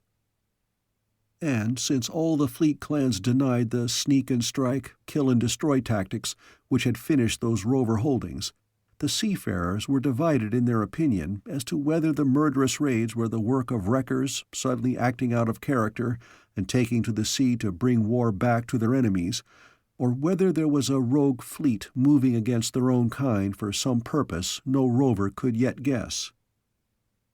"And you believe?" Ross asked as Torgal finished his resume of the new dangers besetting his people. Torgal's hand, its long, slender fingers spidery to Terran eyes, rubbed back and forth across his chin before he answered. "It is very hard for one who has fought them long to believe that suddenly those shore rats are entrusting themselves to the waves, venturing out to stir us with their swords. One does not descend into the depths to kick a salkar in the rump, not if one still has his wits safely encased under his skull-braid. As for a rogue fleet, what would turn brother against brother to the extent of slaying children and women? Raiding for a wife, yes, that is common among our youth, and there have been killings over such matters. But not the killing of a woman, never of a child. We are a people who have never as many women as there are men who wish to bring them into the home cabin, and no clan has as many children as they hope the Shades will send them." "Then who?" When Torgal did not answer at once, Ross glanced at the captain, and what the Terran thought he saw showing for an instant in the other's eyes was a revelation of danger. So much so that he blurted out, "You think that we? You have named yourself of the sea, stranger, and you have magic which is not ours. tell me this in truth. Could you not have killed Vistor easily with those 2 blows if you had wished it?" Ross took the bold course. "Yes, but I did not. My people kill no more wantonly than yours. The coast rats I know, and the Foanna, as well as any man may know their kind and ways, and my people. But you I do not know, sea stranger. And I say to you, as I have said before, make me regret that I suffered you to claim battle rights, and I shall speedily correct that mistake." "Captain!" That cry had come from the cabin door behind Ross. Torgal was on his feet with the swift movements of a man called many times in the past for an instant response to emergency. The Terran was close on the Rovers' heels as they reached the deck. A cluster of crewmen gathered on the port side near the narrow bow. That odd misty quality this day held provided a murk hard to pierce, but the men were gesturing at a low-riding object rolling with the waves.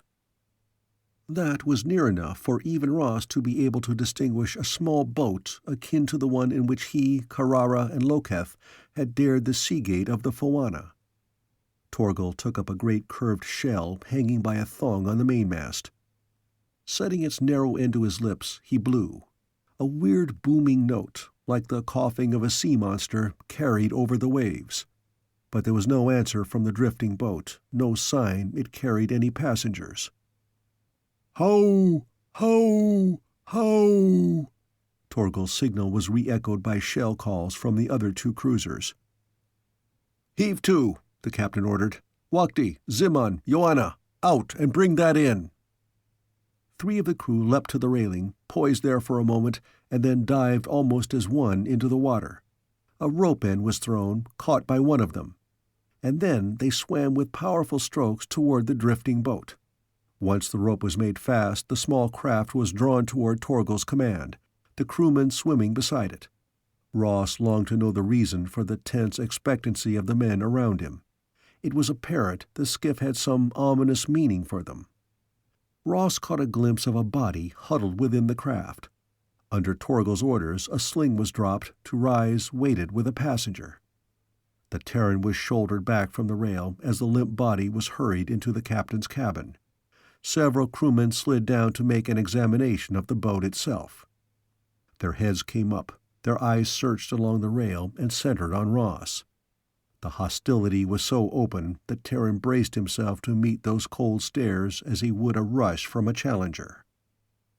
A slight sound behind sent Ross leaping to the right, wanting to get his back against solid protection.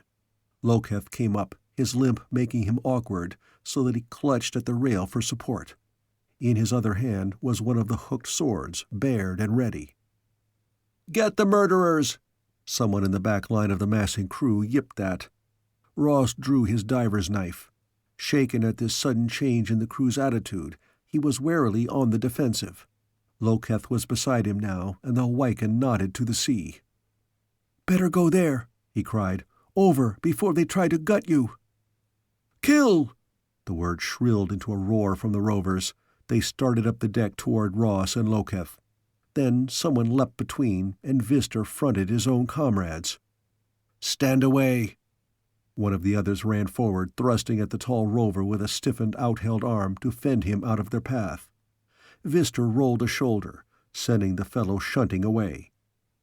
He went down while 2 more, unable to halt, thudded on him. Vistor stamped on an outstretched hand and sent a sword spinning. "What goes here?" Torgal's demand was loud enough to be heard. It stopped a few of the crew, and 2 more went down as the captain struck out with his fists. Then he was facing Ross, and the chill in his eyes was the threat the others had voiced. "I told you, sea stranger, that if I found you were a danger to me or mine, you would meet the justice of Futka." "You did," Ross returned. "And in what way am I now a danger, Captain?" "Kyn Add has been taken by those who are not wreckers, not rovers, not those who serve the Foanna, but strangers out of the sea." Ross could only stare back, confused. And then the full force of his danger struck home. Who those raiding sea strangers could be, he had no idea. But that he was now condemned out of his own mouth was true, and he realized that these men were not going to listen to any argument from him in their present state of mind. The growl of the crew was that of a hungry animal. Ross saw the wisdom in Loketh's choice. Far better chance the open sea than the mob before them. But his time for choice had passed. Out of nowhere whirled a lacy, gray-white net, slapping him back against a bulkhead to glue him there. Ross tried to twist loose, got his head around in time to see Loketh scramble to the top of the rail, turn as if to launch himself at the men speeding for the now helpless Terran. But the Hawaiian's crippled leg failed him, and he toppled back overside. "No!" Again Torgal's shout halted the crew. "He shall take the black curse with him when he goes to meet the shadow, and only one can speak that curse. Bring him!" Helpless, reeling under their blows, dragged along, Ross was thrown into the captain's cabin, confronted by a figure braced up by coverings and cushions in Torgal's own chair. A woman, her face a drawn death's head of skin pulled tight upon bone, yet a fiery inner strength holding her mind above the suffering of her body, looked at the Terran with narrowed eyes. She nursed a bandaged arm against her, and now and then her mouth quivered as if she could not altogether control some emotion or physical pain. "Yours is the cursing, Lady Jazia. Make it heavy to bear for him, as his kind has laid the burden of pain and remembering on all of us." She brought her good hand up to her mouth, wiping its back across her lips as if to temper their quiver. And all the time her eyes held upon Ross. "Why do you bring me this man?" Her voice was strained, high. "He is not of those who brought the shadow to Kyn Add?" "What?" Torgal began, and then schooled his voice to a more normal tone. "Those were from the sea?" He was gentle in his questioning. "They came out of the sea, using weapons against which we had no defense?" She nodded. "Yes, they made very sure that only the dead remained. But I had gone to the shrine of Futka, since it was my day of duty, and Futka's power threw its shade over me. So I did not die. But I saw. Yes, I saw." "Not those like me?" Ross dared to speak to her directly. "No, not those like you. There were few, only so many." She spread out her 5 fingers. "And they were all of one, like as if born in one birth. They had no hair on their heads, and their bodies were of this hue." She plucked at one of the coverings they had heaped around her. It was a lavender-blue mixture. Ross sucked in his breath, and Torgal was fast to pounce upon the understanding he read in the Terran's face. "Not your kind, but still you know them." "I know them," Ross agreed. "They are the enemy." The Baldies from the ancient spaceships, that wholly alien race with whom he had once fought a desperate encounter on the edge of an unnamed sea in the far past of his own world. The galactic voyagers were here, and in active, if secret, conflict with the natives. Chapter 11. Weapon from the Depths. Jazia told her story with an attention to time and detail which amazed Ross and won his admiration for her breed. She had witnessed the death and destruction of all which was her life, and yet she had the wit to note and record mentally for possible future use all that she had been able to see of the raiders. They had come out of the sea at dawn, walking with supreme confidence and lack of any fear. Axes flung when they did not reply to the sentry's challenges had never touched them, and a bombardment of heavier missiles had been turned aside. They proved invulnerable to any weapon the Rovers had. Men who made suicidal rushes to use sword or battle-axe hand-to-hand had fallen, before they were in striking distance, under spraying tongues of fire from tubes the aliens carried. Rovers were not fearful or easily cowed, but in the end they had fled from the 5 invaders, gone to ground in their halls, tried to reach their beached ships only to die as they ran and hid. The slaughter had been remorseless and entire, leaving Jazia in the hill shrine as the only survivor. She had hidden for the rest of the day, seen the killing of a few fugitives, and that night had stolen to the shore, launched one of the ship's boats, which was in a cove well away from the main harbor of the fairing, heading out to sea in hope of meeting the homing cruisers with her warning. "They stayed there on the island?" Ross asked.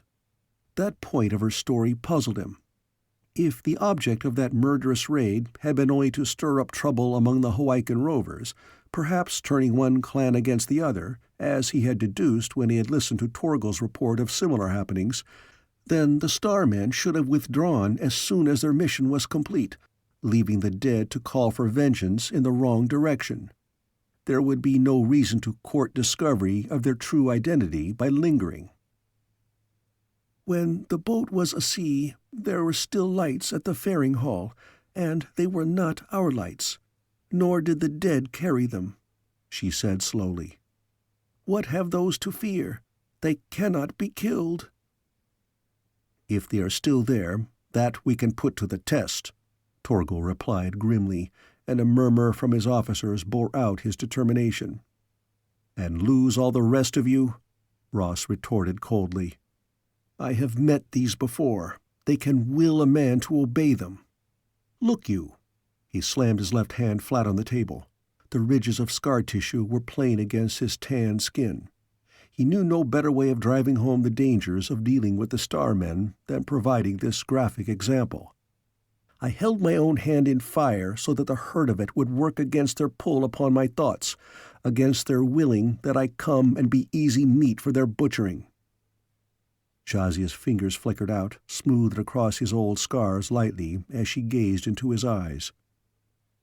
"This too is true," she said slowly, "for it was also pain of body which kept me from their last snare.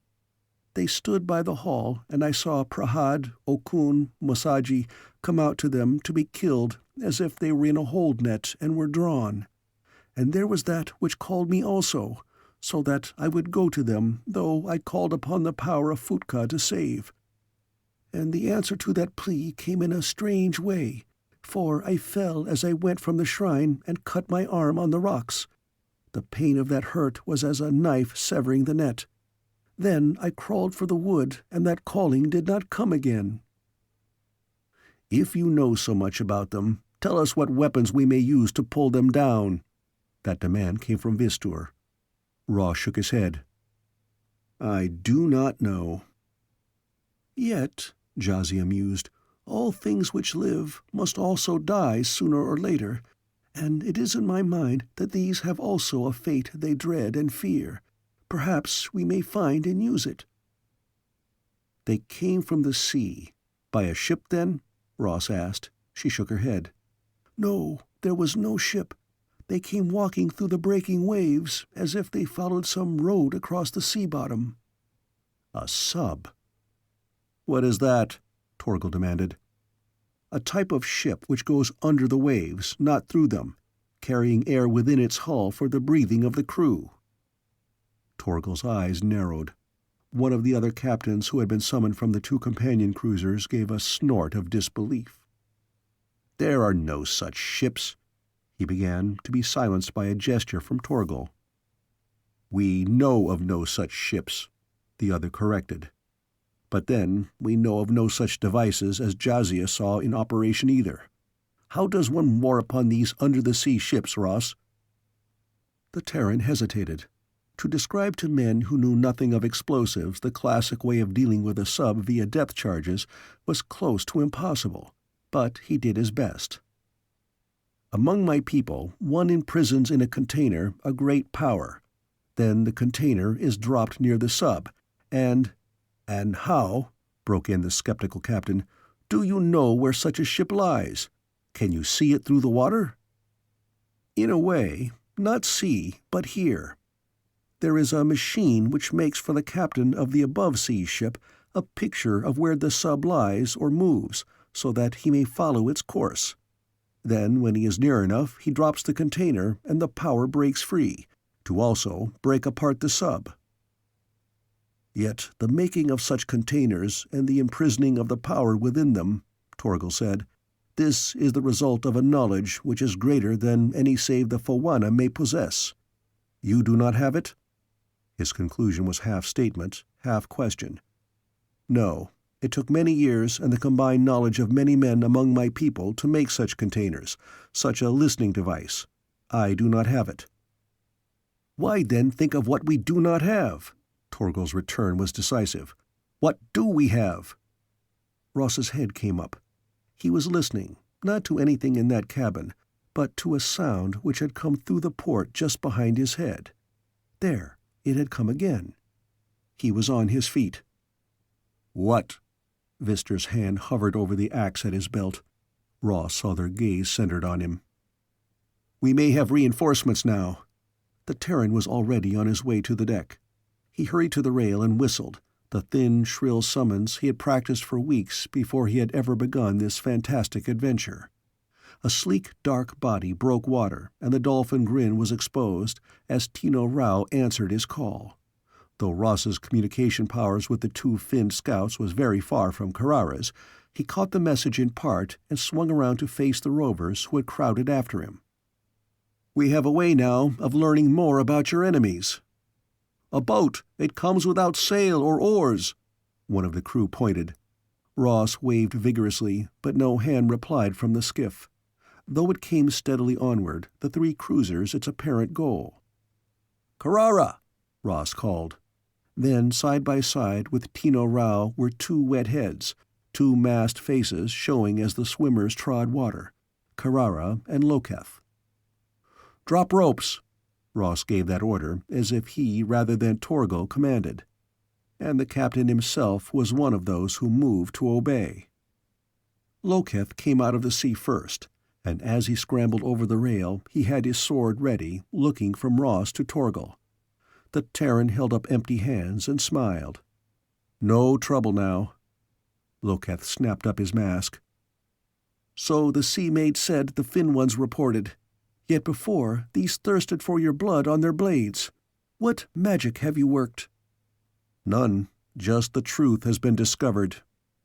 Ross reached for Carrara's hand as she came nimbly up the rope, swung her across the rail to the deck where she stood unmasked, brushing back her hair and looking around with a lively curiosity. "Carrara, this is Captain Torgal." Ross introduced the rover commander, who was staring round-eyed at the girl. "Carrara is she who swims with the finned ones, and they obey her." Ross gestured to Tino Rao. "It is Tawa who brings the skiff?" he asked the Polynesian. She nodded. "We followed from the gate. Then Loketh came and said that... She paused and then added, "But you do not seem to be in danger. What has happened?" "Much. Listen, this is important. There is trouble at an island ahead. The Baldies were there. They murdered the kin of these men. The odds are they reached there by some form of sub. Send one of the dolphins to see what is happening and if they are still there." Carrara asked no more questions, but whistled to the dolphin. With a flip of tail, Tino Rao took off. Since they could make no concrete plan of action, the cruiser captains agreed to wait for Tino Rao's report and to cruise well out of sight of the faring harbor until it came. "This belief in magic," Ross remarked to Carrara, "has one advantage. The natives seem able to take in their stride the fact the dolphins will scout for us." "They have lived their lives on the sea. For it they must have a vast respect. Perhaps they know, as did my people, that the ocean has many secrets, some of which are never revealed except to the forms of life which claim their homes there.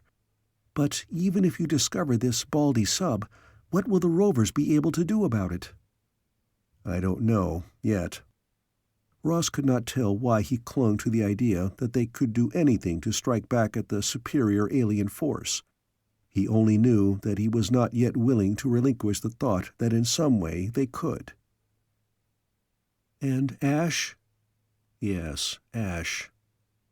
"I don't know." It hurt Ross to admit that. "Back there, what really happened at the gate?" he asked Carrara. "All at once, the dolphins seemed to go crazy." "I think for a moment or two they did. You felt nothing?" "No." "It was like a fire slashing through the head.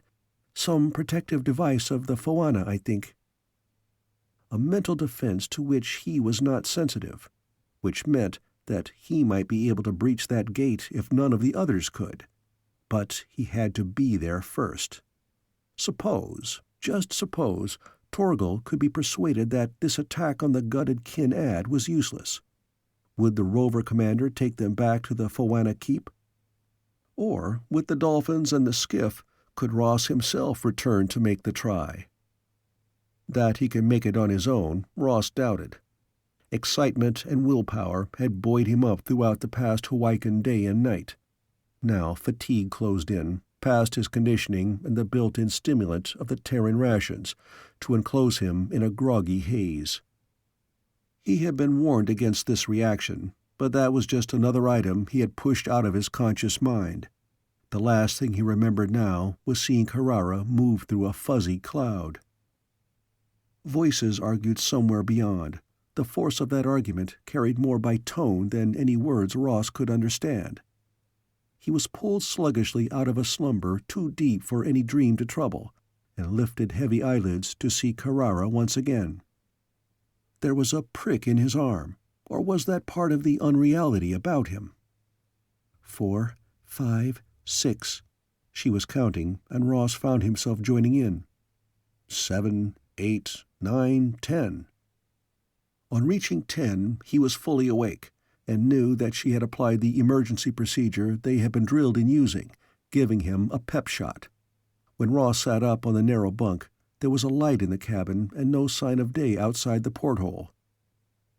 Torgal, Vister, the 2 other cruiser captains, all there, and Jazia. Ross swung his feet to the deck. A pep-shot headache was already beginning, but would wear off soon. There was, however, a concentration of tension in the cabin, and something must have driven Carrara to use the drug. "What is it?" Carrara fitted the medical kit into the compact carrying case. "Tino Rao has returned. There is a sub in the bay. It emits energy waves on a shoreward beam." "Then they are still there." Ross accepted the Dolphin's report without question. Neither of the scouts would make a mistake in those matters. Energy waves beamed shoreward. Power for some type of unit the Baldies were using. Suppose the Rovers could find a way of cutting off the power. "The Sea Maid has told us that this ship sits on the bottom of the harbor. If we could board it—" began Torgal. "Yes." Vister brought his fist down against the end of the bunk on which the Terran still sat, jarring the dull, drug-borne pain in Ross's head. "Take it, then turn it against its crew." There was an eagerness in all Rover faces, for that was a game the Hawaiian seafarers understood. Take an enemy ship and turn its armament against its companions in a fleet. But that plan would not work out. Ross had a healthy respect for the technical knowledge of the galactic invaders. Of course he, Carrara, even Loketh might be able to reach the sub. Whether they could then board her was an entirely different matter. Now the Polynesian girl shook her head.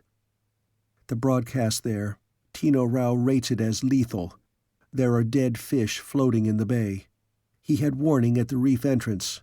Without a shield, there will be no way of getting in." "Might as well wish for a depth bomb," Ross began, and then stopped.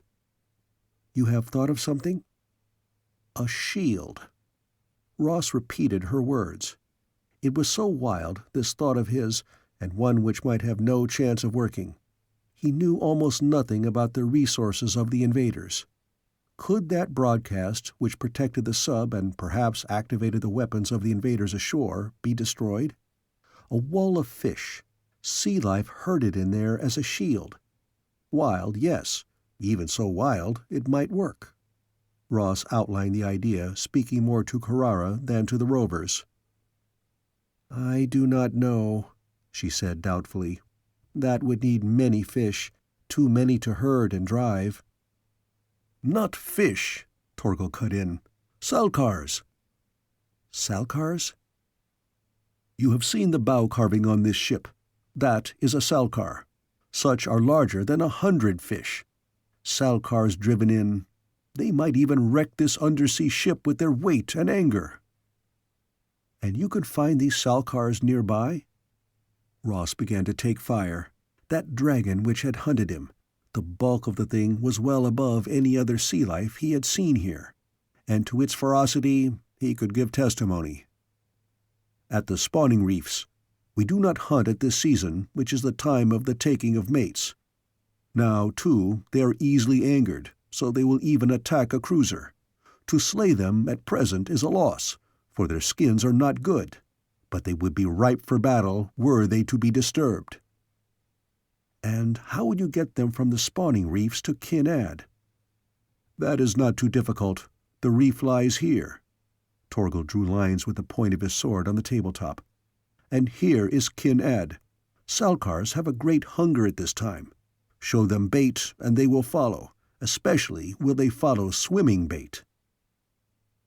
There were a great many holes in the plan which had only a halfway chance of working, but the Rovers seized upon it with enthusiasm, and so it was set up.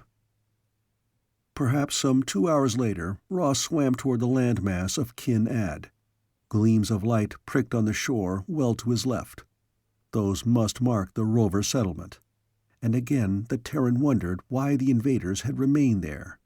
Unless they knew that there had been 3 cruisers out on a raid, and for some reason they were determined to make a complete mop-up. Carrara moved a little to his right. Tawa between them, the dolphin's super senses their guide and warning. The swiftest of the cruisers had departed, Loketh on board to communicate with Tino Rao in the water. Since the male dolphin was the best equipped to provide a fox for Salkar hounds, he was the bait for this weird fishing expedition. No farther. Ross's sonic pricked a warning against his body.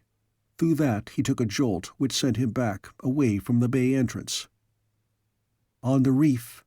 Carrara's tapped code drew him on a new course. Moments later they were both out of the water, though the wash of waves over their flippered feet was constant. The rocks among which they crouched were a rough harborage, from which they could see the shore as a dark blot. But they were well away from the break in the reef through which, if their outlandish plan succeeded, the Salkars would come. "A 1 in a million chance," Ross commented as he put up his mask. Was not the whole Time Agent project founded on just such chances? Carrara asked the right question. This was Ross's kind of venture. Yes, 1 in a million chances had been pulled off by the Time Agents. Why, it had been close to those odds against their ever finding what they had first sought along the back trails of time, the wrecked spaceships. Just suppose this could be a rehearsal for another attack. If the Salkars could be made to crack the guard of the Baldies, could they also be used against the Foanna gate? Maybe, but take one fight at a time. They come. Carrara's fingers gripped Ross's shoulder. Her hand was hard, bar rigid. He could see nothing, hear nothing. That warning must have come from the dolphins. But so far, their plan was working. The monsters of the Hawaiian Sea were on their way. Chapter 12. Baldies. "Oh!" Carrara clutched at Ross, her breath coming in little gasps, giving vent to her fear and horror. They had not known what might come from this plan. Certainly neither had foreseen the present chaos in the lagoon. Perhaps the broadcast energy of the enemy whipped the already vicious-tempered Salkars into this insane fury. But now the moonlit water was beaten into foam as the creatures fought there, attacking each other with a ferocity neither Terran had witnessed before. Lights gleamed along the shore where the alien invaders must have been drawn by the clamor of the fighting marine reptiles. Somewhere in the heights above the beach of the lagoon, a picked band of rovers should now be making their way from the opposite side of Kyn Add, under strict orders not to go into attack unless signaled. Whether the independent sea warriors would hold to that command was a question which had worried Ross from the first. Tino Rao and Tawa in the waters to the seaward of the reef, the 2 Terrans on that barrier itself, and between them and the shore the wild melee of maddened Salkars. Ross started. The sonic warning which had been pulsing steadily against his skin cut off sharply. The broadcast in the bay had been silenced. This was the time to move. But no swimmer could last in the lagoon itself. "Along the reef," Carrara said. That would be the long way round, Ross knew, but the only one possible. He studied the cluster of lights ashore. 2 or 3 figures moved there. Seemingly the attention of the aliens was well centered upon the battle still in progress in the lagoon. "Stay here," he ordered the girl. Adjusting his mask, Ross dropped into the water, cutting away from the reef, and then turning to swim parallel with it. Tino Rao matched him as he went, guiding Ross to a second break in the reef, toward the shore some distance from where the conflict of the Salkars still made a hideous din in the night. The Terran waded in the shallows, stripping off his flippers and snapping them to his belt, letting his mask swing free on his chest. He angled toward the beach where the aliens had been.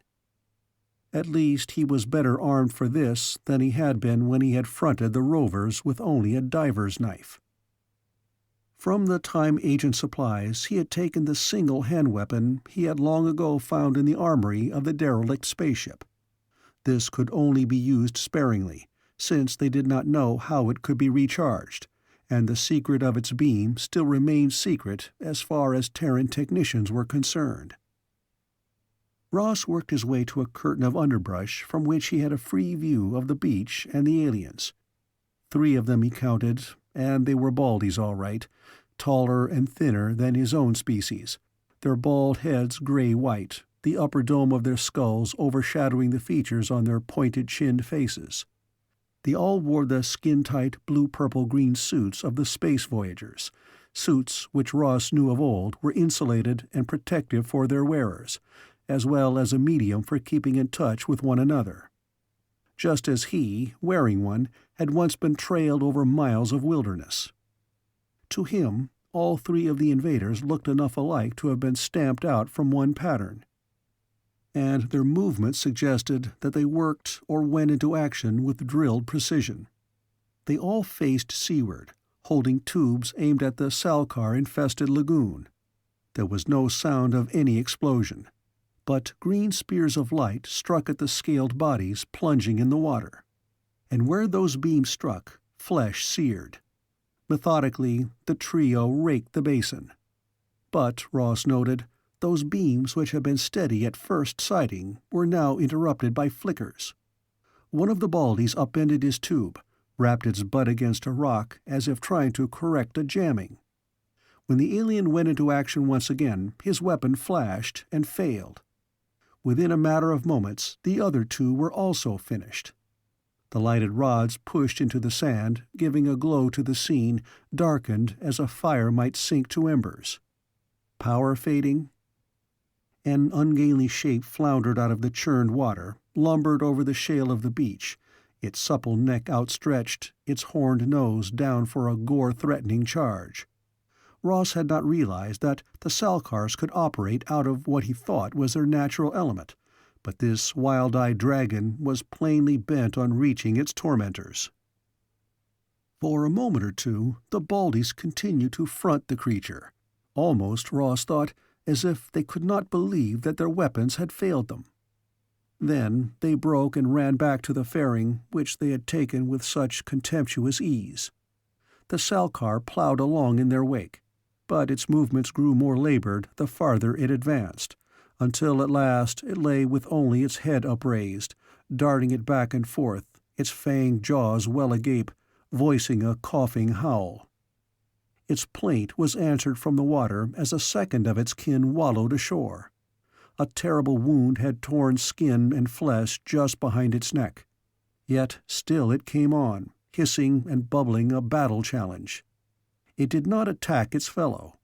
Instead, it dragged its bulk past the first comer, on its way after the Baldies. The Salkars continued to come ashore, 2 more, a third, a fourth, mangled and torn, pulling themselves as far as they could up the beach.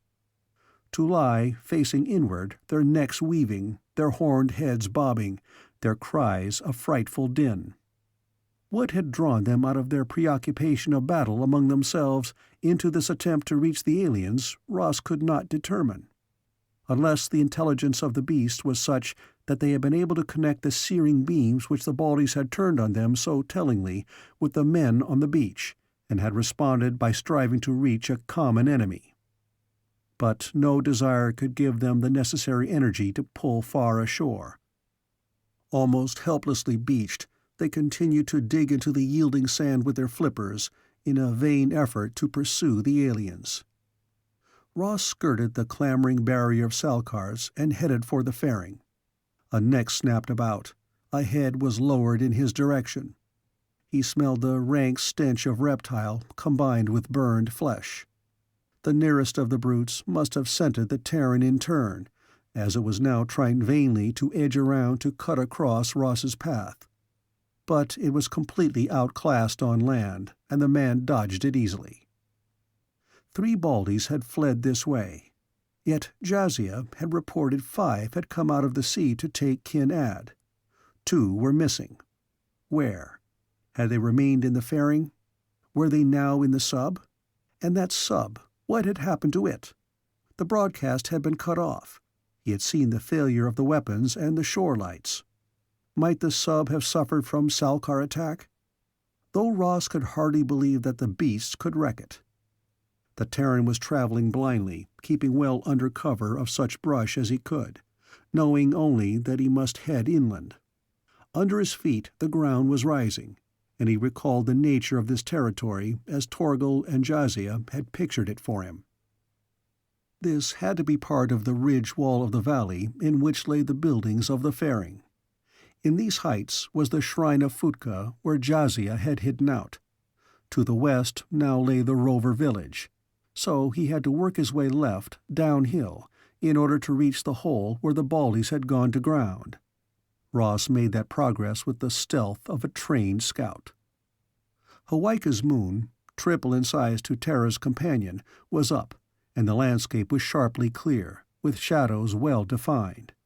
The glow, weird to Terran eyes, added to the effect of being abroad in a nightmare, and the bellowing of the grounded Salkars continued a devil's chorus. When the Rovers had put up the buildings of their fairing, they had cleared a series of small fields radiating outward from those structures. All of these were now covered with crops almost ready to harvest. The grain, if that Terran term could be applied to this Hawaiian product, was housed in long pods which dipped from shoulder-high bushes. And the pods were well equipped with horny projections which tore. A single try at making his way into one of those fields convinced Ross of the folly of such an advance. He sat back to nurse his scratched hands and survey the landscape. To go down a very tempting lane would be making himself a clear target for anyone in those buildings ahead. He had seen the flamers of the Baldies fail on the beach, but that did not mean the aliens were now weaponless. His best chance, Ross decided, was to circle north, come back down along the bed of a stream. And he was at the edge of that watercourse when a faint sound brought him to a frozen halt, weapon ready. Ross! Loketh! And Torgal and Vistor. This was the party from the opposite side of the island, gone expertly to Earth. In the moonlight, Ross could detect no sign of their presence, yet their voices sounded almost beside him. They are in there, in the great hall. That was Torgal. But no longer are there any lights. Now! An urgent exclamation drew their attention. Light below, but not the glow of the rods Ross had seen on the beach. This was the warm yellow-red of honest fire, bursting up, the flames growing higher as if being fed with frantic haste. 3 figures were moving down there. Ross began to believe that there were only this trio ashore. He could sight no weapons in their hands, which did not necessarily mean they were unarmed. But the stream ran close behind the rear wall of one of the buildings, and Ross thought its bed could provide cover for a man who knew what he was doing. He pointed out as much to Torgal. And if their magic works and you are drawn out to be killed? The rover captain came directly to the point. That is a chance to be taken. But remember, the magic of the Foanna at the Seagate did not work against me. Perhaps this won't either. Once earlier, I won against it." "Have you then another hand to give to the fire as your defense?" That was Vister. "But no man has the right to order another's battle challenge." "Just so," returned Ross sharply. "And this is a thing I have long been trained to do." He slid down into the stream bed. Approaching from this angle, the structures of the fairing were between him and the fire. So screened, he reached a log wall, got to his feet, and edged along it. Then he witnessed a wild scene. The fire raged in great, sky-touching tongues, and already the roof of one of the Rover buildings smoldered. Why the aliens had built up such a conflagration, Ross could not guess. A signal designed to reach some distance? He did not doubt there was some urgent purpose, for the three were dragging in fuel with almost frenzied haste, bringing out of the Rover buildings bales of cloth to be ripped apart and whirled into the devouring flames, furniture, everything movable which would burn. There was one satisfaction. The Baldies were so intent upon this destruction that they kept no watch, save that now and then one of them would run to the head of the path leading to the lagoon and listen as if he expected a salcar to come pounding up the slope. They're rattled. Ross could hardly believe it. The Baldies, who had always occupied his mind and memory as practically invincible supermen, were acting like badly frightened primitives. And when the enemy was so off balance, you pushed hard. Ross thumbed the button on the grip of the strange weapon. He sighted with deliberation and fired. The blue figure at the top of the path wilted, and for a long moment neither of his companions noted his collapse. Then one of them whirled and started for the limp body, his colleague running after him. Ross allowed them to reach his first victim before he fired the second and third time. All three lay quiet, but still Ross did not venture forth until he had counted off a dozen Terran seconds. Then he slipped forward, keeping to cover until he came up to the bodies. The blue-clad shoulder had a flaccid feel under his hand, as if the muscles could not control the flesh about them.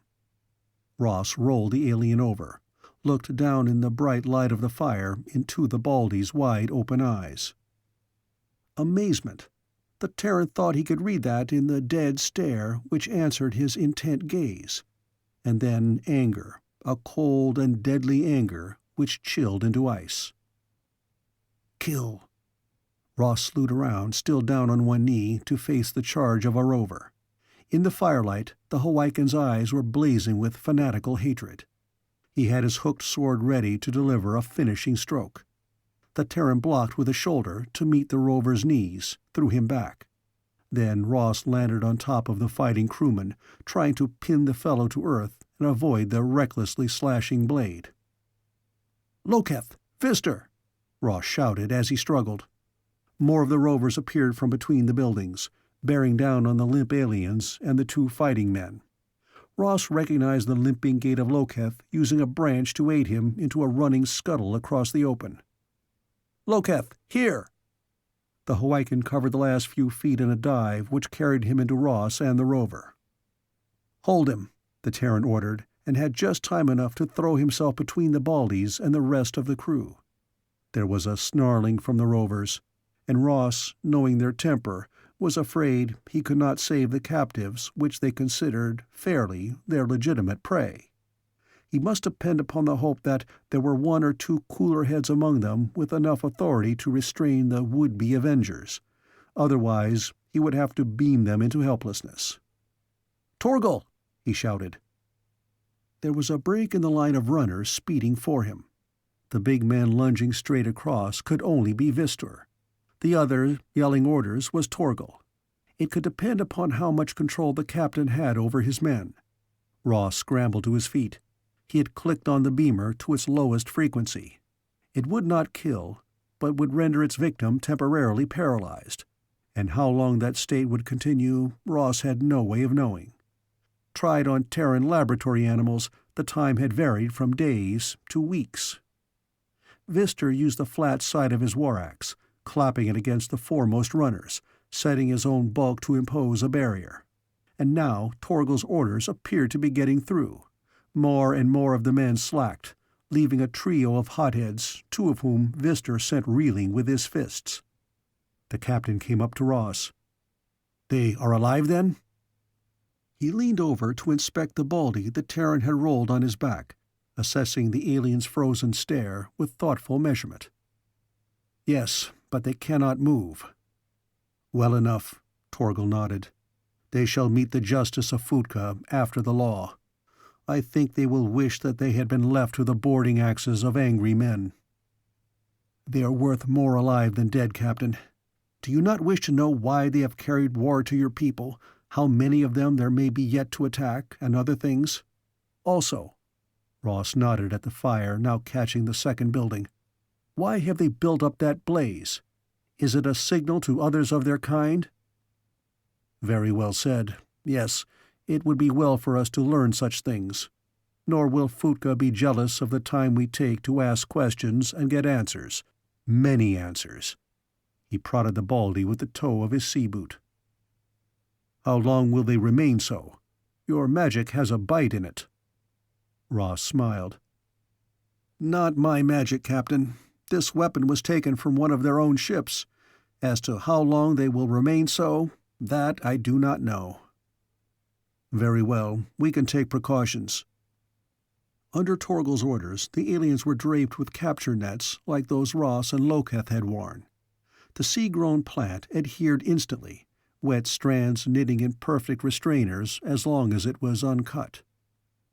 Having seen to that, Torgal ordered the excavation of Kyn Add. "As you say," he remarked to Ross, "that fire may well be a signal to bring down more of their kind. I think we have had the favor of Futka in this matter, but the prudent man stretches no favor of that kind too far. Also," he looked about him, "we have given to Futka and the Shades our dead. There is nothing for us here now but hate and sorrow.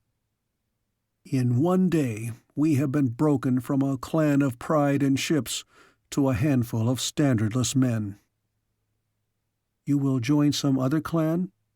Carrara had come with Jazia to stand on the stone ledge chipped to form a base for a column bearing a strange, brooding-eyed head looking seaward. The rover woman was superintending the freeing of the head from the column. At the Terran girl's question, the captain gazed down into the dreadful chaos of the valley. They could yet hear the roars of the dying Salkars. The reptiles that had made their way to the land had not withdrawn, but still lay, some dead now, some with weaving heads reaching inland, and the whole of the fairing was ablaze with fire. "We are now blood-sworn men, Sea-Maid. For such there is no clan. There is only the hunting and the kill. With the magic of Futka, perhaps we shall have a short hunt and a good kill." "There. Now, so." Jazia stepped back. The head which had faced the sea was lowered carefully to a wide strip of crimson and gold stuff she had brought from Torgal's ship. With her one usable hand, the rover woman drew the fabric about the carving, muffling it except for the eyes. Those were large ovals deeply carved, and in them Ross saw a glitter. Jewel set there? Yet he had a queer, shivery feeling that something more than gems occupied those sockets. That he had actually been regarded for an instant of time, assessed and dismissed. "We go now."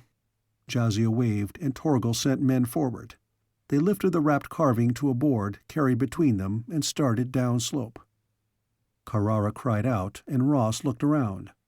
The pillar which had supported the head was crumbling away, breaking into a rubble which cascaded across the stone ledge.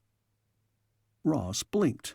This must be an illusion, but he was too tired to be more than dully amazed as he became one of the procession returning to the ships. Chapter 13. The Sea Gate of the Foanna. Ross raised a shell cup to his lips, but hardly sipped the fiery brew it contained. This was a gesture of ceremony, but he wanted a steady head and a quick tongue for any coming argument. Torgal, Afrukta, Ongal, the 3 commanders of the rover cruisers: Jazia, who represented the mysterious power of Futka; Vistor and some other subordinate officers; Carrara himself, with Loketh hovering behind. A council of war. But summoned against whom? The Terran had come too far afield from his own purpose to reach Ash in the Foanna Keep, and to further his own plans was a task he doubted his ability to perform. His attack on the Baldies had made him too important to the Rovers for them to allow him willingly to leave them on a quest of his own. "These Starmen," Ross set down the cup, tried to choose the most telling words in his limited Hawaiian vocabulary, "possess weapons and powers you cannot dream of, that you have no defense against. Back at Kyn Add, we were lucky. The Salkars attacked their sub and halted broadcast powering their flamers. Otherwise, we could not have taken them, even though we were many against their few. Now you talk of hunting them in their own territory, on land and in the mountains where they have their base. That would be folly akin to swimming barehanded to front a Salkar." "So, then we must sit and wait for them to eat us up?" flared Ongal. "I say it is better to die fighting with one's blade wet." "Do you not also wish to take at least one of the enemy with you when you fight to that finish?" Ross countered. "These could kill you before you came in blade range." "You had no trouble with that weapon of yours," Afrukta spoke up. "I have told you, this weapon was stolen from them. I have only one, and I do not know how long it will continue to serve me, or whether they have a defense against it. Those we took were naked to any force, for their broadcast had failed them. But to smash blindly against their main base would be the act of madmen." "The Salkars opened a way for us." That was Torgal. "But we cannot move a pack of those inland to the mountains," Vistor pointed out reasonably. Ross studied the captain. That Torgal was groping for a plan, and that it had to be a shrewd one, the Terran guessed. His respect for the rover commander had been growing steadily since their first meeting. The cruiser raiders had always been captained by the most daring men of the rover clans. But Ross was also certain that a successful cruiser commander must possess a level-headed leaven of intelligence and be a strategist of parts. The Hawaiian force needed a key which would open the Baldy base, as the Salkars had opened the lagoon, and all they had to aid them was a handful of facts gained from their prisoners. Oddly enough, the picklock to the captives' minds had been produced by the Dolphins. Just as Tino Rao and Tawa had formed a bridge of communication between the Terran and Loketh, so did they read and translate the thoughts of the galactic invaders. For the Baldies, among their own kind, were telepathic, vocalizing only to give orders to inferiors. Their capture by these primitive inferiors had delivered the first shock, and the mind probes of the Dolphins had sent the supermen close to the edge of sanity. To accept an animal form as an equal had been shattering. But the Starmen's thoughts and memories had been winnowed at last, and the results spread before this impromptu council. Rovers and Terrans were briefed on the invaders' master plan for taking over a world. Why they desired to do so, even the Dolphins had not been able to discover. Perhaps they themselves had not been told by their superiors. It was a plan almost contemptuous in its simplicity, as if the galactic force had no reason to fear effective opposition. Except in one direction. One single direction. Ross's fingers tightened on the shell cup. Had Torgal reached that conclusion yet? The belief that the Foanna could be their key? If so, they might be able to achieve their separate purposes in one action. "It would seem that they are wary of the Foanna," he suggested, alert to any telltale response from Torgal. But it was Jazia who answered the Terran's half-question. "The Foanna have a powerful magic. They can order wind and wave, man and creature, if so be their will. Well, might these killers fear the Foanna?" "Yet now they move against them," Ross pointed out, still eyeing Torgal. The captain's reply was a small, quiet smile. "Not directly, as you have heard. It is all part of their plan to set one of us against the other, letting us fight many small wars, so use up our men while they take no risks. They wait the day when we shall be exhausted, and then they will reveal themselves to claim all they wish. So today they stir up trouble between the Wreckers and the Foanna, knowing that the Foanna are few. Also, they strive in turn to anger us by raids, allowing us to believe that either the Wreckers or the Foanna have attacked. Thus, he held up his left thumb, made a pincers of right thumb and forefinger to close upon it.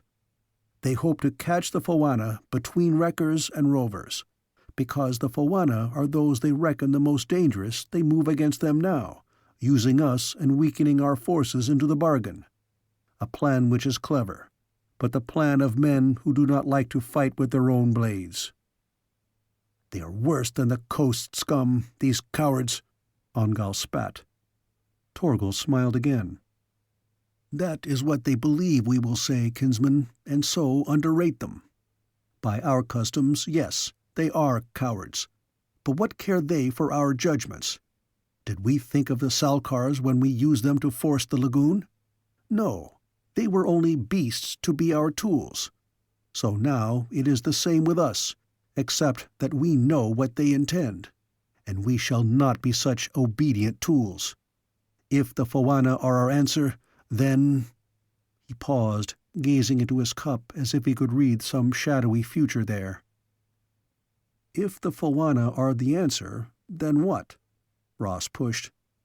Instead of fighting the Foanna, we must warm, cherish, try to ally ourselves with them, and do all that while we still have time. Just how do we do these things? Demanded Ongal. The Foanna you would warn, cherish, claim as allies, are already our enemies. Were we not on the way to force their sea gate only days ago? There is no chance of seeking peace now. And have the Finned ones not learned from the women-killers that already there is an army of wreckers camped about the citadel to which these Sons of the Shadow plan to lend certain weapons? Do we throw away 3 cruisers, all we have left, in a hopeless fight? Such is the counsel of one struck by loss of wits. There is a way, my way. Ross seized the opening. In the Foanna citadel is my sword-lord, to whose service I am vowed. We were on our way to attempt his freeing when your ship picked us out of the waves. He is learned beyond me in the dealing with strange peoples, and if the Foanna are as clever as you say, they will already have discovered that he is not just a slave they claim from Lord Zahur. There it was in the open, his own somewhat tattered hope that Ash had been able to impress his captors with his knowledge and potential. Trained to act as contact man with other races, there was a chance that Gordon had saved himself from whatever fate had been planned for the prisoners the Foanna had claimed. If that happened, Ash could be their opening wedge in the Foanna stronghold. This also I know. That which guards the gate, which turns your minds whirling and sent you back from your raid, does not affect me. I may be able to win inside and find my clansmen, and in that doing treat with the Foanna. The Baldy prisoners had not underestimated the attack on the Foanna citadel. As the rover cruisers beat in under the cover of night, the fires and torches of both besieged and besiegers made a wild glow across the sky. Only on the seaside of the fortress there was no sign of involvement. Whatever guarded the gate must still be in force. Ross stood with his feet well apart to balance his body against the swing of the deck.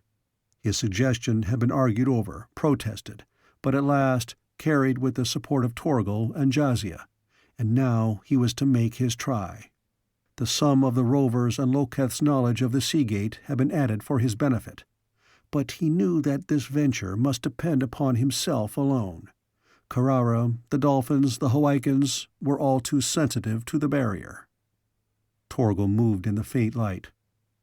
We are close. Our power is ebbing. If we advance, we shall be drifting soon. It is time, then. Ross crossed to the rope ladder, but another was there before him. Carrara perched on the rail. He regarded her angrily. You can't go. I know, but we are still safe here. Just because you are free of one defense of the gate, Ross, do not believe that makes it easy." He was stung by her assumption that he could be so self-assured. "I know my business."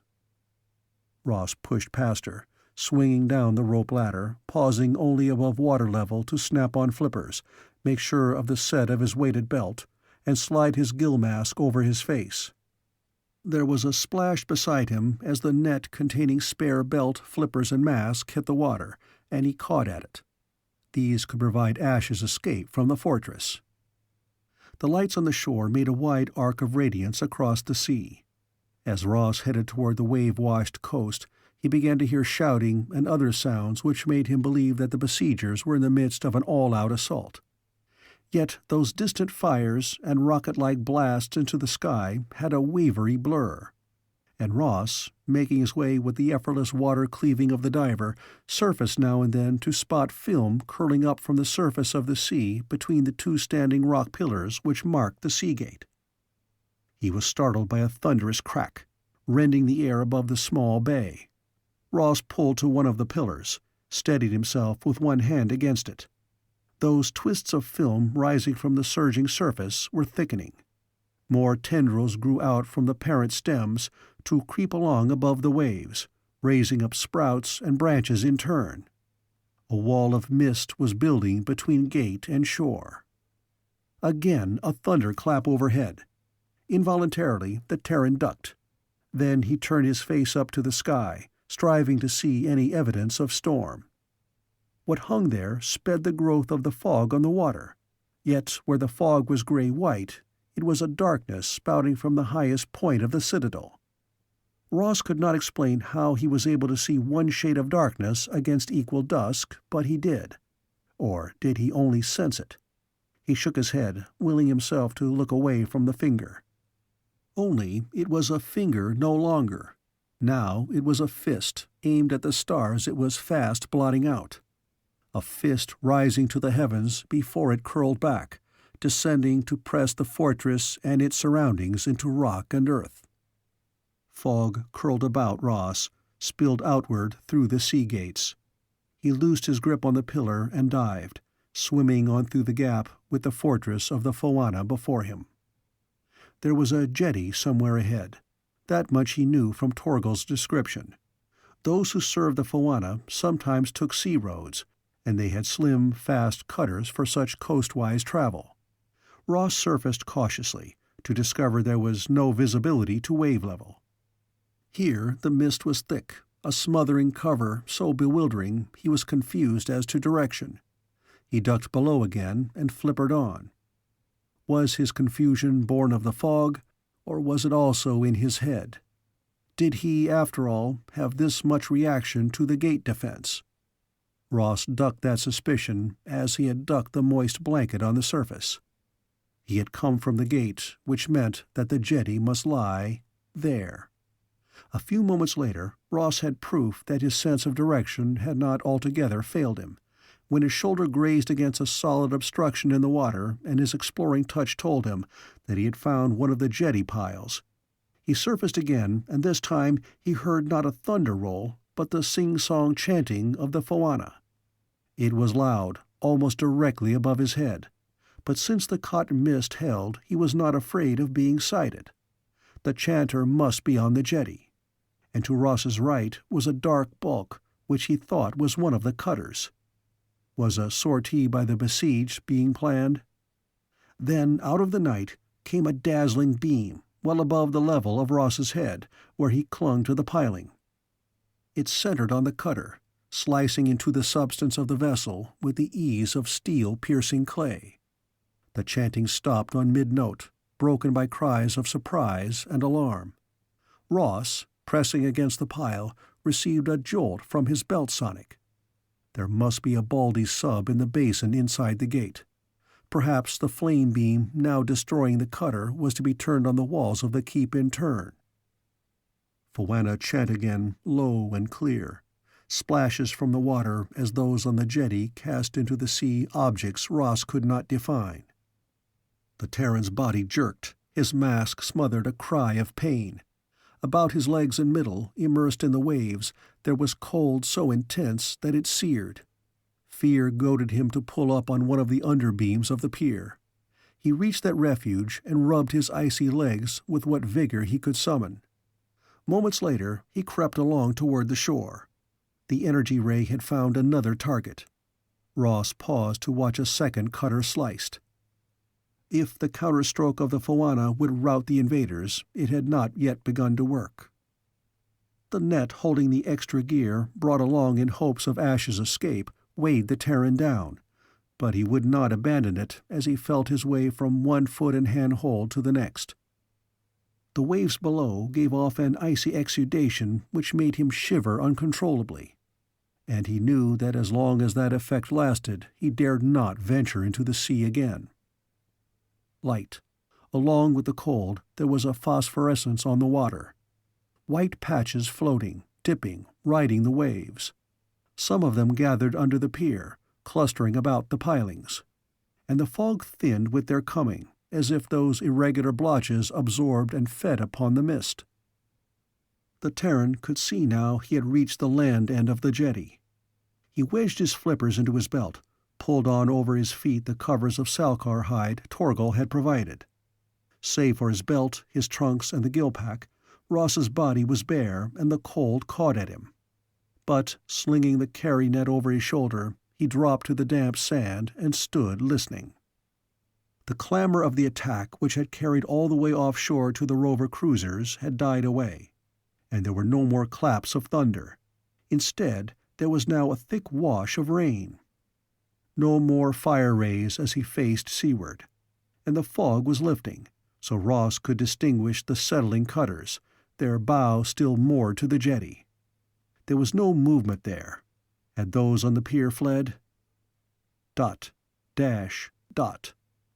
Ross did not drop the net, but he crouched back in the half-protection of the piling.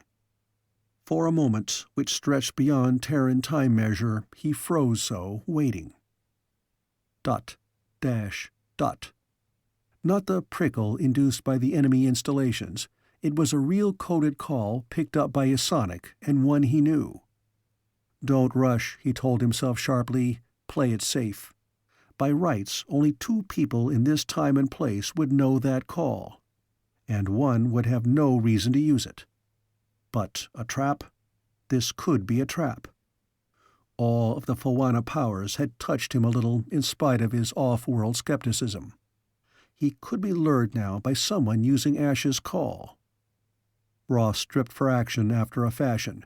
Bundling the net and its contents into a hollow, he scooped behind a pile well above the water level. The alien hand-weapon he had left with Carrara, not trusting it to the sea.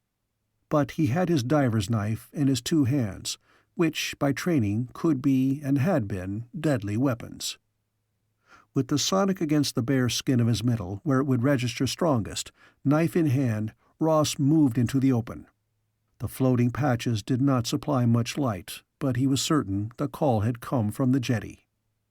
There was movement there, a flash or 2. And the sonic?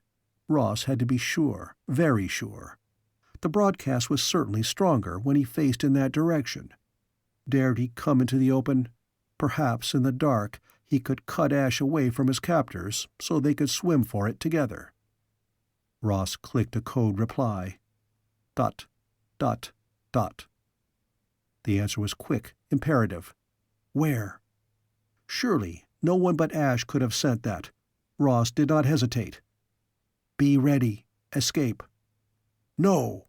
Even more imperative. Friends here. Had he guessed rightly? Had Ash established friendly relations with the Foanna? But Ross kept to the caution which had been his defense and armor so long.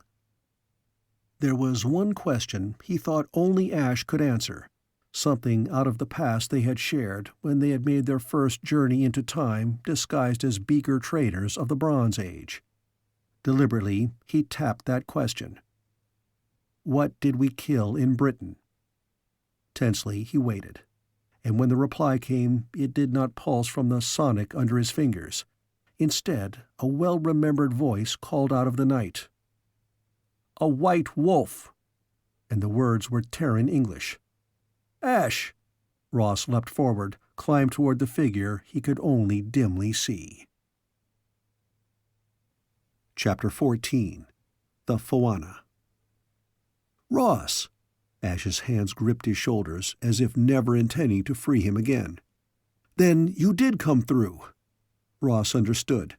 Gordon Ash must have feared that he was the only one swept through the time door by that freak chance. And Carrara and the dolphins. Here? Now? In this black bowl of the Citadel Bay, Ash was only a shadow with voice and hands. No, out with the rover cruisers. Ash, do you know the Baldies are on Hawaii? They've organized this whole thing. The attack here, trouble all over. Right now, they have one of their subs out there. That's what cut those cutters to pieces. 5 days ago, 5 of them wiped out a whole rover fairing. Just 5 of them. Gordon? Unlike the hissing speech of the Hawaiians, this new voice made a singing, lilting call of Ash's name. This is your swordsman, in truth? Another shadow drew near them, and Ross saw the flutter of cloak edge. This is my friend. There was a tone of correction in Ash's reply. Ross, this is the guardian of the Seagate. And you come, the Foanna continued, with those who gather to feast at the Shadow's table. But your rovers will find little loot to their liking. No. Ross hesitated. How did one address the Foanna? He had claimed equality with Torgal, but that approach was not the proper one here. Instinct told him that. He fell back on the complete truth, uttered simply. We took 3 of the Baldy killers. From them we learned they moved to wipe out the Foanna first. For you, he addressed himself to the cloaked shape, they believed to be a threat. We heard that they urged the Wreckers to this attack, and so the Rovers come, but not to loot? Then they are something new among their kind. The Foanna's reply was as chill as the sea bay's water. Loot does not summon men who want a blood price for their dead kin, Ross retorted. No, and the Rovers are believers in the balance of hurt against hurt, the Foanna conceded. Do they also believe in the balance of aid against aid? Now, that is a thought upon which depends much. Gordon, it would seem that we may not take to our ships, so let us return to council. Ash's hand was on Ross's arm, guiding him through the murk. Though the fog which had choked the bay had vanished, thick darkness remained, and Ross noted that even the fires and flares were dimmed and fewer. Then they were in a passage where a very faint light clung to the walls. Robed Foanna, 3 of them, moved ahead with that particular gliding progress. Then Ash and Ross, and bringing up the rear, a dozen of the mailed guards. The passageway became a ramp. Ross glanced at Ash. Like the Foanna, the Terran agent wore a cloak of gray, but this did not shift color from time to time as did those of the Hawaiian enigmas. And now Gordon shoved back its folds, revealing supple body armor. Questions gathered in Ross. He wanted to know, needed desperately to know, Ash's standing with the Foanna. What had happened to raise Gordon from the status of captive in Zahur's hold to familiar companionship with the most dreaded race on this planet? The ramp's head faced blank wall with a sharp-angled turn to the right of a narrower passage. One of the Foanna made a slight sign to the guards, who turned with drilled precision to march off along the passage. Now the other Foanna held out their wands. What a moment earlier had been unbroken surface showed an opening. The change had been so instantaneous that Ross had not seen any movement at all. Beyond that door they passed from one world to another. Ross's senses, already acutely alert to his surroundings, could not supply him with any reason by sight, sound, or smell for his firm conviction that this hold was alien as neither the Wrecker Castle nor the rover ships had been. Surely the Foanna were not the same race, perhaps not even the same species as the other native Hawaiians. Those robes, which he had seen both silver-gray and dark blue, now faded, pearled, thinned, until each of the three still gliding before him were opalescent columns without definite form. Ash's grasp fell on Ross's arm once more, and his whisper reached the younger man thinly. "They are mistresses of illusion. Be prepared not to believe all that you see." Mistresses. Ross caught that first. Women, or at least female then. Illusion, yes, already he was convinced that here his eyes could play tricks on him. He could hardly determine what was robe, what was wall, or if more than shades of shade swept before him. Another blank wall, then an opening, and flowing through it to touch him such a wave of alienness that Ross felt he was buffeted by a storm wind. Yet, as he hesitated before it, reluctant in spite of Ash's hold to go ahead, he also knew that this did not carry with it the cold hostility he had known while facing the Baldies. Alien, yes. Inimical to his kind, no. "You are right, younger brother." Spoken those words, or forming in his mind. Ross was in a place which was sheer wonder.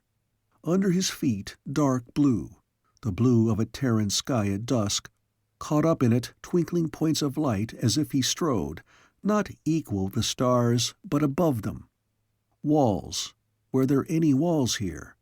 Or shifting, swaying blue curtains, on which silvery lines ran to form symbols and words, which some bemused part of his brain almost understood, but not quite.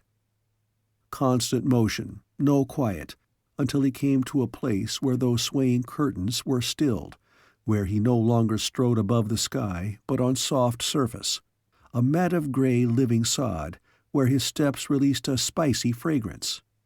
And there he really saw the Foanna for the first time. Where had their cloaks gone? Had they tossed them away during that walk, or drift across this amazing room, or had the substance which had formed those coverings flowed away by itself? As Ross looked at the three in wonder, he knew that he was seeing them as not even their servants and guards ever viewed them. And yet, was he seeing them as they really were, or as they wished him to see them? "As we are, younger brother, as we are." Again an answer which Ross was not sure was thought or speech. In form they were humanoid, and they were undoubtedly women. The muffling cloaks gone, they wore sleeveless garments of silver, which were girded at the waist with belts of blue gems. Only in their hair and their eyes did they betray alien blood. For the hair which flowed and wove about them, cascading down shoulders, rippling about their arms, was silver too, and it swirled, moved as if it had a separate life of its own. While their eyes— Ross looked into those golden eyes and was lost for seconds until panic awoke in him, forcing him after a sharp struggle to look away. Laughter? No, he had not heard laughter, but a sense of amusement tinged with respect came to him. "You are very right, Gordon. This one is also of your kind. He is not witch's meat." Ross caught the distaste, the kind of haunting unhappiness which colored those words, remnants of an old hurt. "These are the Foanna." Ash's voice broke more of the spell. "The Lady Inland, the Lady Ingram, the Lady Invalda." The Foanna? These three only? She whom Ash had named Inland, whose eyes had entrapped and almost held what was Ross Murdoch, made a small gesture with her ivory hand, and in that gesture, as well as in the words "witch's meat," that Terran read the unhappiness which was as much a part of this room as the rest of its mystery. "The Foanna are now but three. They have been only three for many weary years, O man from another world and time. And soon, if these enemies have their way, they will not be three, but none." But Ross was still startled. He knew from Loketh that the wreckers had deemed the Foanna few in number, an old and dying race. but that there were only 3 women left was hard to believe. The response to his unspoken wonder came clear and determined. "We may be but 3, however, our power remains, and sometimes power distilled by time becomes the stronger. Now it would seem that time is no longer our servant, but perhaps among our enemies. So tell us this tale of yours as to why the Rovers would make one with the Foanna. Tell us all, younger brother." Ross reported what he had seen, what Tino Rao and Tawa had learned from the prisoners taken at Kyn Add. And when he had finished, the 3 Foanna stood very still, their hands clasped one to the other. Though they were only an arm's distance from him, Ross had the feeling they had withdrawn from his time and world. So complete was their withdrawal that he dared to ask Ash one of the many questions which had been boiling inside him. Who are they? But Ross knew he really meant, what are they? Gordon Ash shook his head. "I don't really know. The last of a very old race, which possesses powers and knowledge different from any we have believed in for centuries. We have heard of witches. In the modern day, we discount the legends about them. The Foanna bring those legends alive. And I promise you this, if they turn those powers loose—" He paused. "It will be such a war as this world, perhaps any world, has never seen." "That is so." The Foanna had returned from the place to which they had withdrawn. "And this is also the truth, or one face of the truth. The Rovers are right in their belief that we have kept some measure of balance between one form of change and another on this world. If we were as many as we once were, then against us these invaders could not move at all. But we are 3 only, and also, do we have the right to evoke disaster which will strike not only the enemy, but perhaps recoil upon the innocent? There has been enough death here already, and those who are our servants shall no longer be asked to face battle to keep an empty shell inviolate. We would see with our own eyes these invaders, probe what they would do. There is ever change in life, and if a pattern grows too set, then the race caught in it may wither and die. Maybe our pattern has been too long in its old design. We shall make no decision until we see in whose hands the future may rest." Against such finality of argument there was no appeal. These could not be influenced by words. "Gordon, there is much to be done. Do you take with you this younger brother and see to his needs. When all is in readiness, we shall come."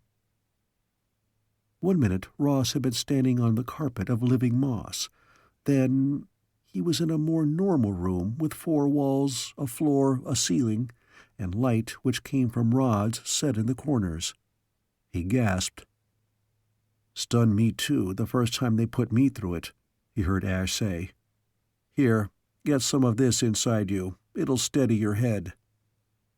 There was a cup in his hand, a beautifully carved rose-red container shaped in the form of a flower. Somehow Ross brought it to his lips with shaking hands, gulped down a good third of its contents. The liquid was a mixture of tart and sweet, cooling his mouth and throat, but warming it as it went down, and that glow spread through him. "What? How did they do that?" he demanded. Ash shrugged.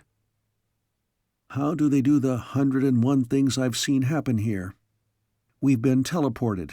How it's done, I don't know any more than I did the first time it happened. Simply a part of Foanna magic, as far as spectators are concerned."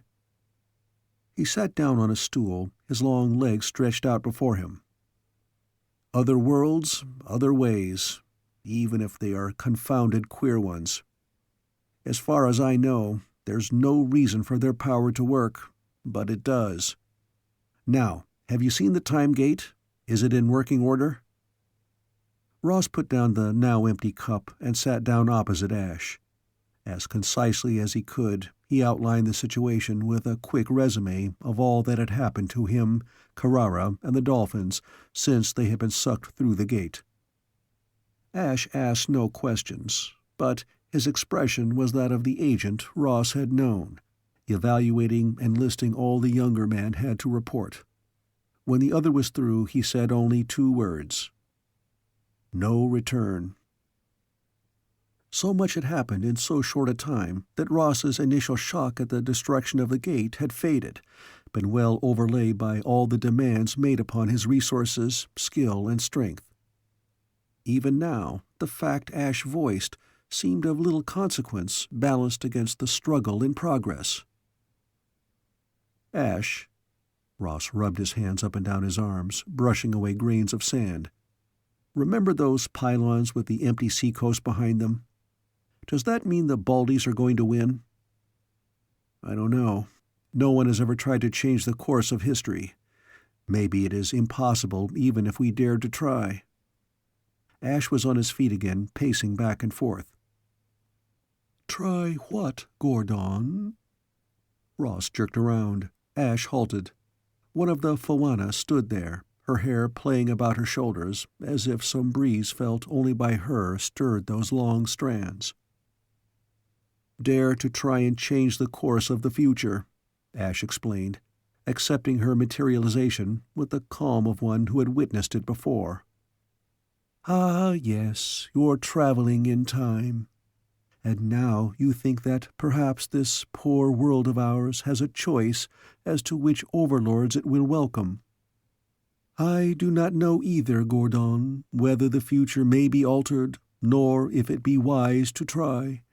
But also, well, perhaps we should see our enemy before we are set in any path. Now it is time that we go. Younger brother, how did you plan to leave this place when you accomplished your mission? By the sea gate. I have extra swimming equipment cached under the jetty. And the rover ships await you at sea? Yes. Then we shall take your way, since the cutters are sunk. There is only one extra gill pack, and that Baldy sub is out there too. So? Then we shall try another road, though it will sap our power temporarily. Her head inclined slightly to the left, as if she listened. Good.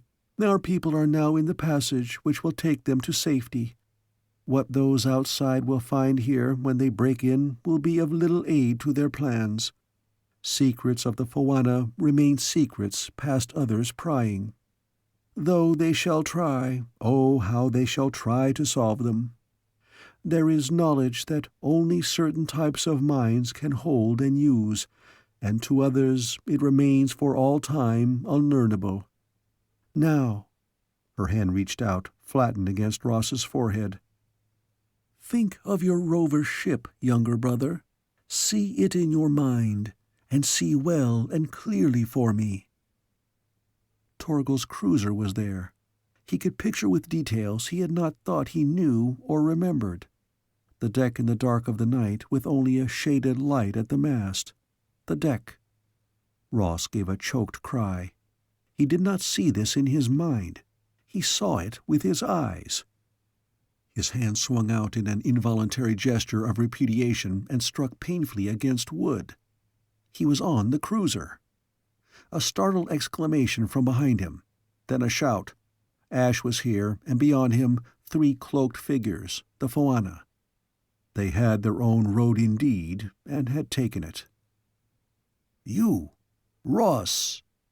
Vister fronted them, his face a mixture of bewilderment and awe. The Foanna, said in a half-whisper, echoed by crewmen gathering around, but not too close. Gordon! Carrara elbowed her way between 2 of the Hawaiians and ran across the deck. She caught the agent's both hands as if to assure herself that he was alive and there before her. Then she turned to the 3 Foanna.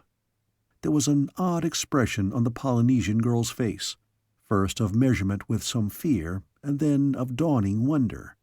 From beneath the cloak of the middle Foanna came the rod of office with its sparkling knob.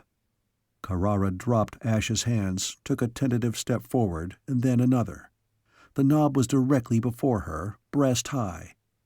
She brought up both hands, cupping them about the knob, but not touching it directly.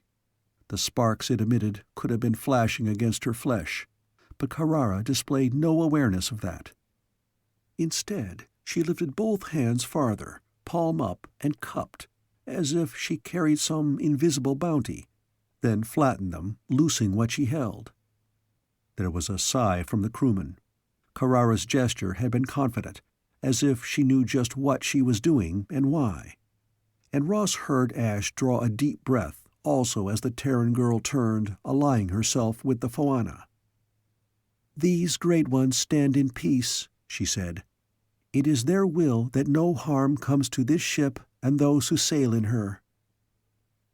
"What do the great ones want of us?" Torgal advanced, but not too near. "To speak concerning those who are your prisoners." "So be it," the captain bowed. "The Great One's will is our will. Let it be as they wish." Chapter 15. Return to the Battle. Ross lay listening to the even breathing from across the cabin. He had awakened in that quick transference from sleep to consciousness which was always his when on duty, but he made no attempt to move. Ash was still sleeping. Ash, whom he thought or had thought he knew as well as one man could ever know another, who had taken the place of family for Ross Murdoch, the loner.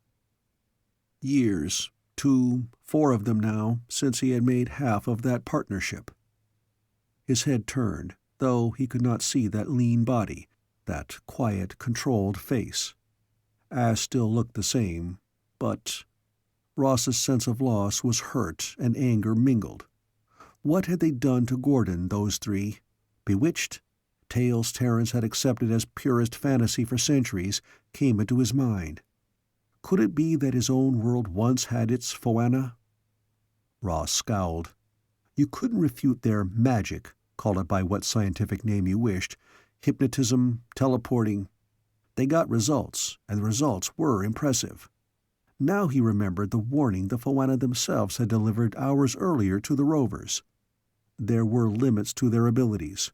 Because they were forced to draw on mental and physical energy, they could be exhausted. Thus, they had barriers too. Again, Ross considered the subject of barriers. Carrara had been able to meet the aliens, if not mind to mind, then in a closer way even than Ash. The talent which tied her to the Dolphins had in turn been a bond with the Foanna. Ash and Carrara could enter that circle, but not Ross Murdoch. Along with this new separation from Ash came that feeling of inferiority to bite on, and the taste was sour.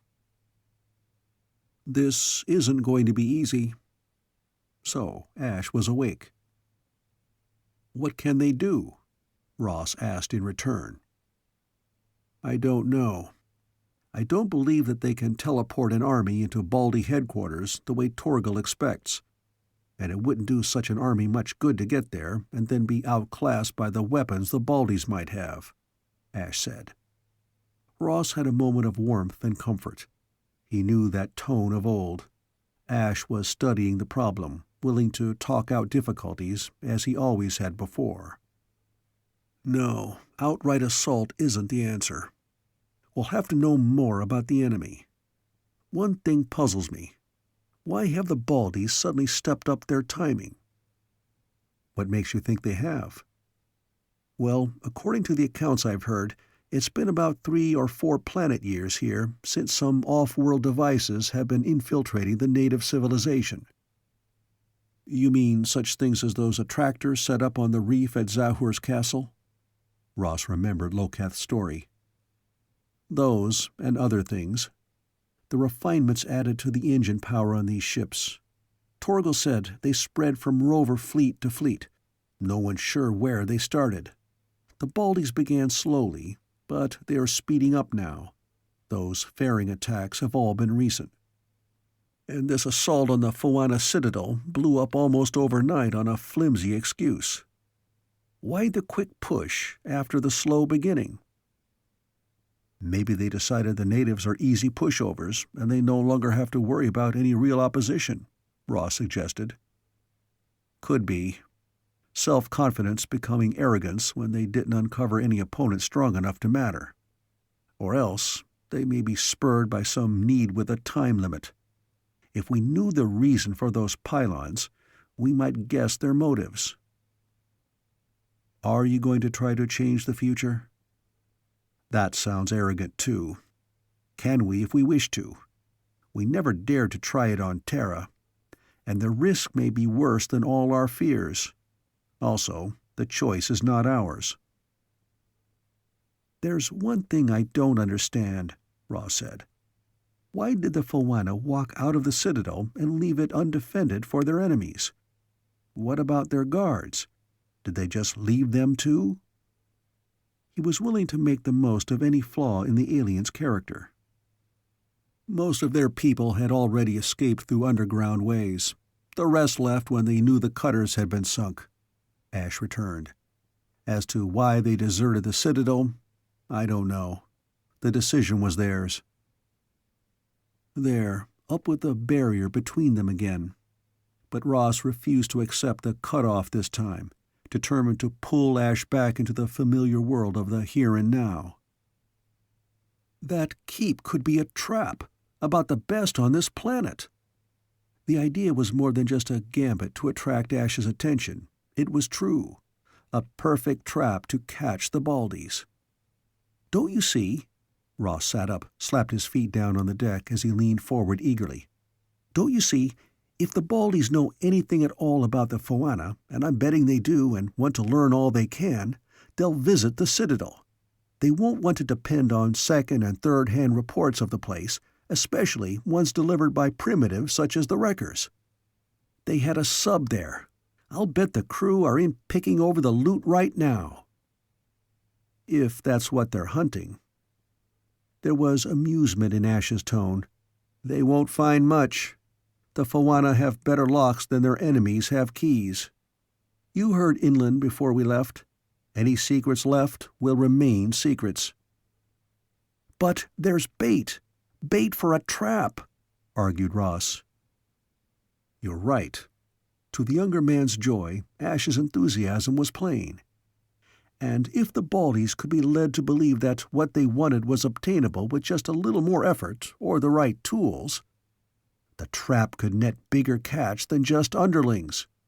Ross's thought matched Ash's. Why, it might even pull in the VIP directing the whole operation. How can we set it up, and do we have time? The trap would have to be a Foanna setting. Our part would come after it was sprung. Ash was thoughtful again. But it is the only move which we can make at present with any hope of success. And it will only work if the Foanna are willing. Have to be done quickly, Ross pointed out. Yes, I'll see. Ash was a dark figure against the thin light of the companionway as he slid back the cabin door. If Invalda agrees. As he went out, Ross was right behind him. The Foanna had been given, by their own choice, quarters on the bow deck of the cruiser where sailcloth had been used to form a tent. Not that any of the awe-stricken rovers would venture too near them. Ash reached for the flap of the fabric, and a lilting voice called, "You seek us, Gordon?" "This is important." "Yes, it is important, for the thought which brings you both has merit. Enter then, brothers." The flap was looped aside, and before them was a swirling of mist, light, sheets of pale color. Ross could not have described what he saw, save if the Foanna were there, he could not distinguish them from the rippling of their hair, the melting film of their robes. "So, younger brother, you think that which was our home and our treasure box has now become a trap for the confounding of those who believe we are a threat to them?" Somehow Ross was not surprised that they knew about his idea before he had said a word, before Ash had given any explanations. Their omniscience was only a small portion of their other talents. Yes. And why do you believe so? We swear to you that the coast folk cannot be driven into those parts of the castle which mean the most, any more than our sea gate can be breached unless we will it so. Yet I swam through the sea gate, and the sub was there also. Ross knew again a flash of, was it pleasure, at being able to state this fact. There were chinks in the Foanna defenses. Again the truth. You have that within you, younger brother, which is both a lack and a shield. True also that this undersea ship entered after you. Perhaps it has a shield as part of it. Perhaps those from the stars have their own protection. But they cannot reach the heart of what they wish, not unless we open the doors for them. It is your belief, younger brother, that they still strive to force such doors? Yes, knowing there is something to be learned, they will try for it. They will not dare not to. Ross was very certain on that point. His encounters with the Baldies had not led to any real understanding. But the way they had wiped out the line of Russian time stations made him sure that they dealt thoroughly with any situation they considered a threat. From the prisoners taken at Kyn Add, they had learned the invaders believed the Foanna their enemies here, even though the Old Ones had not repulsed them or their activities. Therefore, it followed that, having taken the stronghold, the Baldies would endeavor to rip open every one of its secrets. A trap with good bait. Ross wondered which one of the Foanna said that. To see nothing but swirls of mist color, listen to disembodied voices from it, was disconcerting. Part of the stage dressing, he decided, for building their prestige with the other races with whom they dealt. 3 women alone would have to buttress their authority with such trappings. Ah, younger brother, indeed you are beginning to understand us.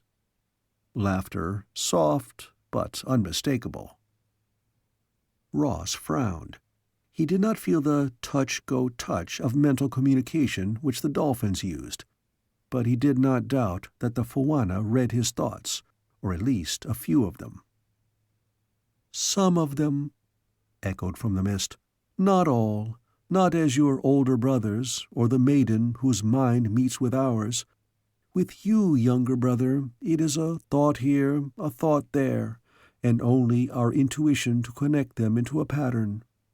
But now there is serious planning to be done, and knowing this enemy, you believe they will come to search for what they cannot find. So you would set a trap. But they have weapons beyond your weapons, have they not, younger brother? Brave as are these rover kind, they cannot use swords against flame, their hands against a killer who may stand apart and slay. What remains, Gordon? What remains in our favor?" "You have your weapons too," Ash answered. "Yes, we have our weapons, but long have they been used only in one pattern, and they are attuned to another race. Did our defenses hold against you, Gordon, when you strove to prove that you were as you claimed to be? And did another repulse younger brother when he dared the sea gate? So can we trust them in turn against these other strangers with different brains? Only at the testing shall we know, and in such learning perhaps we shall also be forced to eat the sourness of defeat. To risk all may be to lose all." "That may be true," Ash assented. "You mean the sight you have had into our future says that this happens? Yes, to stake all and to lose, not only for ourselves, but for all others here. That is a weighty decision to make, Gordon. But the trap promises. Let us think on it for a space. Do you also consult with the Rovers if they wish to take part in what may be desperate folly?" Torgal paced the afterdeck, well away from the tent which sheltered the Foanna, but with his eyes turning to it as Ross explained what might be a good attack. Those women killers would have no fear of Foanna magic, rather would they come to seek it out? It would be a chance to catch leaders in a trap? You have heard what the prisoners said or thought. Yes, they would seek out such knowledge, and we would have this chance to capture them. With what? Torgal demanded. I am not Ongal to argue that it is better to die in pursuit of blood payment than to take an enemy or enemies with me. What chance have we against their powers? Ask that of them. Ross nodded toward the still silent tent. Even as he spoke, the three cloaked Foanna emerged, pacing down to mid-ship, where Torgal and his lieutenants Ross and Ash came to meet them. We have thought on this.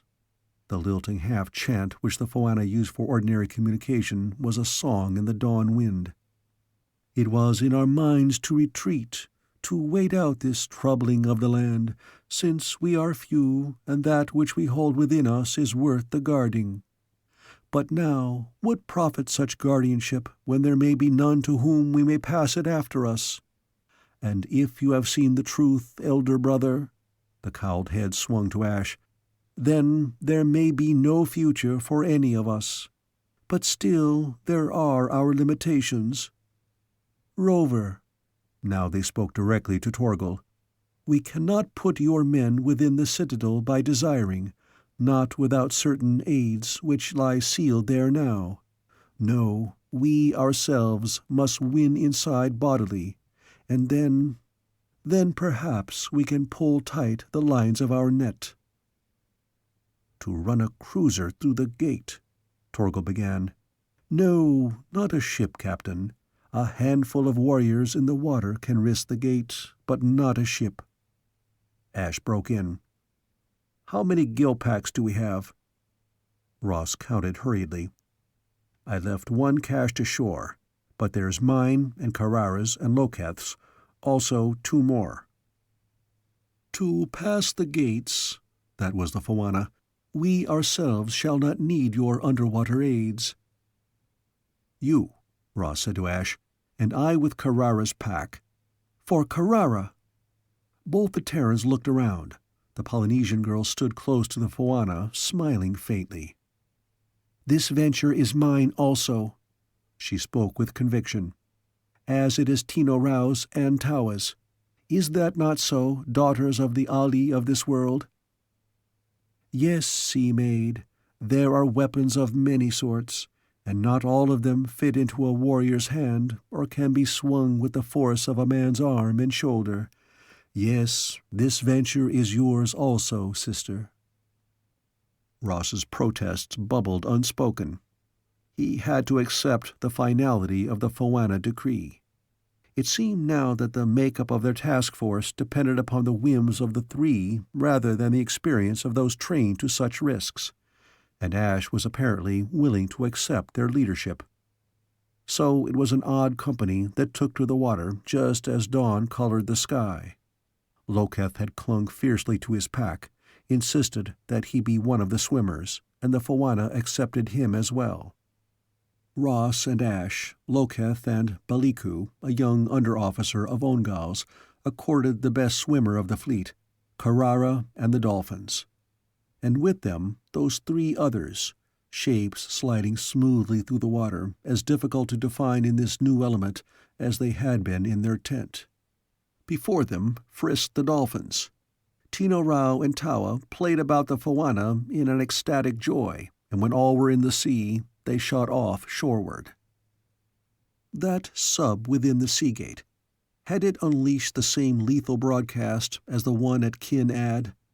But the dolphins could give warning if that were so.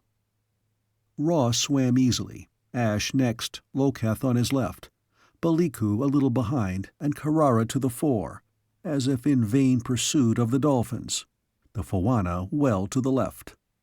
A queer invasion party, even queerer when one totaled up the odds which might lie ahead. There was no mist or storm this morning to hide the headlands where the Foanna citadel stood, and the promontories of the Seagate were starkly clear in the growing light. The same drive which always was a part of Ross when he was committed to action sustained him now, though he was visited by a small prick of doubt when he thought that the leadership did not lie with Ash, but with the Foanna. No warning of any trouble ahead as they passed between the mighty, sea-sunk bases of the gate pillars. Ross depended upon his sonic, but there was no adverse report from the sensitive recorder. The terrible chill of the water during the night attack had been dissipated, but here and there dead sea things floated, being torn and devoured by hunters of the waves. They were well past the pillars when Ross was aware that Loketh had changed place in the line, spurting ahead. After him went Baliku. They caught up with Carrara, flashed past her. Ross looked to Ash, on to the Foanna, but saw nothing to explain the action of the two Hawaikans. Then his sonic beat out a signal from Ash. "Danger. Follow the Foanna. Left." Carrara had already changed course to head in that direction. Ahead of her he could see Loketh and Baliku, both still bound for the midpoint of the shore where the jetty and the sunken cutters were. Ash passed before him, and Ross reluctantly followed orders. A shelf of rock reached out from the cliff wall, under it a dark opening. The Foanna sought this without hesitation, Ash, Carrara, and Ross following.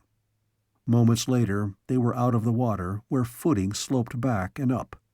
Below them, Tino Rao and Tawa nosed the rise, their heads lifting out of the water as they spoke, and Carrara hastened to reply.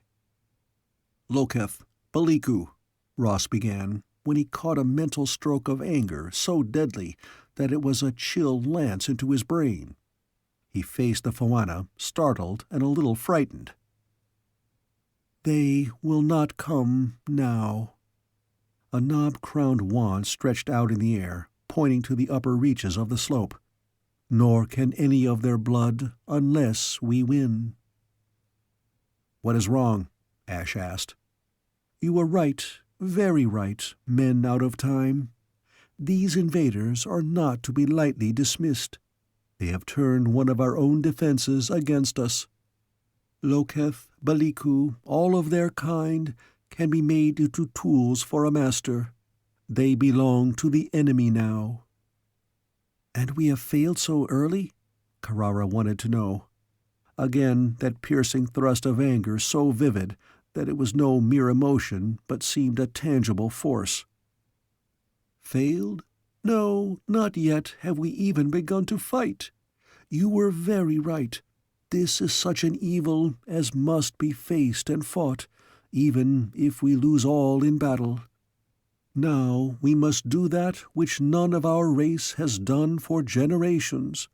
We must open 3 locks, throw wide the great door, and seek out the keeper of the closed knowledge." Light, a sharp ray sighting from the tip of the wand, and the Foanna followed that beam, the 3 Terrans coming after, into the unknown. Chapter 16. The Opening of the Great Door. It was not the general airlessness of the long-closed passage which wore on Ross's nerves, made Carrara suddenly reach out and clasp fingers about the wrists of the 2 men she walked between.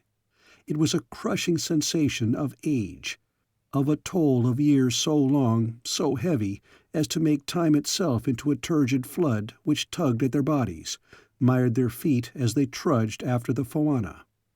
This sense of age, of a dead and heavy past, was so stifling that all 3 Terrans breathed in gasps. Carrara's breaths became sobs, yet she matched her pace to Ash and Ross, kept going. Ross himself had little idea of their surroundings, but one small portion of his brain asked answerless questions. The foremost being, why did the past crush in on him here? He had traveled time, but never before had he been beaten with the feel of countless dead and dying years. Going back. That hoarse whisper came from Ash, and Ross thought he understood. A time gate. He was eager to accept such an explanation. Time gates he could understand, but that the Foanna used one? "Not our kind," Ash replied. But his words had pulled Ross out of a spell which had been as quicksand about him. and he began to fight back with a determination not to be sucked into what filled this place. In spite of Ross's efforts, his eyes could supply him with no definite impression of where they were. The ramp had led them out of the sea, but where they walked now, linked hand in hand, Ross could not say. He could see the glimmer of the Foanna. Turning his head, he could see his companions as shadows, but all beyond was utter dark. "Ah!" Carrara's sobs gave way to a whisper which was half moan. "This is a way of gods, old gods, gods who never dealt with men. It is not well to walk the road of the gods." Her fear lapped to Ross. He faced that emotion as he had faced so many different kinds of fear all his life. Sure, he felt that pressure on him, not the pressure of past centuries now, but a power beyond his ability to describe. "Not our gods." Ross put his stubborn defiance into words, more as a shield against his own wavering. "No power where there is no belief." From what half-forgotten bit of reading had he dredged that knowledge? "No being without belief," he repeated. To his vast amazement, he heard Ash laugh, though the sound bordered on hysteria. "No belief, no power," the older man replied. "You've speared the right fish, Ross. No gods of ours dwell here, Carrara, and whatever god does has no rights over us. Hold to that, girl. Hold tight." "Ah, ye 40,000 gods, ye gods of sea, of sky, of woods, of mountains and valleys, ye assemblies of gods, ye elder brothers of the gods that are, ye gods that once were, ye that whisper, ye that watch by night, ye that show your gleaming eyes, come down, awake, stir, walk this road, walk this road."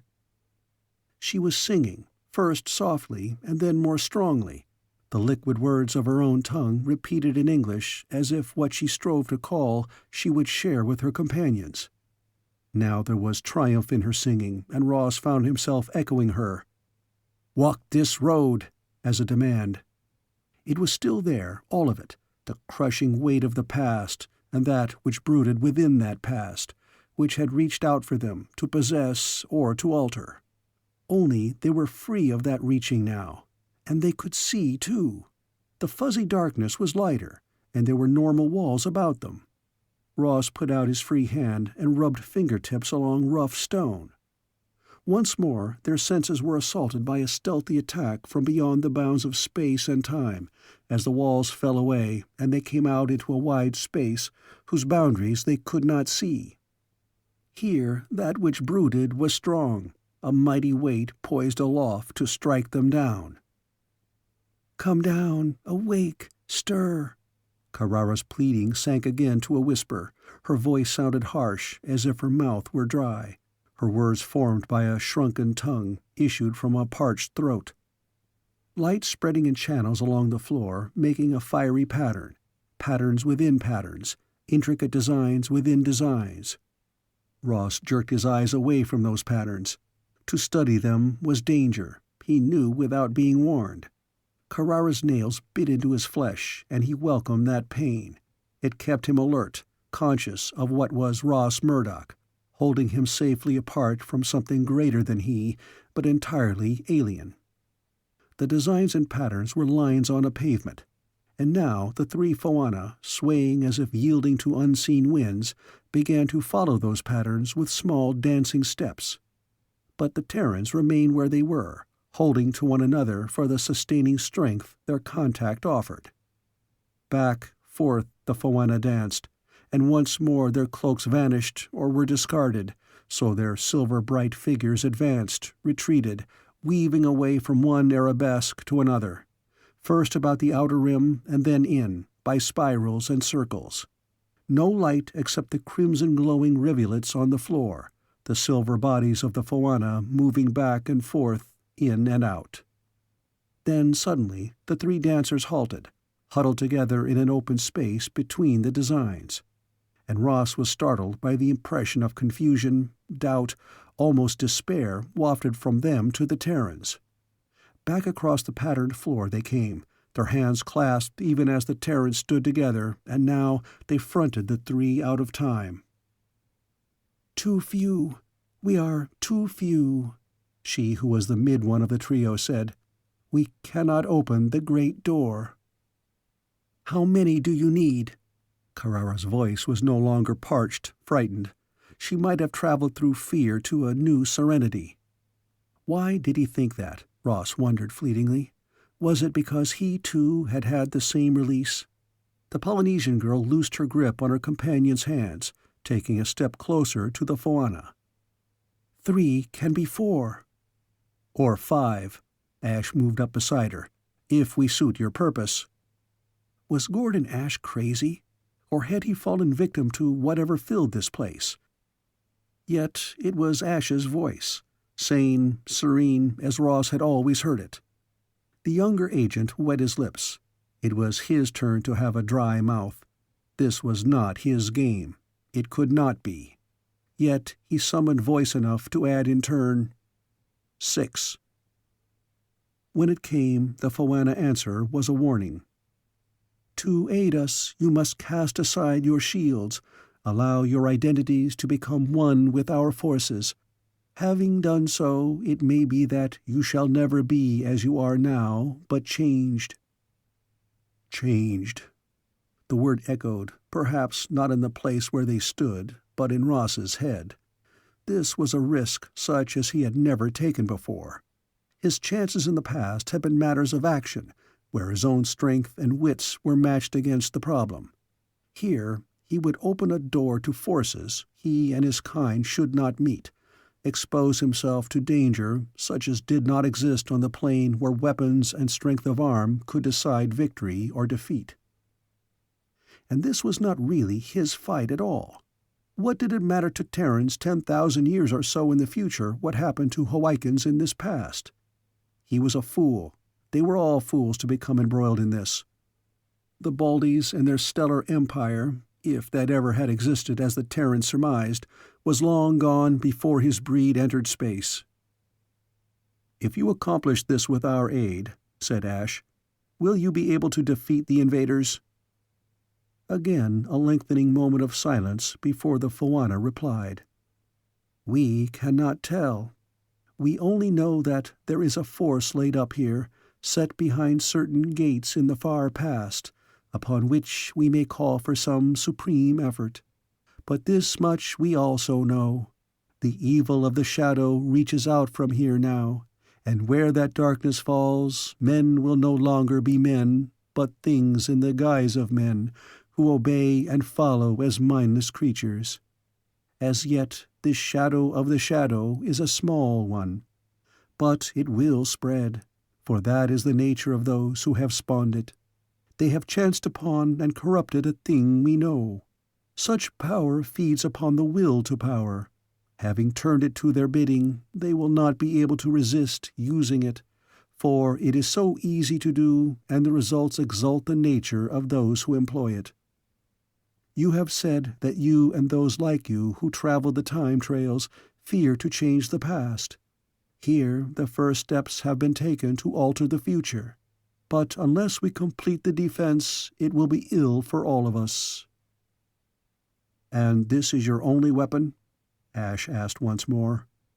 "The only one strong enough to stand against that which is now unleashed." In the pavement, the fiery lines were bright and glowing.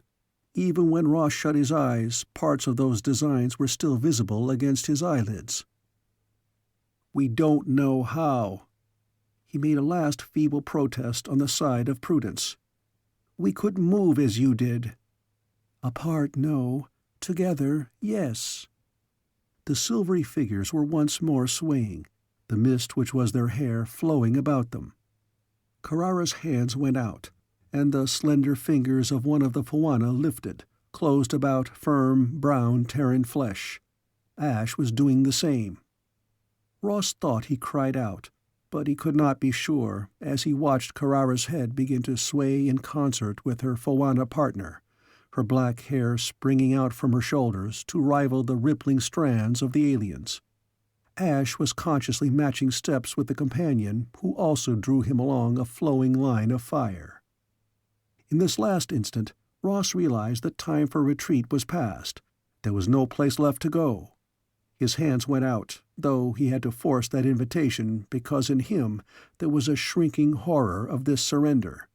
But he could not let the others go without him. The Foanna's touch was cool, and yet it seemed that flesh met his flesh. Fingers as normal as his met fingers in that grasp.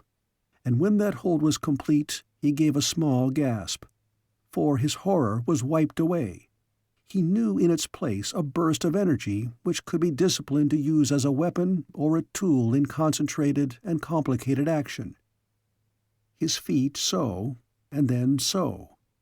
Did those directions flow without words from the Foanna's fingers to his, and then along his nerves to his brain? He only knew which was the proper next step, and the next, and the next, as they wove their way along the pattern lines, with their going adding a necessary thread to a design. Forward 4 steps, backward 1, in and out. Did Ross actually hear that sweet thrumming, akin to the lilting speech of the Foanna, or was it a throbbing in his blood? In and out. What had become of the others he did not know.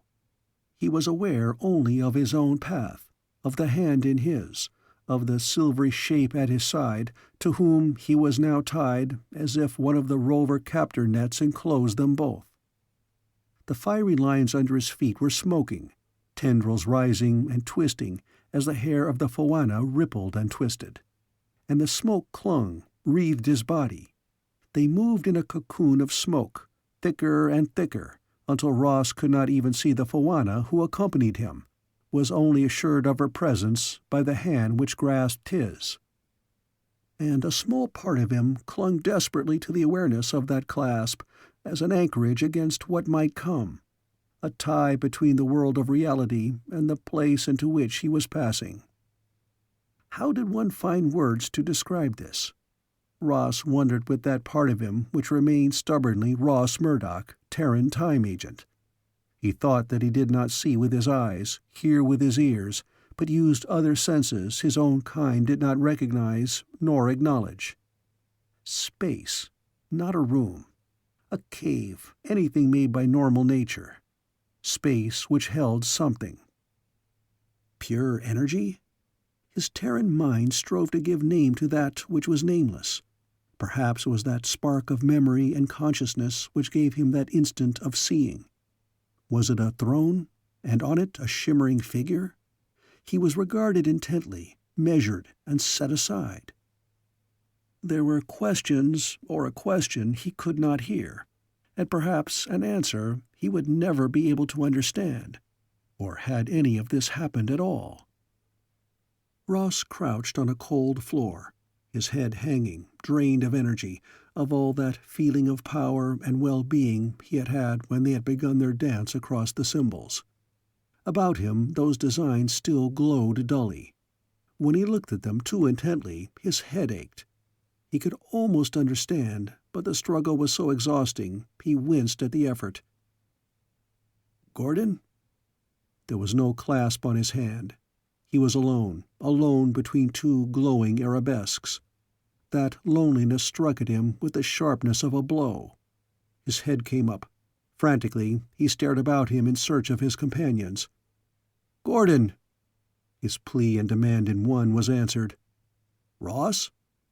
On his hands and knees, Ross used the rags of his strength to crawl in that direction, stopping now and then to shade his eyes with his hands, to peer through the cracks between his fingers for some sight of Ash. There he was, sitting quietly, his head up as if he were listening, or striving to listen. His cheeks were sunken. He had the drained, worn look of a man strained to the limit of physical energy. Yet there was a quiet peace in his face. Ross crawled on, put out a hand to Ash's arm, as if only by touching the other could he be sure that he was not an illusion. And Ash's fingers came up to cover the younger man's in a grasp as tight as the Foanna's hold had been. "We did it. Together we did it," Ash said. "But where? Why?" Those questions were not aimed at him, Ross knew, and at that moment the younger man did not care where they had been, what they had done. It was enough that his terrible loneliness was gone, that Ash was here. Still keeping his hold on Ross, Ash turned his head and called into the wilderness of the symbol-glowing space about them.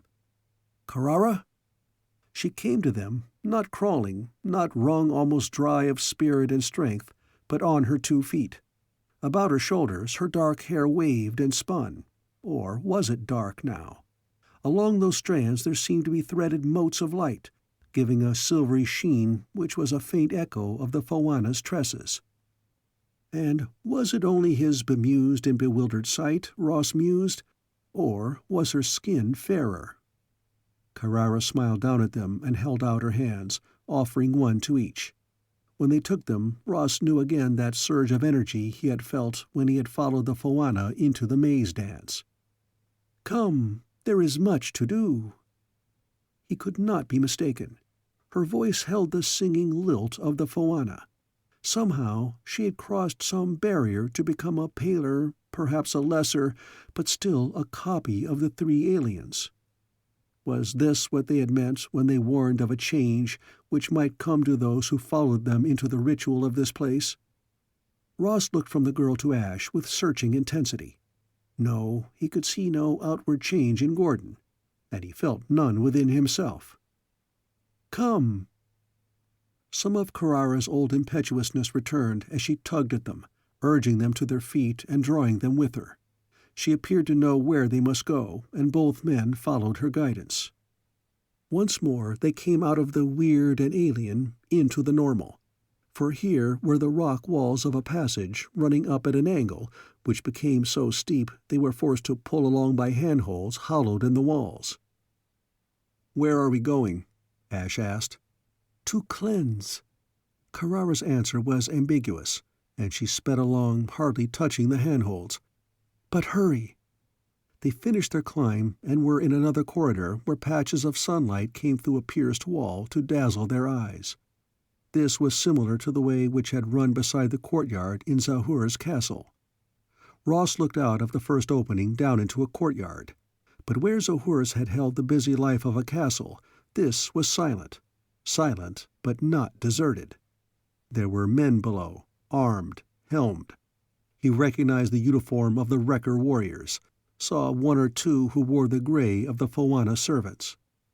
They stood in lines, unmoving, without speech among themselves, men who might have been frozen into immobility and arranged so for some game in which they were the voiceless, will-less pieces. And their immobility was a thing to arouse fear. Were they dead and still standing? "Come!" Karara's voice had sunk to a whisper, and her hand pulled at the men. "What—" began Ross. Ash shook his head. Those rows below, drawn up as if in order to march, unliving rows. They could not be alive as the Terrans knew life. Ross left his vantage point, ready to follow Karara. But he could not blot from his mind the picture of those lines, nor forget the terrible blankness which had made their faces more unhuman, more frighteningly alien than those of the Foanna. Chapter 17. Shades Against Shadow. The corridor ended in a narrow slit of room, and the wall before them was not the worked stone of the citadel, but a single slab of what appeared to be glass curdled into creamy ridges and depressions. Here were the Foanna, their robes once more cloaking them. Each held, point out, one of the rods. They moved slowly, but with the precise gestures of those about a demanding and very important task, as they traced each depression in the wall before them with the wand points. Down, up, around. As their feet had moved in the dance pattern, so now their wands moved to cover each line. "Now!" The wands dropped points to the floor. The Foanna moved equidistant from one another. Then, as one, the rods were lifted vertically, brought down together with a single loud tap. On the wall, the blue lines they had traced with such care darkened, melted. The glassy slabs shivered, shattered, fell outward in a lace of fragments. so the narrow room became a balcony above a large chamber. Below, a platform ran the full length of that hall, and on it were mounted a line of oval discs. These had been turned to different angles, and each reflected light, a ray beam directed at them from a machine whose metallic casing, projecting antennae, was oddly out of place here. Once more, the three staffs of the Foanna raised as one in the air. This time, from the knobs held out over the hall, blazed not the usual whirl of small sparks, but strong beams of light. Blue light, darkening as it pierced downward until it became thrusting lines of almost tangible substance. When those blue beams struck the nearest ovals, they webbed with lines which cracked wide open. Shattered bits tinkled down to the platform. There was a stir at the end of the hall where the machine stood. Figures ran into plain sight. Baldies. Ross cried out a warning as he saw those starmen raise weapon tubes aimed at the perch on which the Foanna stood. Fire crackling with the speed and sound of lightning lashed up at the balcony. The lances of light met the spears of dark, and there was a flash which blinded Ross, a sound which split open the whole world. The Terran's eyes opened, not upon darkness, but on dazzling light, flashes of it which tore over him in great sweeping arcs. Dazed, sick, he tried to press his prone body into the unyielding surface on which he lay. But there was no way of burrowing out of this wild storm of light and clashing sound. Now under him the very fabric of the floor rocked and quivered, as if it were being shaken apart into crumbling rubble. All the will and ability to move was gone. Ross could only lie there and endure. What had happened, he did not know, save that what raged about him now was a warring of inimical forces, perhaps both feeding on each other even as they strove for mastery. The play of rays resembled sword blades crossing, fencing. Ross threw his arm over his eyes to shut out the intolerable brilliance of that thrust and counter. His body tingled and winced as the whirlwind of energy clashed and reclashed. He was beaten, stupid, as a man pinned down too long under a heavy shelling. How did it end? In one terrific thunderclap of sound and blasting power? And when it did end, hours, days later? Time was a thing set apart from this. Ross lay in the quiet which his body welcomed thirstily. Then he was conscious of the touch of wind on his face, wind carrying the hint of sea salt. He opened his eyes and saw above him a patch of clouded sky. Shakily, he levered himself up on his elbows. There were no complete walls anymore, just jagged points of masonry, broken teeth set in a skull's jawbone. Open sky, dark clouds, spattering rain. "Gordon? Carrara?" Ross's voice was a thin whisper. He licked his lips and tried again. "Gordon?" Had there been an answering whimper? Ross crawled into a hollow between two fallen blocks. A pool of water? No, it was the cloak of one of the Foanna spread out across the flooring in this fragment of room. Then Ross saw that Ash was there, the cloaked figure braced against the Terran's shoulder as he half-supported, half-embraced the Foanna. "Invalda!" Ash called out with an urgency which was demanding. Now the Foanna moved, raising an arm in the cloak's flowing sleeve. Ross sat back on his heels.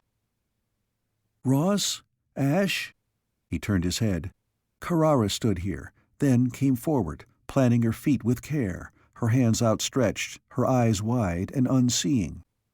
Ross pulled himself up and went to her, finding that once solid floor seemed to dip and sway under him, until he, too, must balance and creep. His hands closed on her shoulders, and he pulled her to him in mutual support. "Gordon? Over there. You all right?" "I think so." Her voice was weak. "The Foanna. Inland. Invalda." Steadying herself against him, she tried to look around. The place, which had once been a narrow room, then a balcony, was now a perch above stomach-turning space. The hall of oval mirrors was gone, having disappeared into a hollow the depths of which were veiled by a vapor which boiled and bubbled, as if far below some huge cauldron hung above a blazing fire. Carrara cried out, and Ross drew her back from that drop. He was clearer-headed now, and looked about for some way down from this doubtful perch. Of the other two Foanna, there was no sign. Had they been sucked up and out in the inferno they had created with their unleashing of energy against the Baldies installation? "Ross, look!" Carrara's cry, her upflung arm directed his attention aloft. Under the sullen gathering of the storm, a sphere arose as a bubble might seek the surface of a pool before breaking. A ship, a Baldy ship, taking off from the ruined citadel. So some of the enemy had survived that trial of strength. The globe was small, a scout used for within-atmosphere exploration, Ross judged. It arose first, and then moved inland, fleeing the gathering storm, to be out of sight in moments. Inland, where the mountain base of the invaders was reputed to be. Retreating, or bound to gather reinforcements? "Baldies?" Carrara asked. "Yes." She wiped her hand across her face, smearing dust and grime on her cheeks. As raindrops pattered about them, Ross drew the girl with him into the alcove where Ash sheltered with the Foanna. The cowled alien was sitting up, her hand still gripping one of the wands, now a half-melted ruin. Ash glanced at them, as if for the first time he remembered they might be there. "Baldy's ship just took off inland," Ross told him. "We didn't see either of the other Foanna." "They have gone to do what is to be done," Ash's companion replied. "So some of the enemy fled. Well, perhaps they have learned one lesson, not to meddle with others' devices. Ah, so much gone which will never come again. Never again." She held up the half-melted wand, turning it back and forth before her before she cast it away. It flew out, up, then dropped into the cauldron of the hall which had been. A gust of rain, cold, chilling the lightly cladded Terrans, swept across them. The Foanna was helped to her feet by Ash. For a moment she turned slowly, giving a lingering look to the ruins. Then she spoke. "Broken stone holds no value. Take hands, my brothers, my sister. It is time we go hence." Carrara's hand in Ross's right, Ash's in his left, and both linked to Invalda in turn. Then they were indeed elsewhere, in a courtyard where bodies lay flaccid under the drenching downpour of the rain. And moving among these bodies were the two other Foanna, bending to examine one man after another. Perhaps over 1 in 3 they so inspected, they held consultation before a wand was used in tracing certain portions of the body between them. When they were finished, that man stirred, moaned, showed signs of life once more. "Ross!" From behind a tumbled wall crept a Hawaiian who did not wear the guard armor of the others. Gilpack, flippers, diver's belt had been stripped from him. There was a bleeding gash down the side of his face, and he held his left arm against his body, supported by his right. "Baliku!" The rover pulled himself up to his feet and stood swaying. Ross reached him quickly to catch him as he slumped forward. "Loketh?" the Terran asked. "The women killers took him." Somehow the rover got that out as Ross half supported, half led him to where the Foanna were gathering those who had been able to revive. "They wanted to learn." Baliku was obviously making a great effort to tell his story. About where we came from. Where we got the packs." "So now they will know of us, or they will if they get the story out of Loketh." Ash worked with Ross to splint the rover's broken arm. "How many of them were here, Baliku?" The rover's head moved slowly from side to side. "I do not know, in truth. It was like a dream. I was in the water, swimming through the sea gate. Then suddenly I was in another place, where those from the stars waited about me. They had our packs and belts, and these they showed us, demanding to know whereof these were. Loketh was like one in deep sleep, and they left him so when they questioned me. Then there came a great noise, and the floor under us shook. Lightning flashed through the air. 2 of the women killers ran from the room, and all of them were greatly excited. They took up Loketh and carried him away, with him the packs and other things, and I was left alone, though I could not move, as if they had left me in a net I could not see. More and more were the flashes. Then one of those slayers of women stood in the doorway. He raised his hand, and my feet were free, but I could not move otherwise than to follow after him. We came along a hall and into this court where men stood unstirring, although stones fell from the walls upon some of them, and the ground shook. Baliku's voice grew shriller. His words ran together. "The one who pulled me after him by his will, he cried out and put his hands to his head. Back and forth he ran, bumping into the standing men, and once running into a wall as if he were blinded, and then he was gone, and I was alone. There was more falling stone, and one struck my shoulder, so I was thrown to the ground. There I lay until you came." So few, out of many, so few. One of the Foanna stood beside them, her cloak streaming with the falling rain. And for these, she faced the lines of those they had not revived, there was no chance. They died as helplessly as if they went into a meeting of swords with their arms bound to their sides. Evil have we wrought here. Ash shook his head. Evil has been wrought here inland, but not by your seeking. And those who died here helplessly may be only a small portion of those yet to be sacrificed. Have you forgotten the slaughter at Kyn Add, and those other fairings where women and children were also struck down to serve some purpose we do not even yet know? "Lady, Great One!" Baliku struggled to sit up, and Ross slipped an arm behind him in aid. "She for whom I made a bride cup was meat for them at Kyn Add, along with many others. If these slayers are not put to the sword's edge, there will be other fairings so used. And these shadow ones possess a magic to draw men to them helplessly to be killed. Great One, you have powers. All men know that wind and wave obey your call. Do you now use your magic? It is better to fall with the power we know than answer such spells as those killers have netted about the men here. This is one weapon which they shall not use again." Invalda rose from a stone block where she had been sitting. "And perhaps, in its way, it was one of the most dangerous. But in defeating it, we have by so much weakened ourselves also.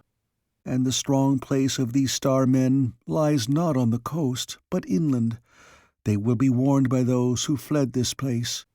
Wind and wave, yes, those have served our purpose in the past.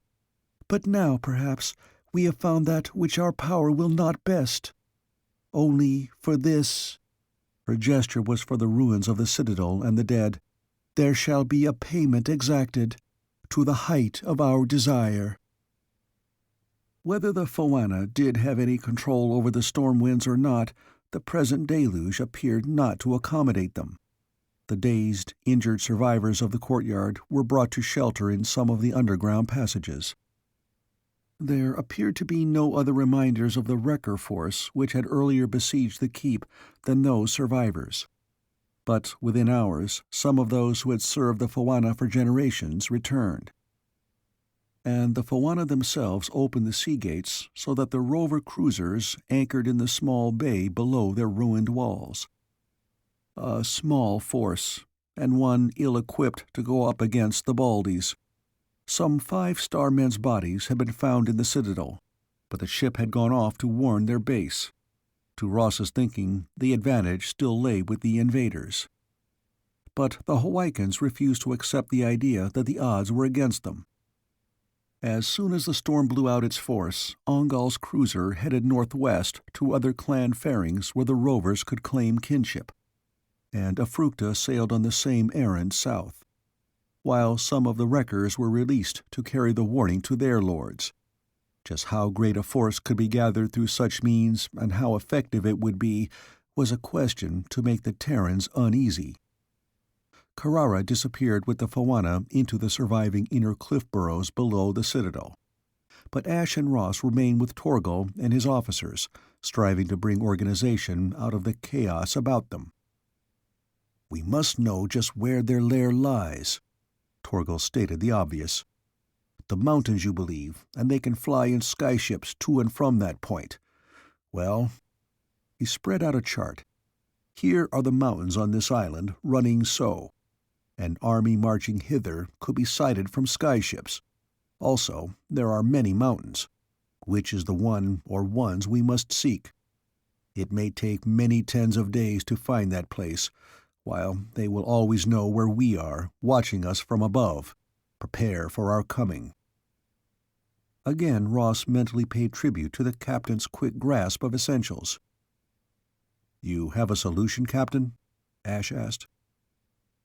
"There is the river here," Torgal said reflectively. "Perhaps I think in terms of water because I am a sailor. But here it does run, and for this far along it our cruisers may ascend." He pointed with his fingertip. "This lies, however, in Glickmus's land, and he is now the mightiest of the Wrecker Lords, his sword always drawn against us. I do not believe that we could talk him into—" "Glickmus!" Ross interrupted. They both looked at him inquiringly, and he repeated Loketh's story of the Wrecker Lord, who had had dealings with a voice from the mountain, and so gained the wrecking devices to make him the dominant lord of the district. "So," Torgal exclaimed, "that is the evil of this shadow in the mountains. No, under those circumstances, I do not think we shall talk Glickmas into furthering any raid against those who have made him great over his fellows. Rather, he will turn against us in their cause." "And if we do not use the cruisers up the river," Ash conned the map, "then perhaps a small party or parties working overland could strike the stream here, nearer to the uplands." Torgal frowned at the map. "I do not think so. Even small parties moving in that direction would be sighted by Glickmus's people. The more so if they headed inland. He will not wish to share his secrets with others." "But say, a party of Foanna." The captain glanced up swiftly to favor Ash with a keen regard. "Then he would not dare. No, I am sure he would not dare to interfere. Not yet has he risen high enough to turn the hook of his sword against them. But would the Foanna do so?" "If not the Foanna, then others wearing like robes," Ash said slowly. "Others wearing like robes," repeated Torgal. Now his frown was heavy. "No man would take on the guise of the Foanna. He would be blasted by their power for so doing. If the Foanna will lead us in their persons, then we shall follow gladly, knowing that their magic will be with us." "There is also this," Ross broke in. "The Baldies have the gill packs they took from Baliku and Loketh, and they have Loketh. They will want to learn more about us.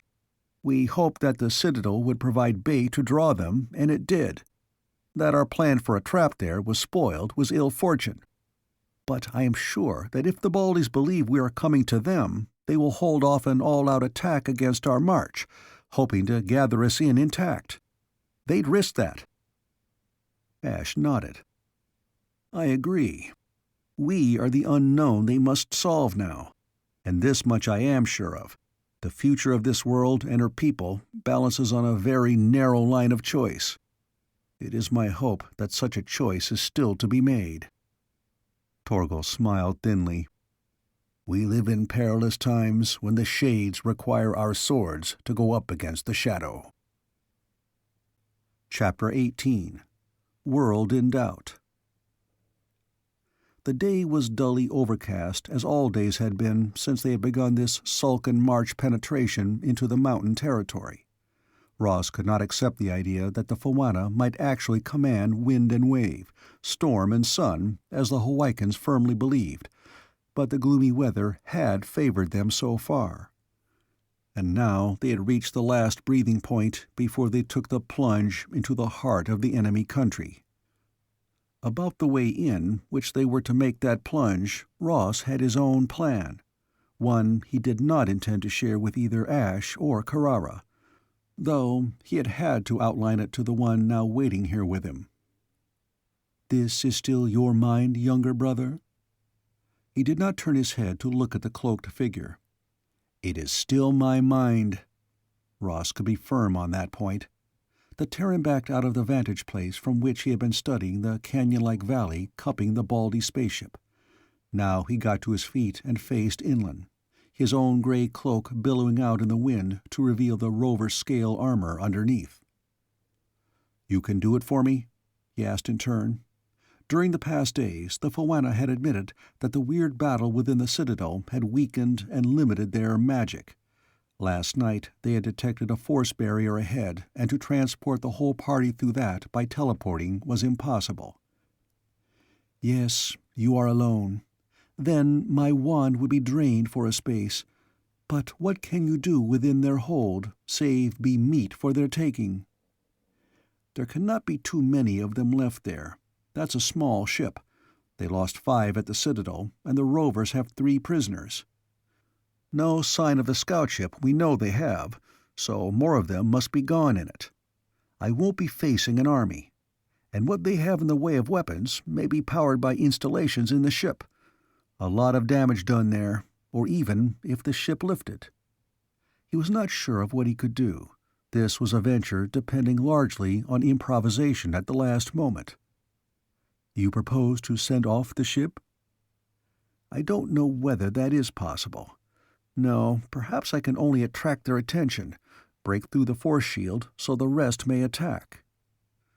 Ross knew that he must attempt this independent action, that in order to remain the Ross Murdoch he had always been, he must be an actor, not a spectator. The Foanna did not argue with him now. "Where?" Her long sleeve rippled as she gestured to the canyon. Dull as the skies were overhead, there was light here, too much of it for his purpose, as the ground about the ship was open. To appear there might be fatal. Ross was grasped by another and much more promising idea. The Foanna had transported them all to the deck of Torgal's cruiser after asking him to picture it for her mentally. And to all outward appearances, the Baldy ship before them now was twin to the one which had taken him once on a fantastic voyage across a long-vanished stellar empire. Such a ship he knew. "Can you put me in the ship?" "If you have a good memory of it, yes. But how know you these ships?" "I was in one once for many days. If these are alike, then I know it well." "And if this is unlike, to try such may mean your death." He had to accept her warning. Yet outwardly this ship was a duplicate. And before he had voyaged on the derelict, he had also explored a wrecker freighter on his own world, thousands of years before his own race had evolved. There was one portion of both ships which had been identical, save for size, and that part was the best for his purpose. "Send me here." With closed eyes, Ross produced a mental picture of the control cabin. Those seats, which were not really seats, but webbing support swinging before banks of buttons and levers. All the other installations he had watched, studied, until they were as known to him as the plate bulkheads of the cabin below in which he had slept.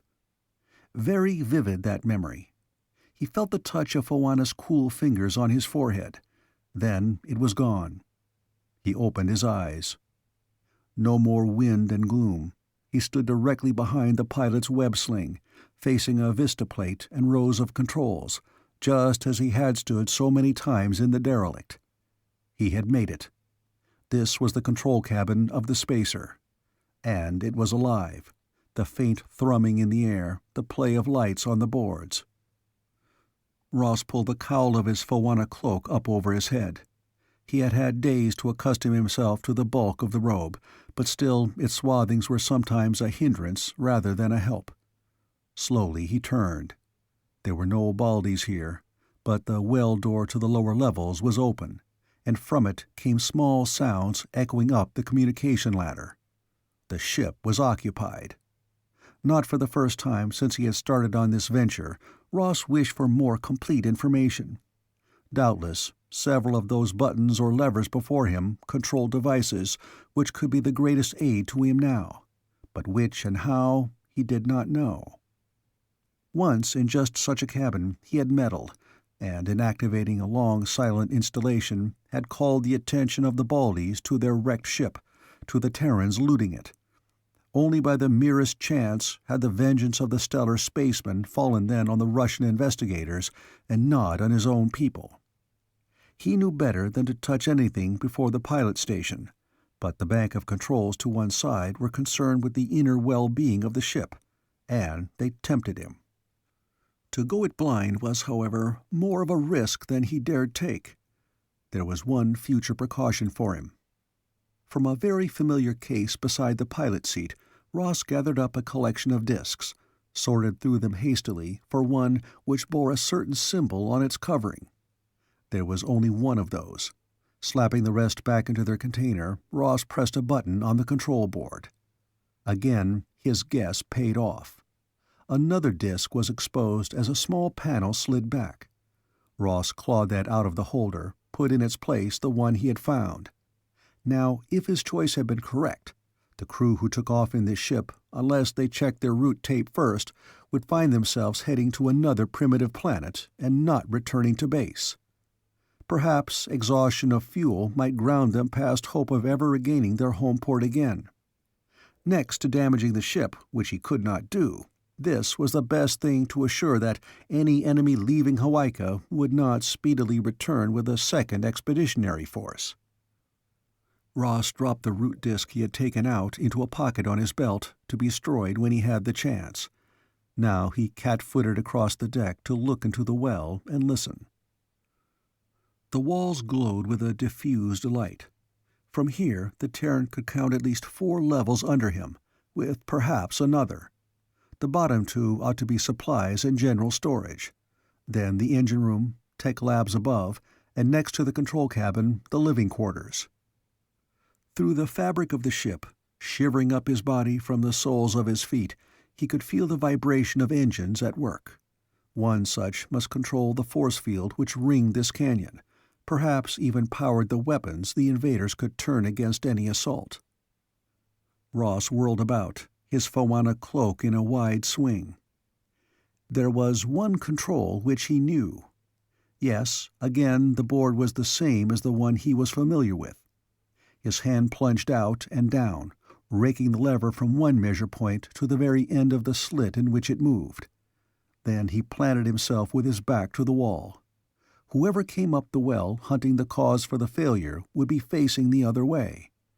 Ross crouched a little, pushing the cape well back on his shoulders to free his arms. There was a feline suppleness in his stance, just as a jungle cat might wait coming of its prey. What he heard was a shout below, the click of footgear on the rungs of the level ladder. Ross's lips drew back in a snarl which was also feline. He thought that would do it. Spacemen were ultra-sensitive to any failure in airflow. White head, bare of any hair, thin shoulders a little hunched under the blue-green lavender stuff of the Baldies' uniforms. Head turning now so that the eyes could see the necessary switch. An exclamation from the alien, and— But the Baldy never had a chance to complete that turn, look behind him. Ross sprang and struck with the side of his hand. The hairless head snapped forward. His hands already hooked in the other's armpits, the Terran heaved the alien up and over onto the deck of the control cabin. It was only when he was about to bind his captive that Ross discovered the Baldy was dead. A blow calculated to stun the alien had been too severe. Breathing a little faster, the Terran rolled the body back and hoisted it into the navigator's swing seat, fastening it with the takeoff belts. One down, how many left? He had little time to wonder, for before he could reach the well once again, there was a call from below, sharp and demanding. The Terran searched his victim, but the Baldy was unarmed. Again a shout. Then silence. Too complete a silence. How could they have guessed trouble so quickly? Unless the Baldy's mental communication had been at work. They might even now know their fellow was dead. But not how he died. Ross was prepared to grant the Baldies super-Terran abilities, but he did not see how they could know what had happened here. They could only suspect danger, not know the form it had taken. And sooner or later one of them must come to adjust the switch. This could be a duel of patience. Ross squatted at the edge of the well, trying to make his ear supply him with hints of what might be happening below. Had there been an alteration in the volume of vibration? He set his palm flat to the deck, tried to deduce the truth, but he could not be sure. That there had been some slight change, he was certain. They could not wait much longer without making an attempt to reopen the air supply regulator. Or could they? Again, Ross was hampered by lack of information. Perhaps the Baldies did not need the same amount of oxygen his own kind depended upon. And if that were true, Ross could be the first to suffer in playing a waiting game. Well, air was not the only thing he could cut off from here, though it had been the first and most important to his mind. Ross hesitated. Two-edged weapons cut in both directions, but he had to force a countermove from them. He pulled another switch. The control cabin, the whole of the ship, was plunged into darkness. No sound from below this time. Ross pictured the interior layout of the ships he had known. 2 levels down to reach the engine room. Could he descend undetected? There was only one way to test that. Try it. He pulled the Foanna cloak about him, was several rungs down on the ladder when the glow in the walls came on. An emergency switch? With a forward scramble, Ross swung into one of the radiating side corridors. The sliding door panels along it were all closed. He could detect no sounds behind them. But the vibration in the ship's walls had returned to its steady beat. Now the Terran realized the folly of his move. He was more securely trapped here than he had been in the control cabin. There was only one way out, up or down the ladder, and the enemy could have that under observation from below. All they would need to do was to use a flamer or a paralyzing ray, such as the one he had turned over to Ash several days ago. Ross inched along to the stairwell. A faint pad of movement, a shadow of sound from the ladder. Someone on the way up. Could they mentally detect him, know him for an alien intruder by the broadcast of his thoughts? The Baldies had a certain respect for the Foanna and might desire to take one alive. He drew the robe about him, used it to muffle his figure completely, as the true wearers did. But the figure pulling painfully up from rung to rung was no Baldy. The lean Hawaiian arms, the thin Hawaiian face, drawn of feature, painfully blank of expression. Loketh, under the same dread spell as had held the warriors in the Citadel courtyard. Could the aliens be using this Hawaiian captive as a defense shield, moving up behind him? Loketh's head turned, whose blank eyes regarded Ross, and their depths were troubled, recognition of a sort returning. The Hawaiian threw up one hand in a beseeching gesture and then went to his knees in the corridor. "Great One! Great One!" The words came from his lips in a breathy hiss as he groveled. Then his body went flaccid, and he sprawled face down, his twisted leg drawn up as if he would run but could not. "Foanna."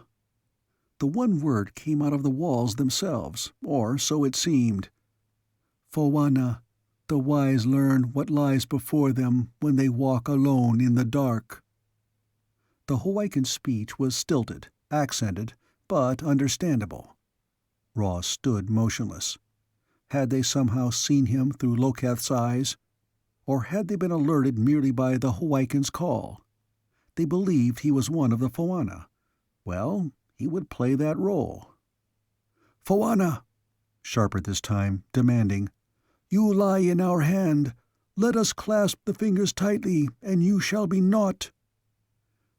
Out of somewhere, the words Carrara had chanted in the Foanna temple came to Ross, not in her Polynesian tongue, but in the English she had repeated. And softening his voice to his best approximation of the Foanna sing-song, Ross sang, Ye 40,000 gods, ye gods of sea, of sky, of stars, he improvised.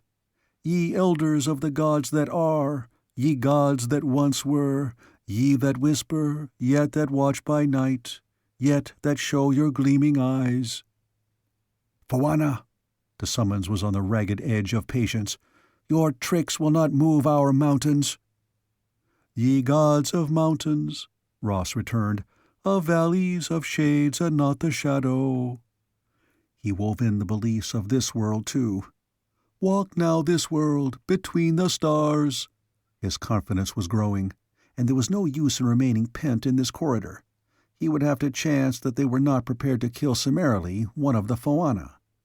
Ross went to the well, went down the ladder slowly, keeping his robe about him. Here at the next level there was a wider space about the opening, and 3 door panels. Behind one must be those he sought.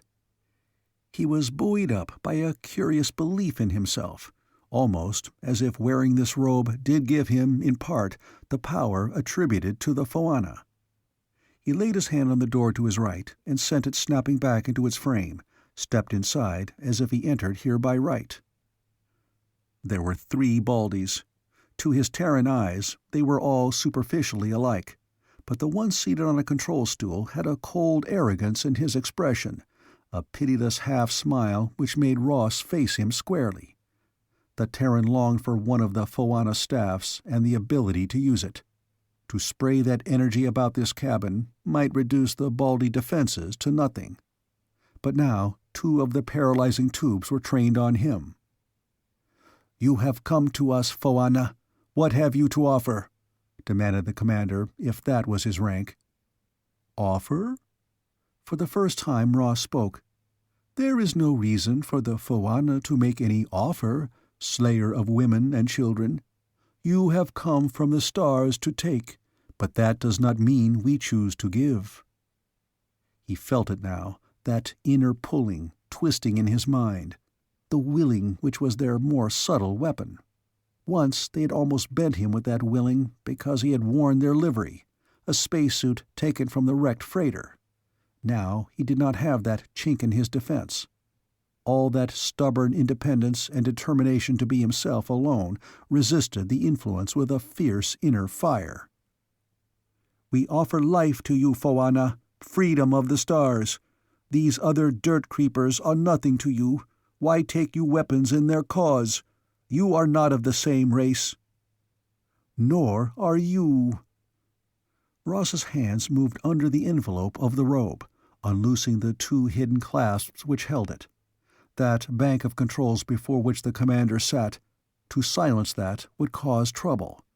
And he depended upon Inland. The Rovers should now be massed at either end of the canyon, waiting for the force field to fail and let them in. Ross steadied himself, poised for action. "We have something for you, Starmen." He tried to hold their attention with words. "Have you not heard the power of the Foanna? That they can command wind and wave? That they can be where they were not in a single movement of the eyelid? And this is so. Behold!" It was the oldest trick in the book, perhaps on any planet. But because it was so old, maybe it had been forgotten by the aliens. For as Ross pointed, those heads did turn for an instant. He was in the air, the robe gathered in his arms wide-spread as bat wings. And then they crashed in a tangle which bore them all back against the controls. Ross strove to enmesh them in the robe, using the pressure of his body to slam them all on the buttons and levers of the board. Whether that battering would accomplish his purpose, he could not tell. But that he had only these few seconds torn out of time to try, he knew, and determined to use them as best he could. One of the Baldies had slithered down to the floor, and another was aiming strangely ineffectual blows at him. But the third had wriggled free to bring up a paralyzer. Ross slewed around, dragging the alien he held across his body just as the other fired. But though the fighter went limp and heavy in Ross's hold, the Terran's own right arm fell to his side, his upper chest was numb, and his head felt as if one of the Rovers' boarding axes had clipped it. Ross reeled back and fell, his left hand raking down the controls as he went. Then he lay on the cabin floor and saw the convulsed face of the commander above him, a paralyzer aiming at his middle. To breathe was an effort Ross found torture to endure. The red haze in his head filled all the world. Pain. He strove to flee the pain, but was held captive in it, and always the pressure on him kept that agony steady. Let be. He wanted to scream that. Perhaps he had, but the pressure continued. Then he forced his eyes open. Ash, and one of the Foanna bending over him. Ash's hands on his chest, pressing, relaxing, pressing again. "It is good," he knew Invalda's voice. Her hand rested lightly on his forehead, and from that touch Ross drew again the quickening of body and spirit he had felt on the dancing floor. "How?" he began, and then changed to, "Where?" For this was not the engine room of the spacer. He lay in the open, with sweet, rain-wet wind filling his starved lungs now, without Ash's force aid. "It is over," Ash told him. "All over, for now." But not until the sun reached the canyon hours later and they sat in council did Ross learn all the tale. Just as he had made his own plan for reaching the spacer, so had Ash, Carrara, and the Dolphins worked on a similar attempt. The river running deep in those mountain gorges had provided a road for the Dolphins, and they found beneath its surface an entrance past the force barrier. The Baldies were so sure of their superiority on this primitive world, they set no guards save that field, Ash explained. "We slipped through 5 swimmers to reach the ship, and then the field went down, thanks to you." "So, I did help. That much." Ross grinned wryly. What had he proven by his sortie? Nothing much, but he was not sorry he had made it. For the very fact he had done it on his own had eased in part that small ache which was in him now when he looked at Ash and remembered how it had once been. Ash might be, always would be, his friend, but the old tight-locking comradeship of the project was behind them, vanished like the time gate. "And what will you do with them?" Ross nodded toward the captives, the 3 from the ship, 2 more taken from the small scouting globe, which had homed to find their enemies ready for them. "We wait," Invalda said, "for those on the rover ship to be brought hither. By our laws, they deserve death." The rovers at that council nodded vigorously, all save Torgal and Jazia. The rover woman spoke first. "They bear the curse of Futka heavy on them. To live under such a curse is worse than a clean, quick dying. Listen, it has come upon me that better this curse not only eat them up, but be carried by them to rot those who sent them." Together the Foanna nodded. "There has been enough of killing," said Inland. "No, warriors, we do not say this because we shrink from rightful deaths, but Jazia speaks the truth in this matter. Let these depart. Perhaps they will bear that with them which will convince their leaders that this is not a world they may squeeze in their hands as one crushes a ripe quaya to eat its seeds.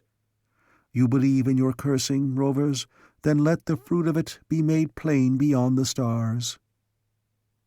Was this the time to speak of the switched tapes, Ross wondered? No, he did not really believe that the rover curse or the treatment of the captives would, either one, influence the star leaders, but if the invaders did not return to their base, their vanishing might also work to keep another expedition from invading Hawaiian skies. Leave it to chance, a curse, and time. So it was decided. "Have we won?" Ross asked Ash later. "Do you mean, have we changed the future? Who can answer that? They may return in force. This may have been a step which was taken before. Those pylons may still stand in the future above a deserted sea and island. We shall probably never know." That was also their own truth. For them also there had been a substitution of journey tapes by fate, and this was now their Hawaika. Ross Murdoch, Gordon Ash, Karara Treherne, Tino Rao, Tawa. 5 Terrans forever lost in time. In the past with a dubious future. Would this be a barren Lotus World, or another now? Yes, no, either. They had found their key to the mystery out of time, but they could not turn it, and there was no key to the gate which had ceased to exist. Grasp tight the present. Ross looked about him. Yes, the present, which might be very satisfying after all. The end of Key Out of Time by Andre Norton.